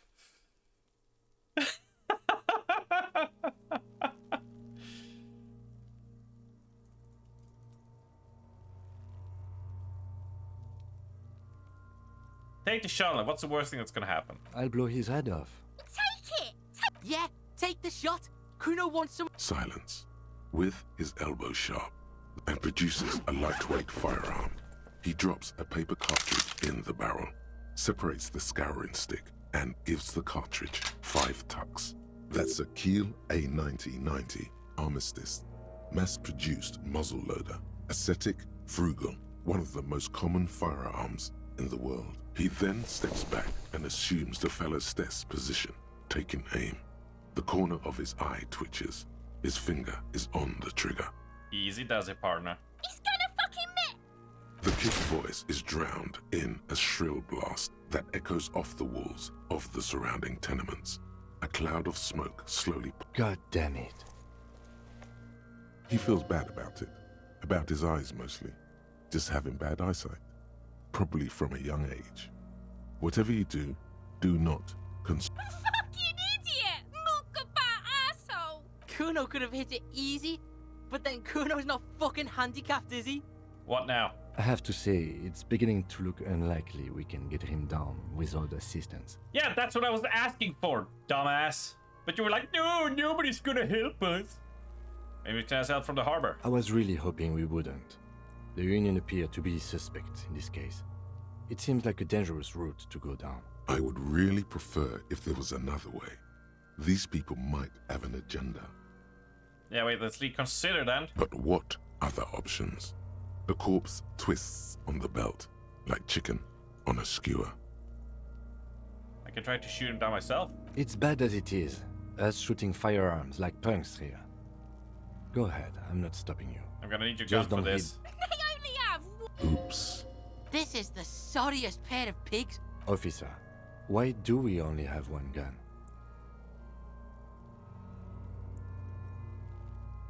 That is even more unfortunate than the badge. You need to contact your station about it as soon as possible. Try not to lose this one, please. We're not off to a good start. This missing gun business is making your hand tremble. Yeah, take it, you fucking banana poika! Take it and shoot yourself in the mouth! Feel the weight first. The cold piece of bakelite and gunmetal is surprisingly light.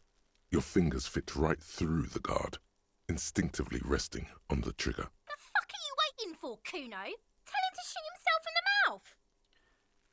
Point the gun at the... Oof. The buckle comes into focus in your sights. You stand with your feet planted firmly in the ground and your left hand supporting your gun arm. Why don't you just shoot yourself in your mouth? At least you won't miss.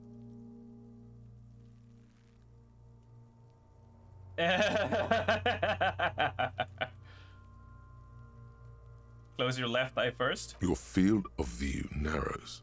The branch slowly moves, becoming entirely two-dimensional. The metal buckle as you wait. Your breathing slows down. Look, he's crying. You gonna cry now, fucking faggoty? Give the gun back. Yeah.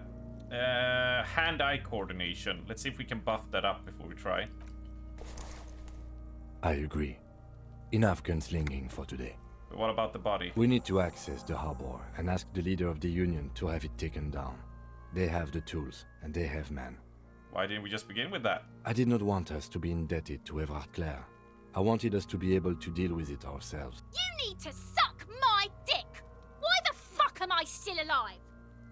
What's wrong with being indebted to Everclear? He's a dangerous and corrupt man, and we cannot predict what he will want from us in return. Alright.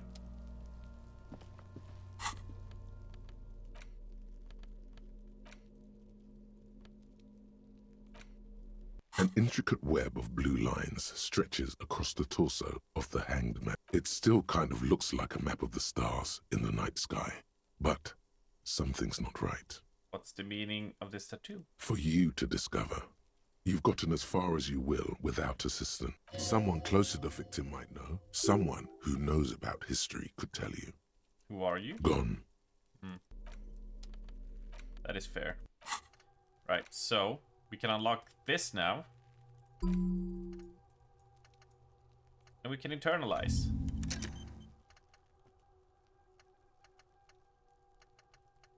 That is all fine. And then we have one more point to spend here. Encyclopedia. We need to go try the mirror again. I will not give up the case on the mirror. I will not.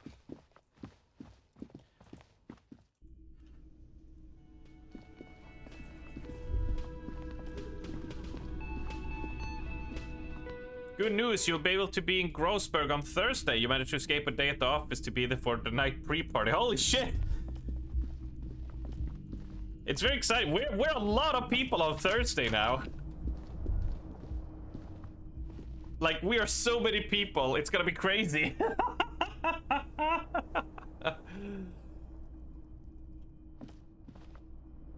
Awesome. Awesome to hear, French phrase. A mirror hangs on the bathroom wall. It's barely covered in All right, let's steam go. anymore. Like the rest of you, it comes from a bad place somewhere in the past. That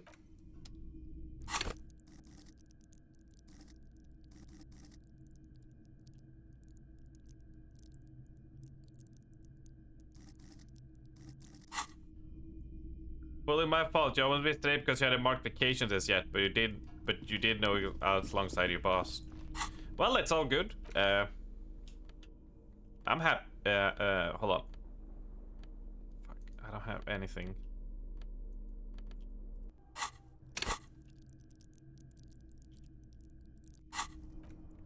I'm happy.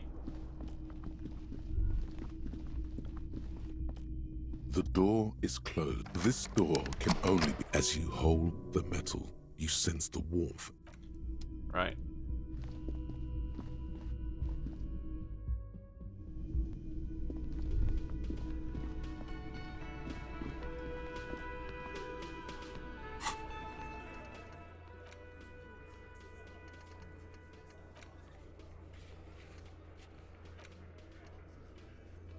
We need to run the serial number, right?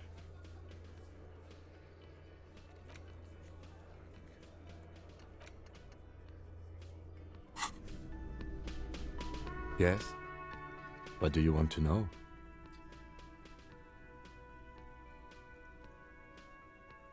You mean like a brief? Do you want me to brief you?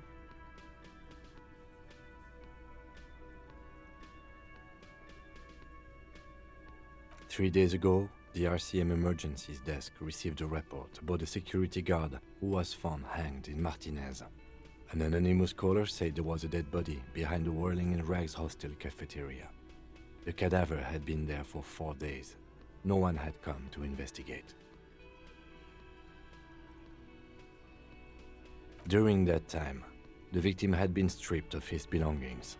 The caller did not identify. They didn't identify themselves in any way. There's a strong prejudice against involving the RCM in what's seen as union matters. The Dock Workers Union. Just to be clear, we are police officers. It's our job to find the killer. That's the case. And you mean like a brief?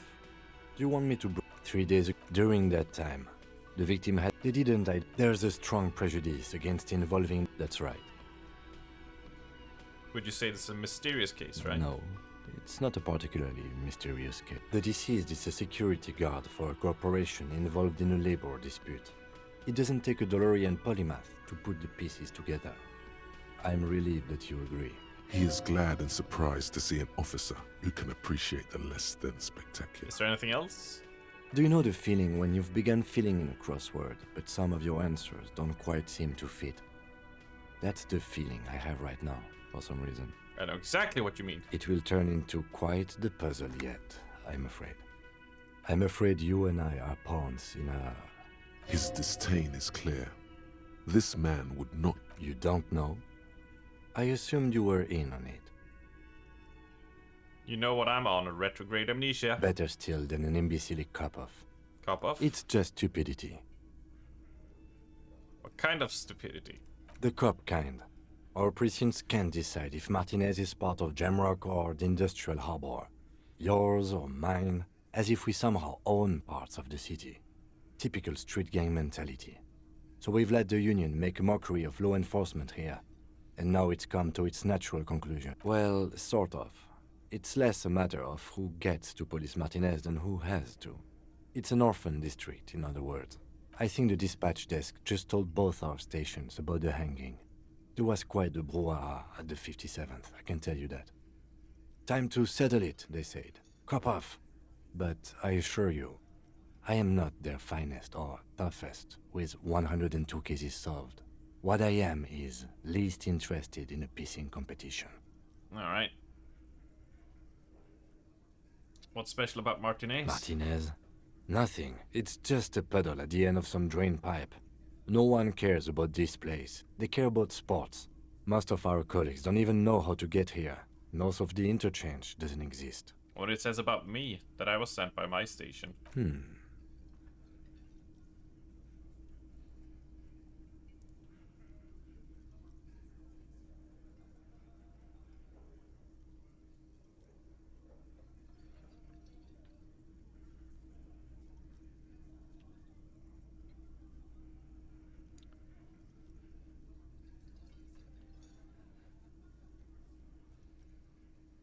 Don't be scared, but I think I might have supernatural abilities. He opens one hand and looks at it. Which school do you subscribe to? Mambo or Jambo? Mambo, I have a vivid interior. I see and feel things. It's always good to have a police officer who can see and feel. Was there anything else you wanted to ask about the competition? That's yes, enough for now. It's a wholly pointless matter. Forget I ever mentioned it. He's actually glad it's addressed now. Hey, logic! Look at you. It's because you're a failure. They sent you to Slight, Precinct 57. What? That can't be right. Just think about it for a second. You're a raging alcoholic who showed up 3 days late wearing piss-stained disco garb. You weren't sent here to win. What if Precinct sent me to this case because I'm a fuck-up, like, as a joke? I've considered it. So it's true. It would be immensely ugly of them, not to mention unprofessional. But I also think it's somewhat unlikely. Why is that? I checked the records. This jurisdiction dispute, who polices Martinez, reaches back to the 30s. It's as old as my station. And all this time we can't decide who gets Martinez? I think, yes, both stations would prefer a win. Do you really see me as a safe bet? Safe? No. But you're old. You've made it this far. Something has brought you through. We've only just started working together, so I don't know what it is yet. But it's there. So no, I don't think they sent you as a joke. And even if they did, they are in for a surprise. He's right. There are no airtight theories, just paranoia. You've given it some thought. Now let it go. What do you want to know? Good. Cool. Yeah, we have that done.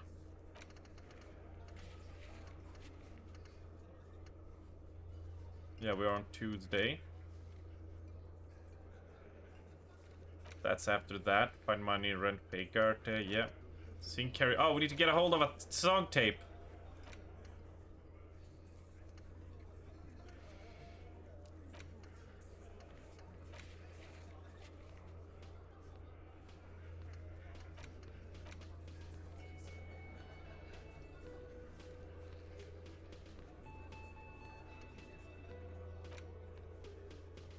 We need to run the serial number, that's for sure. I can't believe I have to actually stop and think here. God damn it. Inside, you see a set of steering levers, a radio microphone, a pull-out tool. This is Precinct 57. How may I assist you? Could you run a serial number from a pair of armorer boots for me? Sure, officer. Got it. I'll contact the ICP database immediately. Call back tomorrow. Hopefully they'll have dug up something useful by then. The International Collaboration Police, ICP, is an inter-Isolari law enforcement service, the crown jewel in the moral intern diadem, alongside EPIS and the coalition government.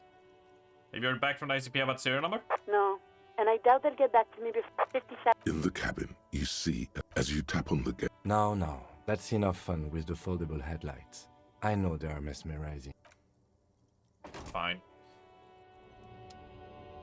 Yeah.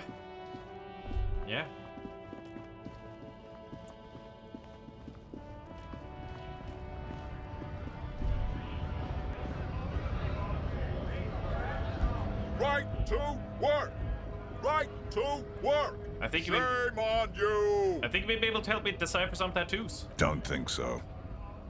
Barely glancing at it. Suddenly, this feels like a really, really bad idea.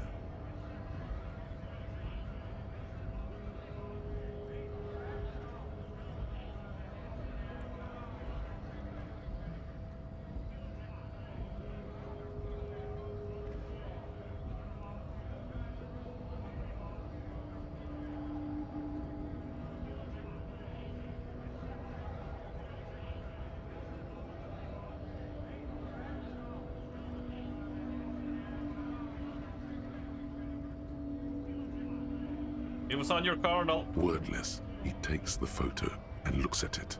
Grey eyes, dark. You see dead flesh in colorful rivers of polychrome, melting skin. Fucking loincloths. Really did him in. Loincloths? Yeah. Can you tell me what the tattoo means? What it means. He points one tiny star web of lines away from the man's heart, almost on his stomach. I can tell you what this one means. Only one. You want to hear what happened here? Yes. Our colonel is deep in the bush here. Deep in the fucking bush. In Benital, 41. Monsoon season. He's on a reconnaissance mission. Benital is one of the inhabited islands of the Seminese archipelago near the Pale.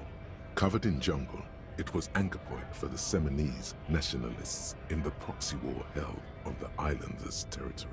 He spent a month behind enemy lines, scouting kept villages. Nothing but fucking bugs and snakes for fun. Men are getting restless. There's talk of switching employers. He licks his lips as if he's drunk suddenly. With some strange emotion. This is about to get really graphic. Last moment to back off. Don't interrupt him. I mean, yeah, it's gonna get graphic, but we need to hear it, right? Our boy. He's only a captain then, but he knows how these men think. If they don't see action soon. His voice gets strangely quiet, a long, long way from right to work. His gaze pierces the paper. At dawn, he comes upon two kips, breeding in the bushes by the river. Or maybe they weren't breeding.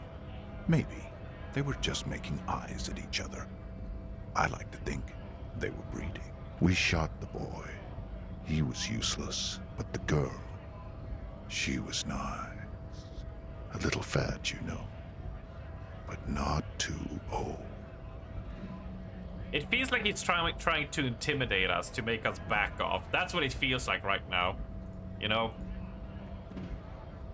You know when you're being inquisitive or something, and someone suddenly shifts from a conversation to something really graphic, and it's like, oh, they're trying to make you back off. That's what it feels like. She was quite the entertainment for the week she lasted. Expired in the hands of Sarge Mason. The kind of guy who'd make Chief there shit his pants and cry like a bitch. God. Mason couldn't let go. Cut the tits off her cold body and fucking ate them. Said primitive spirits were watching over him now. Drowned in a creek a week later. Spirits my ass. Something stirs in your stomach. There's a word on the tip of your tongue. Colorless. Odorless. It's... You're not really a scab leader, are you? Fucking mask is getting sweaty. I want to take my mask off. He shrugs. He's under orders. And orders are orders. You were there? No, I was somewhere else. That's just a guess as to what this one little star on his belly might mean. I'm just a bouncer. Evil. You bet it was. What is evil? It's just nature. This guy, he used to say evil is when nature and spirit meet in the wrong place. Can I have it back? Go ahead. All right now. Free commerce! Keep the goods flowing! On the photo in your hands, the dead man's skin is studded with stars. Tens, hundreds of them, littering his dead skin. Interesting.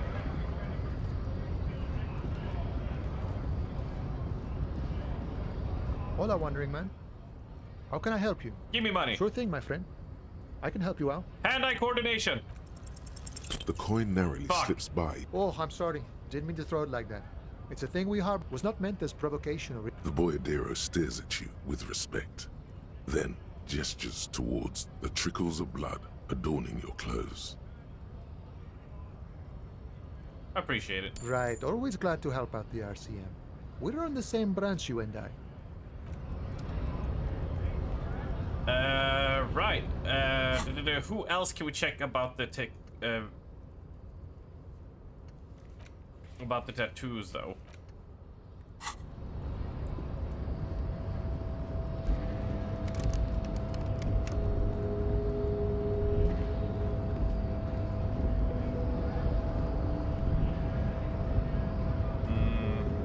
Measurehead could, but that would only be like, he has tattoos, he must know what it means. But we could go ask, oh, the old lady. Ah, she's very, very...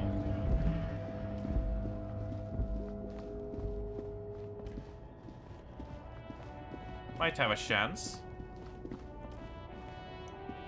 Lowman, you caught me at an opportune moment. This awful weather keeps me awake. You can entertain me with your questions. Nope.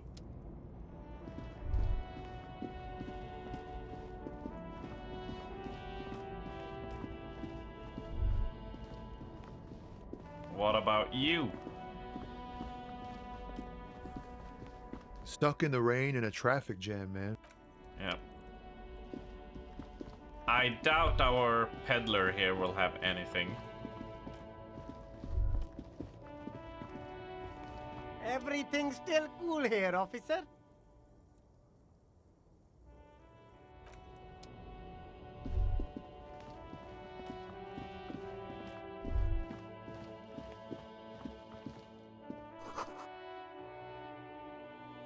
A crumpled billboard reading, Samaran butter soaks in the canal. Two ugly lines mar the bright whatever it is, the boy goat milk butter. The Samaran, it's an acquired taste. Just some tasteless advertising. Damn it! Well, I tried. A rusting control panel. This panel usually closes the water lock, turning it into a... You pull the lever, nothing happens. Damn it! A spring bring... Wasn't there a... Alright. Who can we check the tattoos on except Measurehead? Is the question. I doubt these old fucks would have anything.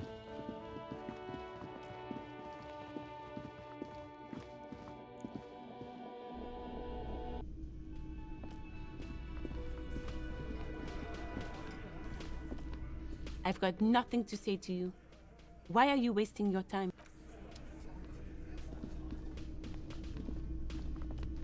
Oh, hello, dear.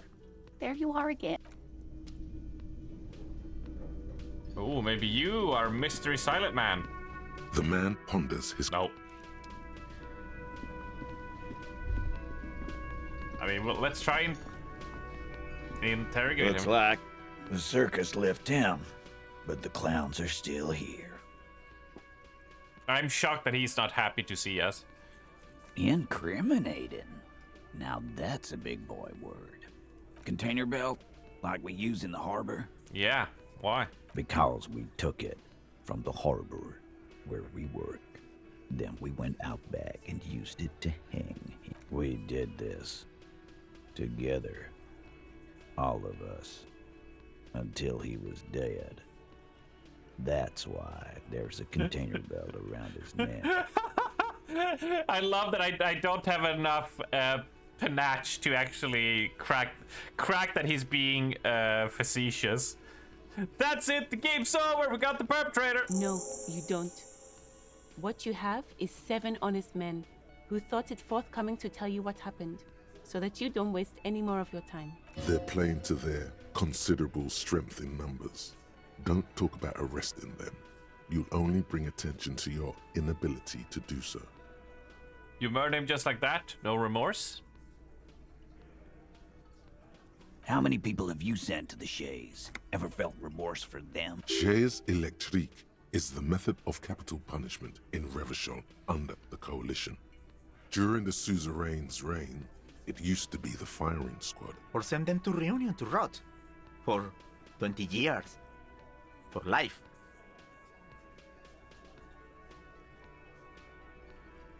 And Reunion, what's that? The River Esperance Correctional Facility, A military prison run by the Coalition, dubbed Reunion by the inmates.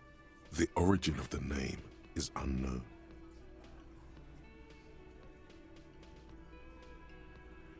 Oh god, all of these are awful. None of these are good options. These are also easily rebutted. I'm doing my job. Oh, so you are just a simple, well-meaning man, eh? Ever been in solitary? He's clearly been in solitary confinement, and at a young age. So is hanging a man, slowly, without breaking his neck. Who called the shots that night? Are you deaf?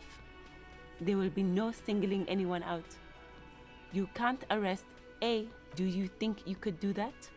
Do you think you could arrest them all? A shadow of a smirk passes her lips as she tilts her head. Titus, keep addressing him. He wants everyone to know he's in charge. No, but seriously, who calls the shots around here? Who do you fucking think does?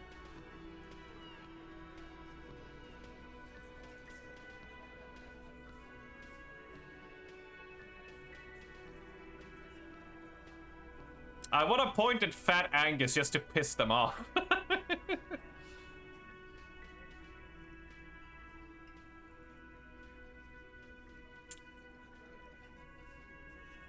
The sweaty man turns red and looks. It's not the fat ass. Titus runs the Hardy Boys, genius. I think you got your answer, Mr. Law. Yes, there are some administrative differences. But on that night, they all acted as one man.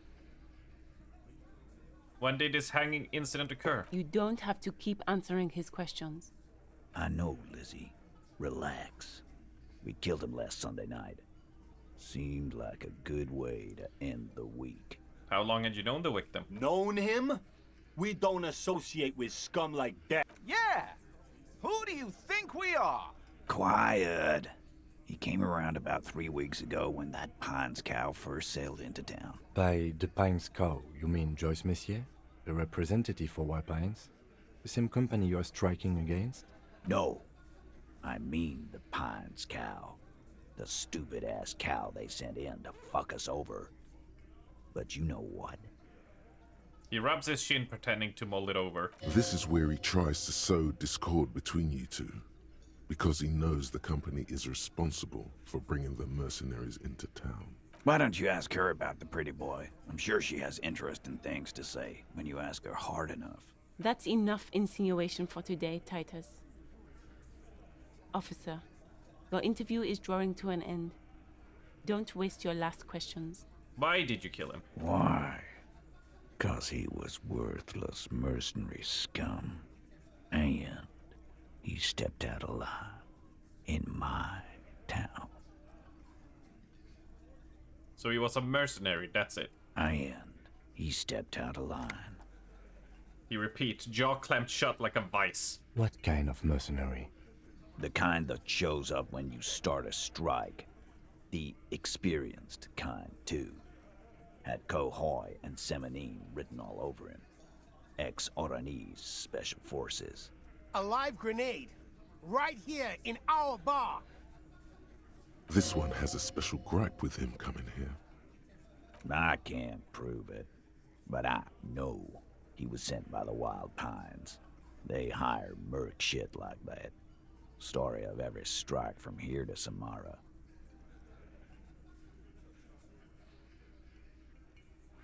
How do you even know he was in Special Forces? 'Cause one night, he walked straight up to the mic and said, I'm Oranese goddamn Special Forces, and I'm gonna fuck you all! Really? Yeah, really. Had a gin and tonic up there, sang some Oranese paratrooper song, and said he's gonna fuck everyone. We couldn't believe it either, but he fucking did, right there. Like some kind of animal. This is a serious violation of the karaoke code.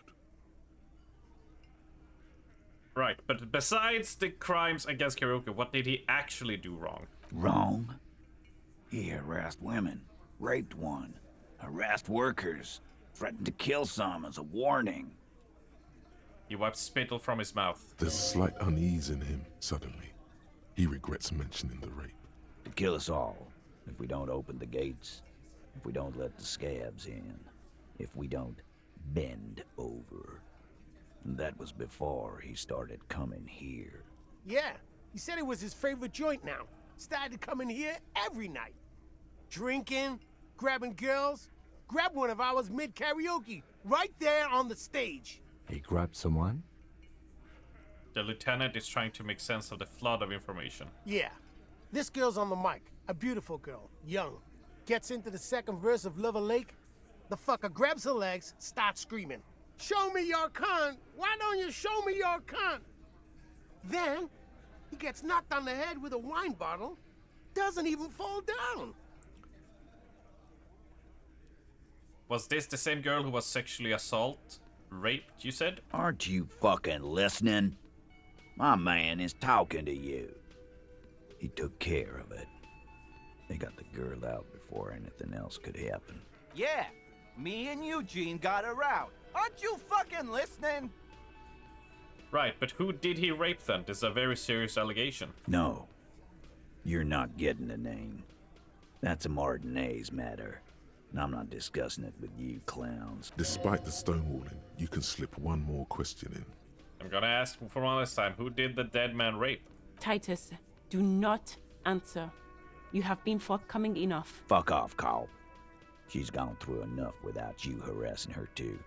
She doesn't need more embarrassment. What are you talking about? Embarrassment? If someone has been sexually assaulted, we need to... What you need is to get the fuck out of my face.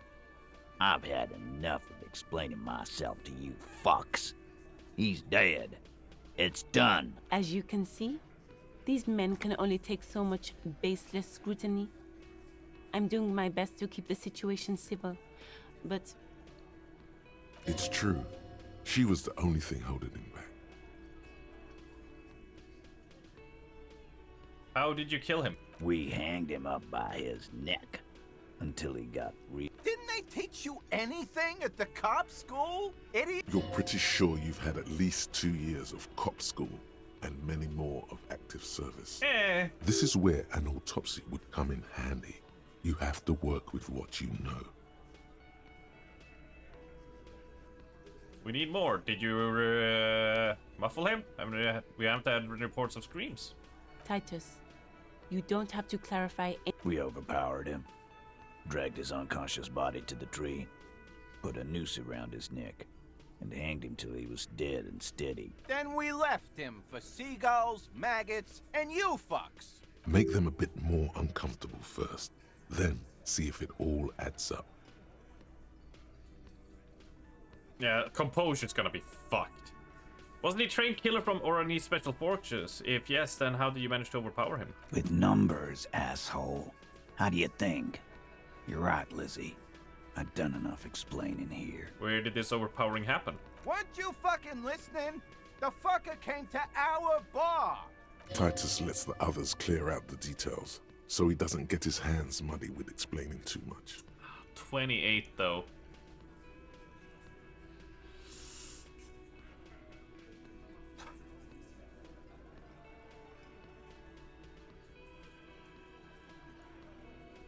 Do it.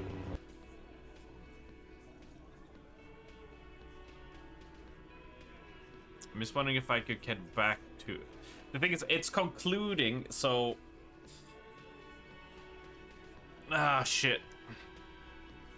1 in 4, roll it. Prepare your skill issues, everybody!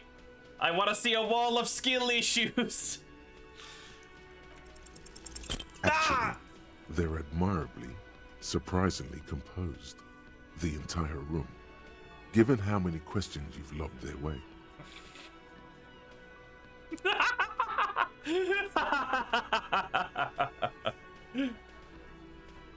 All of them, maybe one of them is fidgeting, cracking under pressure. Well, this one. But he's always fidgeting, so don't get your hopes up. Right, I have other questions. Like what, Copper?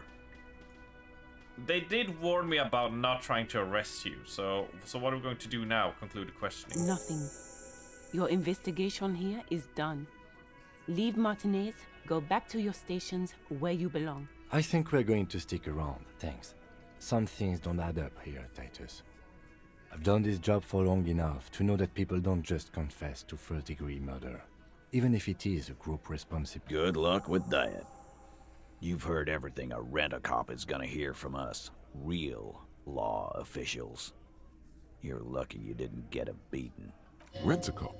So that's what this is about. He doesn't see you as his equals. We'll hold on to authority for now.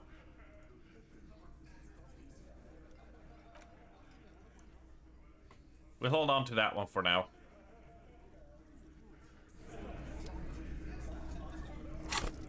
Our authority is at 5. Damn, how much authority do we need to have anything that gives us authority? Not yet, right?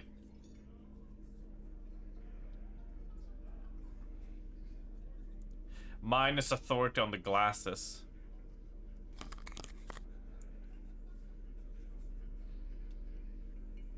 Oh, I should probably put on this again.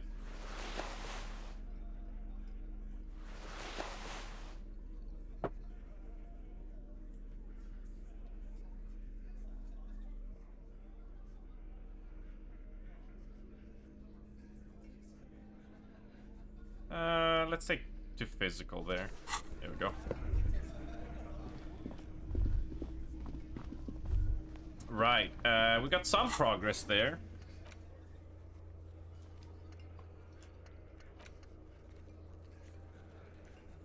Yeah, we need to access the harbor. Let's go back to Joyce.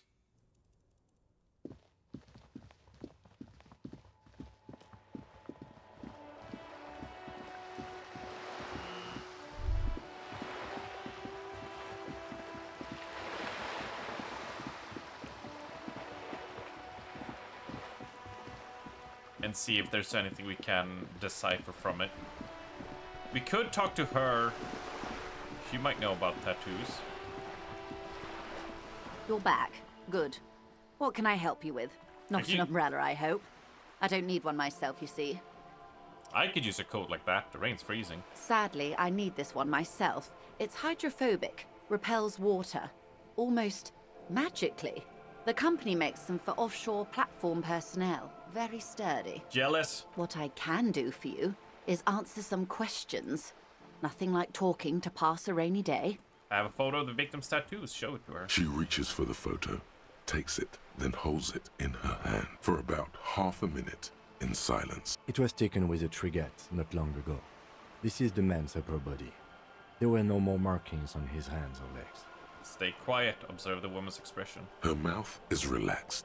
The accordion lines near her mouth vanish. The pearls of her eyes move slowly on the photo's surface. What do you think? Sorry. I was trying to see if I can read the web of interdependencies between these points. The stars. She points to one point. She points to one on the photo paper. I can't. But that's how you read this story. The points themselves don't have letters, numbers, anything. Their size, location on the body, and distance from each other tells you what they represent. Like stars in the sky? Close. Port cities. This is an Oronese map of the waterways, a sailor's tattoo worn by wayfarers of the Dolorian century. Over 300 years ago, the sailors would mark their bodies to map their travels. What is the use of this map? The sailor's soul would use it to fly back home if they should die abroad. This is a sort of contraption to be reeled back in by. The silver cord, they would call it. Where is he now?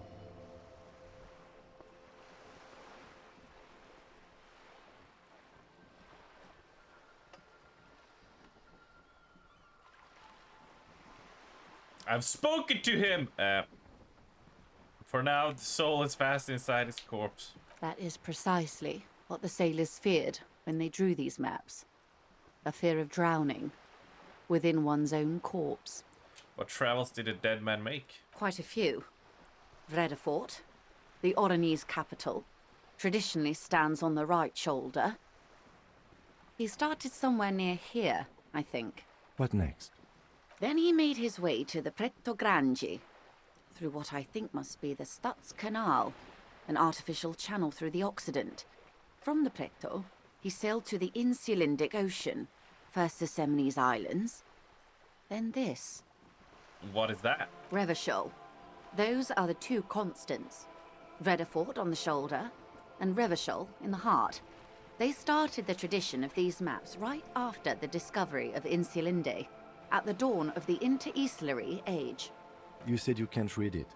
I can't. This man was no sailor, and these are no ports. I can understand geographic fragments, but not their meaning. Somewhere in an office lit by a single green desk lamp, Captain Ptolemaeus Price, 58, bald and bespectacled, is writing in a ledger on his desk. Rows and rows of days and weeks, laconic remarks in a single column. Patrol, case, vacation, injured. In Martinez looking into Krenel, he writes in one.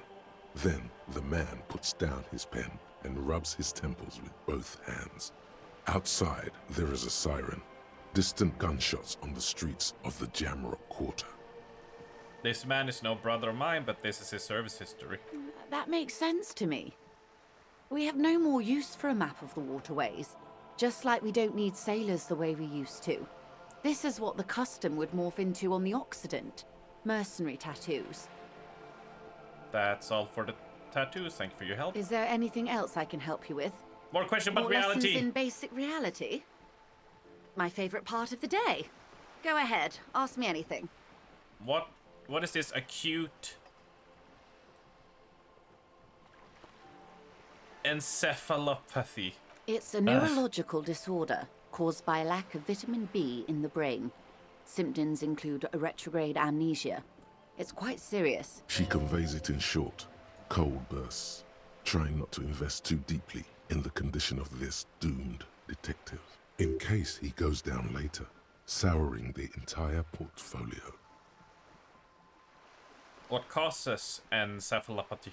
Well, it's either bariatric surgery or long-term alcohol use. Oh, it's definitely the drinking. She nods slowly. What this boils down to is, this reality thing is stupid. Blow this joint, grab a bottle, and drain that shit right down your throat. Wait. This reality thing is the only game in town. It's probably in your interest not to blow it.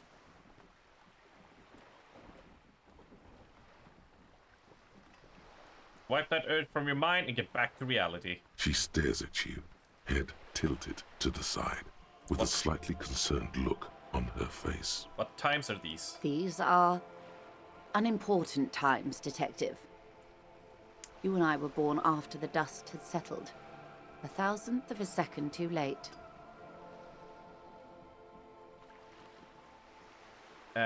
Too late for what? For the big time. Her eyes light up, there's a flash of teeth. What's the big time? The revolution. And what is this revolution I keep hearing about? It's quite easy. Every 100 years or so, our species gets together to decide what's next, who gets shot in the head, and who gets the mineral rights. It's a real kerfuffle. When was this kerfuffle? The turn of the century revolution? Don't answer it. It's a trick question. The revolution began in '02 on the Isla of Grad, though by the end, nearly the whole world had gotten involved. Who started it? It wasn't a who, but a what. A pandemic of Zarat, a particularly virulent prion disease, which the authorities in Grad proved unable to contain. Then Mazov came along and overthrew the government. What did this Zarat do? It made people overthrow their governments. Really? Of course not. It was a highly infectious microorganism that destroyed brain tissue. The actual causes of the revolution were material. The pandemic only provided the spark. Where did it spread from there? From Revachol and Grad? Not far. The world managed to cauterize itself. Mazov's government was overthrown in '08, and the coalition crushed the Revachol commune 2 years later. It was the end. What came next? Why? You and I, officer. Our lives in the zone of control. She spreads her arms, raincoat flapping in the wind. Something tells you her life and yours are not that similar. What is the zone of control? A city-state divided into free market zones under the everlasting interregnum of the Coalition of Nations. And you, of course, the citizens' militia. The clatter of typewriter keys fills the main hall of the reappropriated silk mill. Precinct 41. Chad Tilbrook presses enter. Outside, Officer Elfboy Williams slams the door of an armored motor carriage. The zone of control is the third incarnation of Revachol, after the failure of the suzerain and the commune. What happened in the rest of the world? Modernity. They developed the marvels of the inter-eastlery communication, telematic milieus, radiation, colored plastics. Meanwhile, in Revachol West, the aftermath continues for the 5th decade. 51 minus 8 equals 43. Wait, you're saying it's been like this for 43 years? Time flies.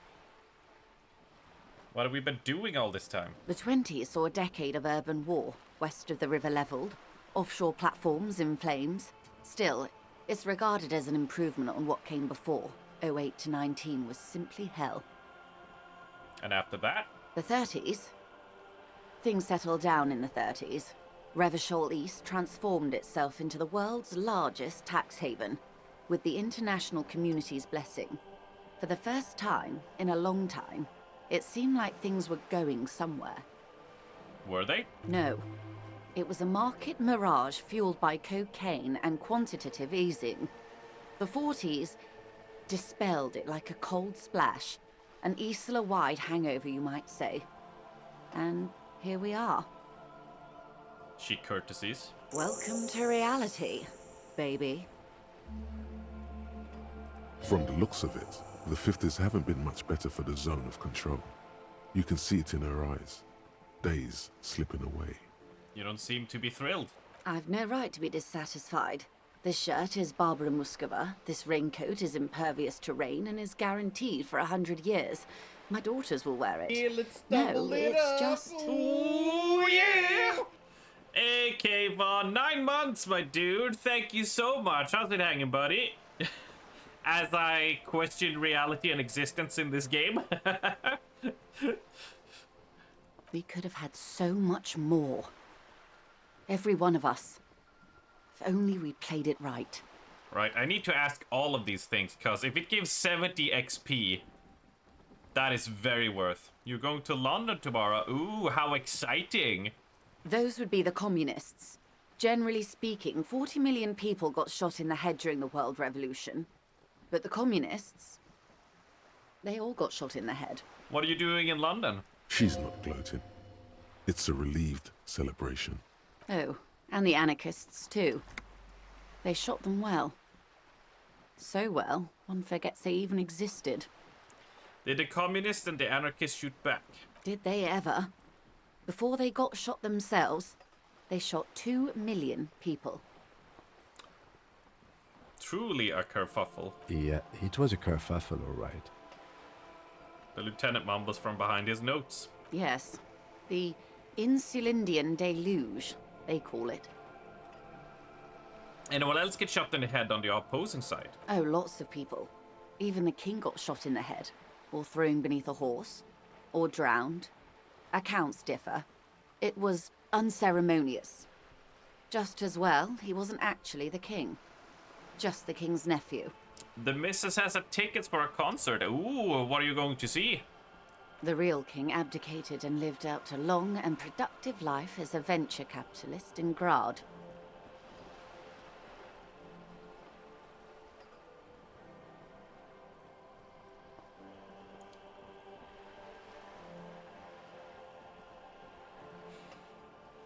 I mean, I don't really care about kings. Tell me more. About head shooting? Who got the mineral rights? The liberals got the mineral rights. And by mineral rights, I mean everything. Oh, and by liberals you mean... Liberals are usually middle-class people, Detective. Or the remaining gentry. The beneficiaries of the pre-revolutionary arrangement. Some were rich enough to stay with the Constitution, with monarchy. Big mistake. Others bet on the revolution. They were called the Ultras, or Ultra-Liberals. They fared well. Some folk singer called Noah Cahan. It's her first time in London too. Oh, exciting! So you get to go and do a bunch of sightseeing. They didn't win so much as survive. We were the last ones standing when the war ended. Everyone else got shot in the head, remember? We.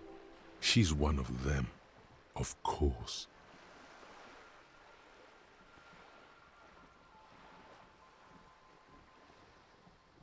If everyone got shot, who was there to surrender to? To foreign intervention. The Coalition. Those people really took the mineral rights. Wait, you just said the Liberals already took everything. The Liberals took everything that wasn't nailed to the ground. The Coalition took the ground.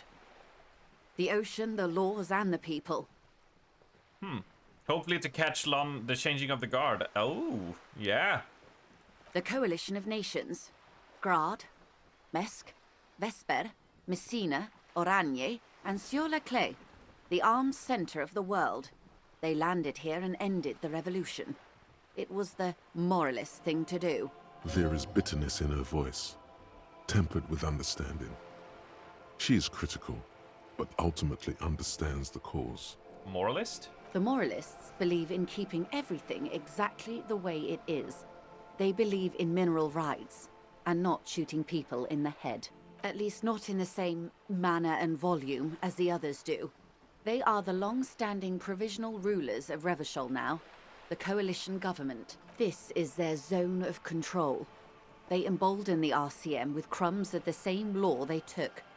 Technically speaking, you are a moralist. The color of moralism is blue. The official motto of Moral Intern, or Moralist International, is a blue forget-me-not, a piece of grey sky. Unofficial. For a moment, there was hope.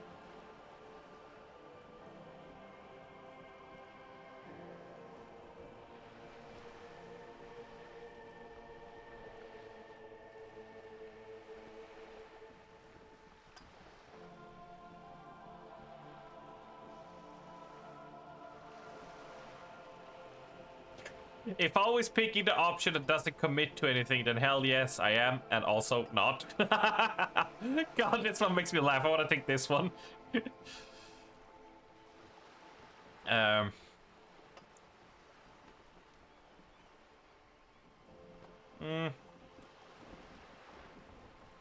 interested. Oh, man.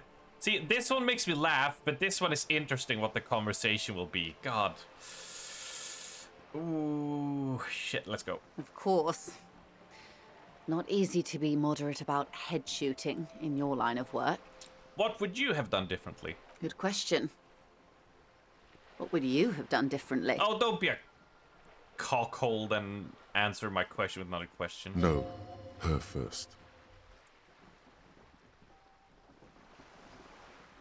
I asked you, who are you in all this? And I asked you, past less detective of the Citizens Militia, what insight has acute encephalopathy given to you? I would have made off with the mineral rights. You and everyone else. But that's got nothing to do with preventing the revolution. Oh, well. What was, I guess. That's enough about time. They are what they are. Who knows? Anyway, enough sentimentality. Is there anything else you want to know? Not so fast.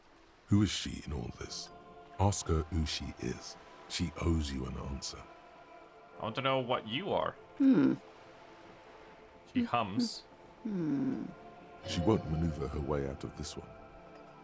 What are you? I am the vilest of the vile. A traitor.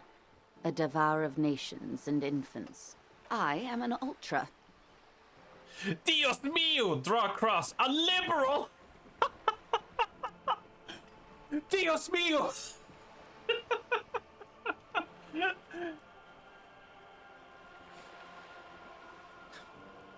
Wait, what's an ultra? An ultra-liberal. It's a type of liberal. from the revolution. It's, not the moderate kind. I don't understand what's so vile about that. Haven't you heard? I am a nether creature of the Forbidden Swamp. One of those who pushed the king under a shit wagon and betrayed the revolution. We surrendered the nation to financier pirates. No sane person identifies as ultra-liberal anymore. Not in broad daylight. I can see we're not so different, you know. Tell me, now that I've uncoiled myself, do you find me frightening? In her green eyes, you see a mixture of truth and self-satire. Decades of guilt and pride. Forgive her. But only because you like pearlescent teeth and those light green eyes. Oh, for fuck's sake. We do not go electrochemistry route, because that is just a dark path, so. Why should I forget? I do hope so. I do hope we're able to remain collegial despite it all. Tell me, when you look in the mirror, do you not see a monster staring back at you? When the dust settled, the liberals were the only ones left to clean up the mess. By virtue of their survival, they were handed enormous power to shape the future. This was all our last generation managed. Would you have done something differently? With due respect to our overlords, the eternal caretaker government that keeps Martinez a monument to the efficacy of its artillery. An appropriate warning to those who'd cross the line and pull the city into madness once more. I would not have relinquished sovereignty to the Coalition. Not here in Martinez, and not in the Stella Maris or Delta Beachheads either. If not for my own sake, then for my daughters. We had an obligation to defend our sovereignty. We should have burned the whole Isla down rather than let them have it. Dark orange flames reflect in her green eyes. An oil fire on the ocean. You're a patriot? Yes, I suppose I am. But I wouldn't be a patriot anywhere but here. Seditious talk, man. The lieutenant puts down his notes and gives her a look. You're a smart woman. Perhaps. My intellectual vanity will be my undoing. You're no dummy yourself.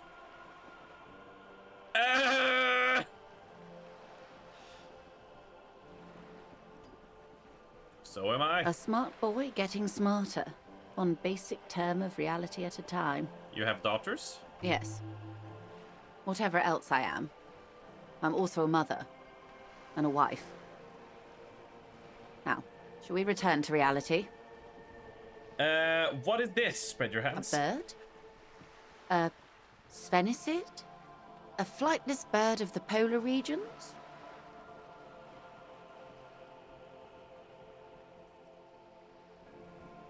Am I really that awkward? Of course you're not, my dear. I'm just terrible at guessing games. I mean, what is this place here? Ah. This is the pier of Rue de Saint-Ghislaine, 33A, where the tenants have been kind enough to rent me a slot, or two. She looks around. What is Rue de Ghislaine? A pre-revolutionary tenement. Old buildings are called tenements, you see. And new buildings, bâtiments. After les bâtiments nouveaux. But 33A and 33B are not nouveaux. They're old. She looks up at the crumbling facade. This one used to be 8 to 10 stories tall. A real high-rise by the standards of the last century. Built to mirror the skyscrapers across the bay in the Delta. That was before the war, of course. Who lived in them? Mostly the urban middle class, I believe. This was once primo real estate, before the cannons lopped 4 or 5 stories off. Splat, splat. From a dilapidated balcony, seeing the skull gives Joyce the evil eye, her red paintbrush held to her throat. Wonderful. What is that? Point to Cindy the skull. The girl in the old lady rags. Yes. Looks like a sullen and rebellious member of a teen infraculture. Infraculture? Yes. You and I belong to the supraculture. We're common, the herd. The music on the radio, the food in the chain restaurant, those are all too popular for the girl in the old lady rags. She prefers a fantasy world, an infraculture with its own dress code and vernacular. It is an illusion, I'm afraid. There is no refuge from the supraculture.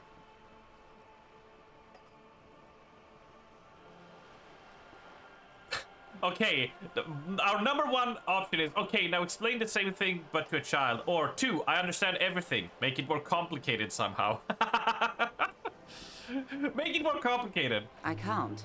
That's how simple it is. One may dye their hair green and wear their grandma's coat all they want. Capital has the ability to subsume all critiques into itself. Even those who would critique capital end up reinforcing it instead. All right. What next? Glad to have been of assistance. Alright, we got a new skill, which means we gotta run back to the mirror. And we need an encyclopedia for this. We will try again! And we will fucking make it! Although I'm pissing away the day talking to her, which is not good, because I need 20 reals as well. But I can't get into the damn bookstore, because we found like 15 reals in there. The detective needs an anti-horny bunk. Yeah, he does. Like, it's good to have that electrochemistry for many things, but it also leaves you a horny bastard, which I'm not fond of.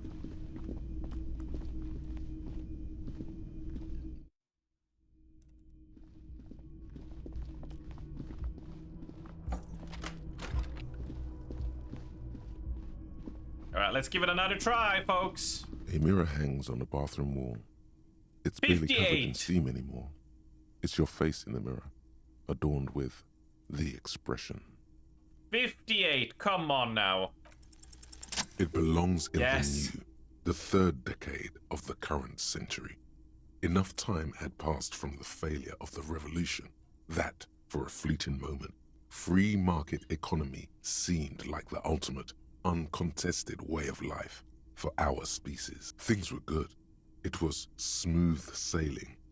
People made gold and champagne-tinted interiors and facades to suit the times, calling this the new style. But more importantly, disco happened. For Revachol, your city, that meant only one thing. Guillaume Lamillion, out of the dazzling swirl of disco music, in an open-air boîte de nuit, somewhere in Revachol West. Guillaume's blonde mane appeared on the screen. He sang some bullshit. Then he made the expression. So I adopted it. Why? Everyone loved it. Maybe you thought some of the stardust would rub off on you. Maybe it did. Either way, it's all gone now. Only the grimace remains. I feel I need to add a clicking sound when I make it. Click, click. The click is used to spur on a horse. It also features heavily in Sometimes you like to add finger pistols to the mix, because, unlike Guillaume Lamillion, you are a police officer. It's your nifty little way to say, I'm armed and dangerous. How long ago was the new? There is a vast ocean of time between right now and the expression. Looking good on you, or anyone. 2 decades, if the calendar is to be trusted. Humanity has run aground in that time. It's a different world now. The expression is a relic. Anything else, like who I am? Why did I become a cop? Why did I drink myself into oblivion? You have some understanding of the near history of disco, plus the trivia you've picked up along the way. Episodic memory, however, remains in the dark. It may never return. You should prepare yourself for that. I guess that's it then. Conclude. It doesn't have to be. You can swoon over Guillaume and his champagne-corked smile whenever you want to. Maybe some of the stardust will return. 48. We got it up to 42% though. Let's go. It's like something snaps in you. A nerve ending. A thought. A sadness. Your face in the mirror is suddenly clean of the layer that had distorted it for God knows how long. Just like that, it's over. The running gag that your life had become. A sad old man looks back at you. Let the mirror be for now. We got rid of the grin, folks! Woo!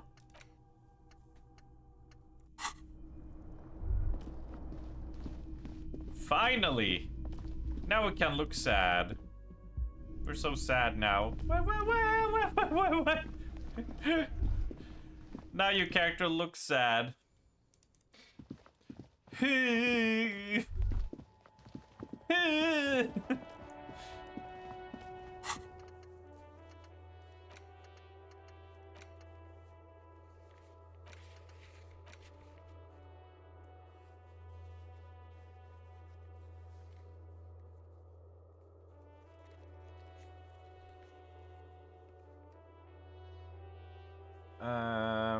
Right.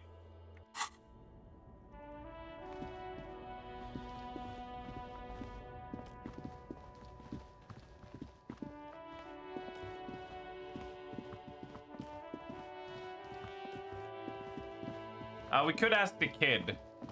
We did have something to ask him, actually.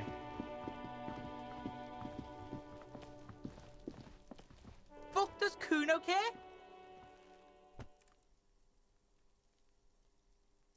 I want to discuss the body. The fuck about it? Where's the rest of his armor? Kuno doesn't give a shit about the armor. How come? Kuno's fuck gimp's got one big thing wrong with him. He's a fucking mutant. A mutant? Look at him. Fucking growth hormone shit. He's a giant. The armor's too big for any man. Kuno doesn't give a shit about that freak armor. Kuno threw that shit away. What do you mean you threw it away? Kuno tried to get the helmet on. It was too big. He performs a kick-off on the imaginary helmet. Kuno kicked that shit in the sea, rugby style. That shit means nothing to Kuno. You threw it in the sea? Yeah, that shit means nothing to Kuno. Kuno doesn't give a shit about material shit. Kuno's a fucking monk. You wanna fuck on someone about that armor? Go fuck the mustached union fuck. The jolly troubadour shit at the gate. What do you mean, troubadour? Yeah, cock in boot. You know that jolly union cow fucker? Came around talking about cows or some shit. Came around pretending like he cares about cows. So yeah, he's the one you want to talk to. He's fucking crazy about that armor shit. Coming here pretending like he likes cows. Trying to catch a peep at Kuno's armor. Go to the gate. Ask him yourself. Yes, this troubadour has it. You can feel it. There are contusions all over his body. Did you do that? Fuck are you talking about? What is this contusion shit? He says you're stupid, Kuno. They want to make you stupid again. A contusion is a bruise. I'm talking about the marks your stones left on the corpse. Oh, did Kuno make your shit sniffing harder? Obstruction of shit sniffing. This is Kuno's kingdom. Kuno fucking rules here. You're testing. Get lost. Oh, back down from Kuno. Interesting. The fuck do you want with it? Good call, Pigmeister. Kuno does. Alright, whatever. So the hippy dippy guy was like, hey, I'm all cool, man. He took the armor, son of a bitch. He's going straight to jail. I miss playing patrol cops because I could just arrest anyone and find them.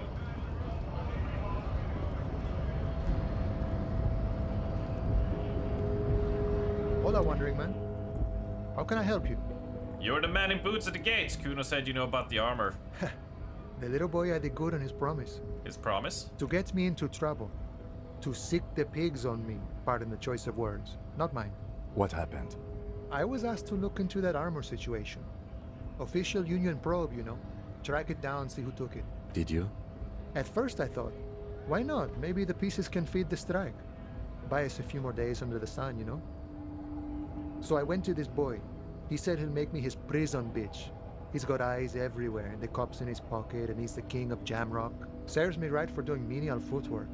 I dropped that probe right then and there, and it still got me into trouble. One bad move is all it takes. So, Kuno used us to what? Scare you? It's a minor nuisance. It's all good. He contemplates taking a swig from his flask. He thinks, not yet. Better to get this business out of the way. Sweeter then. The probe into the armor, what did you learn? I learned that people don't want to talk to a drunk union man about some armor. What else? Not much. Technical stuff mostly. That was the interesting part. What sort of technical stuff? I did some research into this armadura. Let's say I have friends at the library. I didn't get into the material science, just how it comes off. How does it come off? In parts. 4 in total. The helmet was the first to go. The kid says he tore it off and kicked it into the sea. I believe him. The boots were still on the guy last I saw. Too hard to remove. So, as I count, there are 2 parts missing. The gauntlets and the cuirass. This is where I left off. Too much hassle. More like a job for some militia. Hold up, 4 pieces, helmet, cuirass, gauntlet, boots. What about the leggings? Oh, they're just gone. They don't exist anymore, if they ever did at all. Forget about them. I did. I'm ambitious. I'm going to find all pieces. All of it? There are junior officers out there, eager to prove themselves. I would leave some for them, and I would leave the boots to processing, but okay. And Mesqui's epic then, all across Martinez. I hope it will be a real bonanza for you. Thank you for cooperation. No problem. If you see that kid, thank him from Call Me Mañana. Thank him for showing me the way. He is sincerely grateful he is not tracking down pieces of armor right now. Good talking to you. Gotta run. Alright, let's go fetch the boots!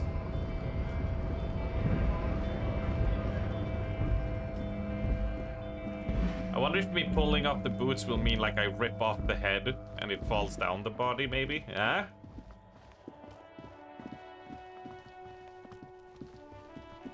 But we want the boots.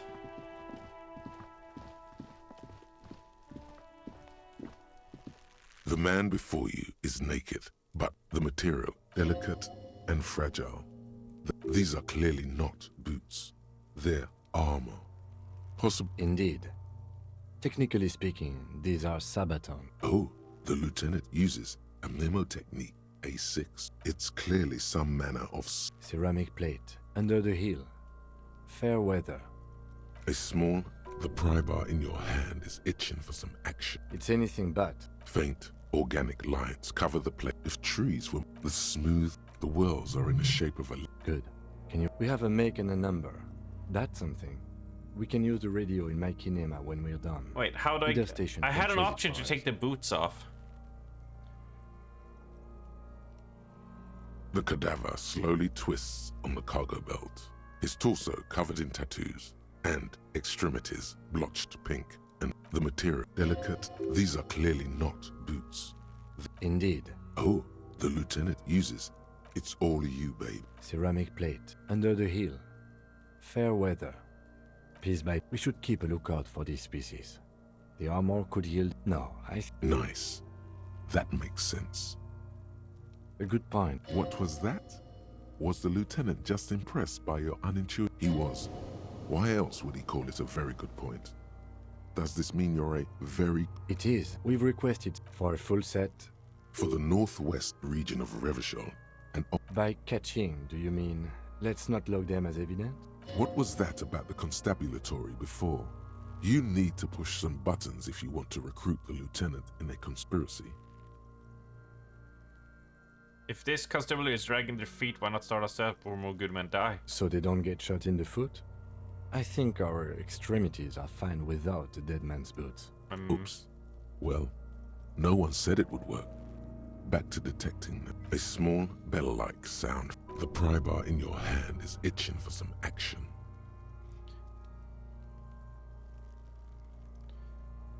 It's anything but. Faint, organic lines cover the plate. If trees were made of porcelain, the smooth, glossy... The whorls are in a...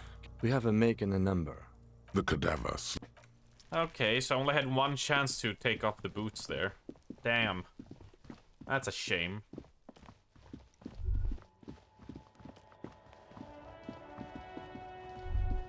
Oh well. I guess when we get the body down, we'll get a second chance of doing it. Oh, Kuno lied to you. Return and confront him. Shit.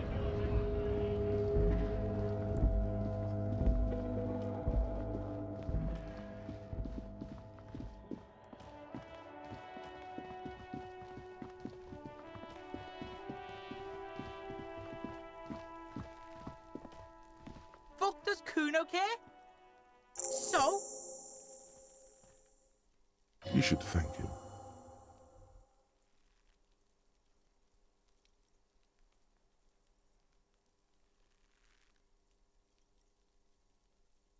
He said thank you. Was the key on chasing down that armor?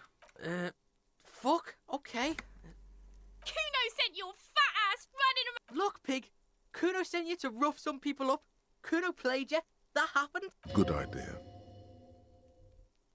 Yeah, let's move on. That's what Kuno said. Don't be saying what Kuno said back after this shit. You better have some. Yeah, real interesting.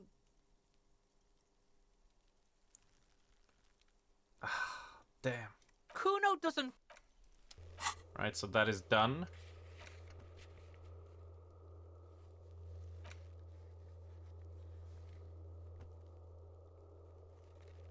In order to succeed, the body has to be down, autopsy has been finished, and Kim has to be absent.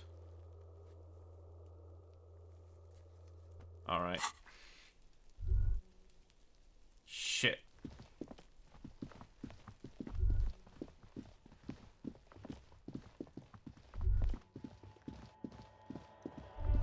Let's run in and check the bookstore.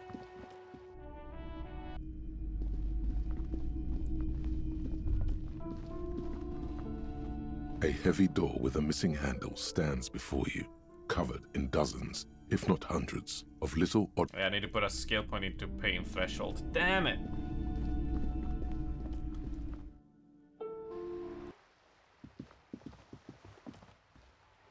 Every snowflake is like a little gift from the sky. Who is that? Oh, that's Auntie Billy. She's nice if a bit distressed. Why is she distressed? I think she is a bad husband. Not very nice or helpful. Aw. Okay. Well, I mean, we've reached 5 hours, so we'll stop there. Looking at what we have to do. Ask another about the tattoo's possible meaning. Is one thing. Morel is across the thing, but we can't go there.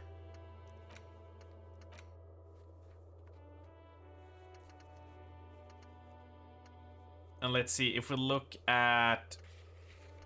Prove your authority over Titus Hardy.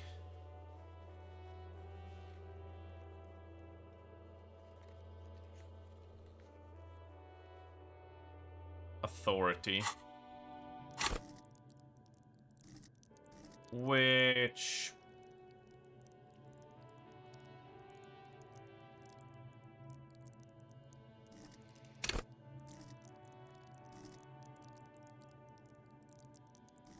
Yeah. Well, since we landed the, we got rid of the expression, next time we level, we can take off 2 points, right? Or something. But that's gonna be a difficult role to do. And then we have to talk to Measurehass, finally. That son of a bitch. But for now, we pull a save there. And we're getting somewhere. Albeit slowly, but we're getting there. Which, you know... It ain't too bad, right? Right?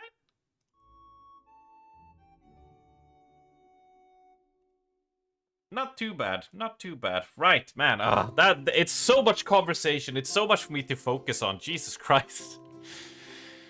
It's just like, okay, gotta try to keep all of this in my head when I go through the... Fuck off, Foxy! Alright. Alright, you cheeky fuckers. That will be it for me today. Oh, man. Well, we're getting there. We're getting there. So, tomorrow, birthday stream. What will we play? What will happen? What we will see? We'll see. We shall see. There will be beers. There will be pizza. There will be some crab game at the end. And we'll have a nice, good time, really, is what we shall do. All right? And then we'll see when we pick up Disco Elysium again. What time tomorrow? What do you mean? The stream? The stream starts at normal stream time, and we do basically a 10 to 12 hour stream, like we did last year. Crab game will be in the evening, if anything, when people are home and after dinner, so, you know, between 7 and 8. So, yeah. That's how we're rolling. That's how we're rolling. So, yes, indeed. At some point, I have to do my computer upgrade to be able to do proper editing, because its file sizes are so big, my old HDD can't handle it. So I have to do that whole thing. Oh, God. I'm not looking forward to doing that upgrade. But, with that said... You work from home, you can pop a beer at 9. I'll pop a beer for the pizza and we'll go from there. I don't think I need to start day drinking yet. Not yet, anyways. But, that said, thank you all today. Thank you, Barker and Kayvon, for the 5-month sub and the 9-month sub. Thank you both very much. Thank you to all of you who lurked and chatted and chilled and popped in and said hello and had a good time. Thank you very much. I'll be back tomorrow. Wednesday stream. Oh, shit. Oh, yeah. Right? And, you know, have an absolutely awesome time. Stay safe. Stay healthy. I love you all very much. A lovely Kieran. Kiss. Mwah.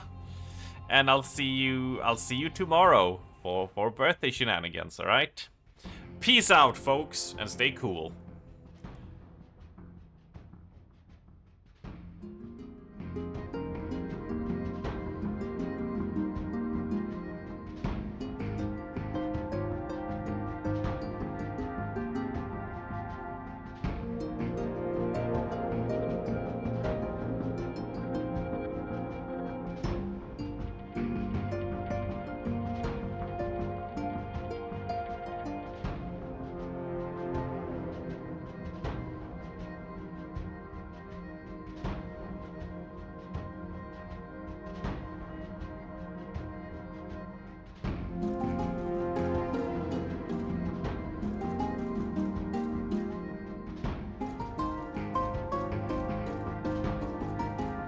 Who ordered all this fucking anime titty?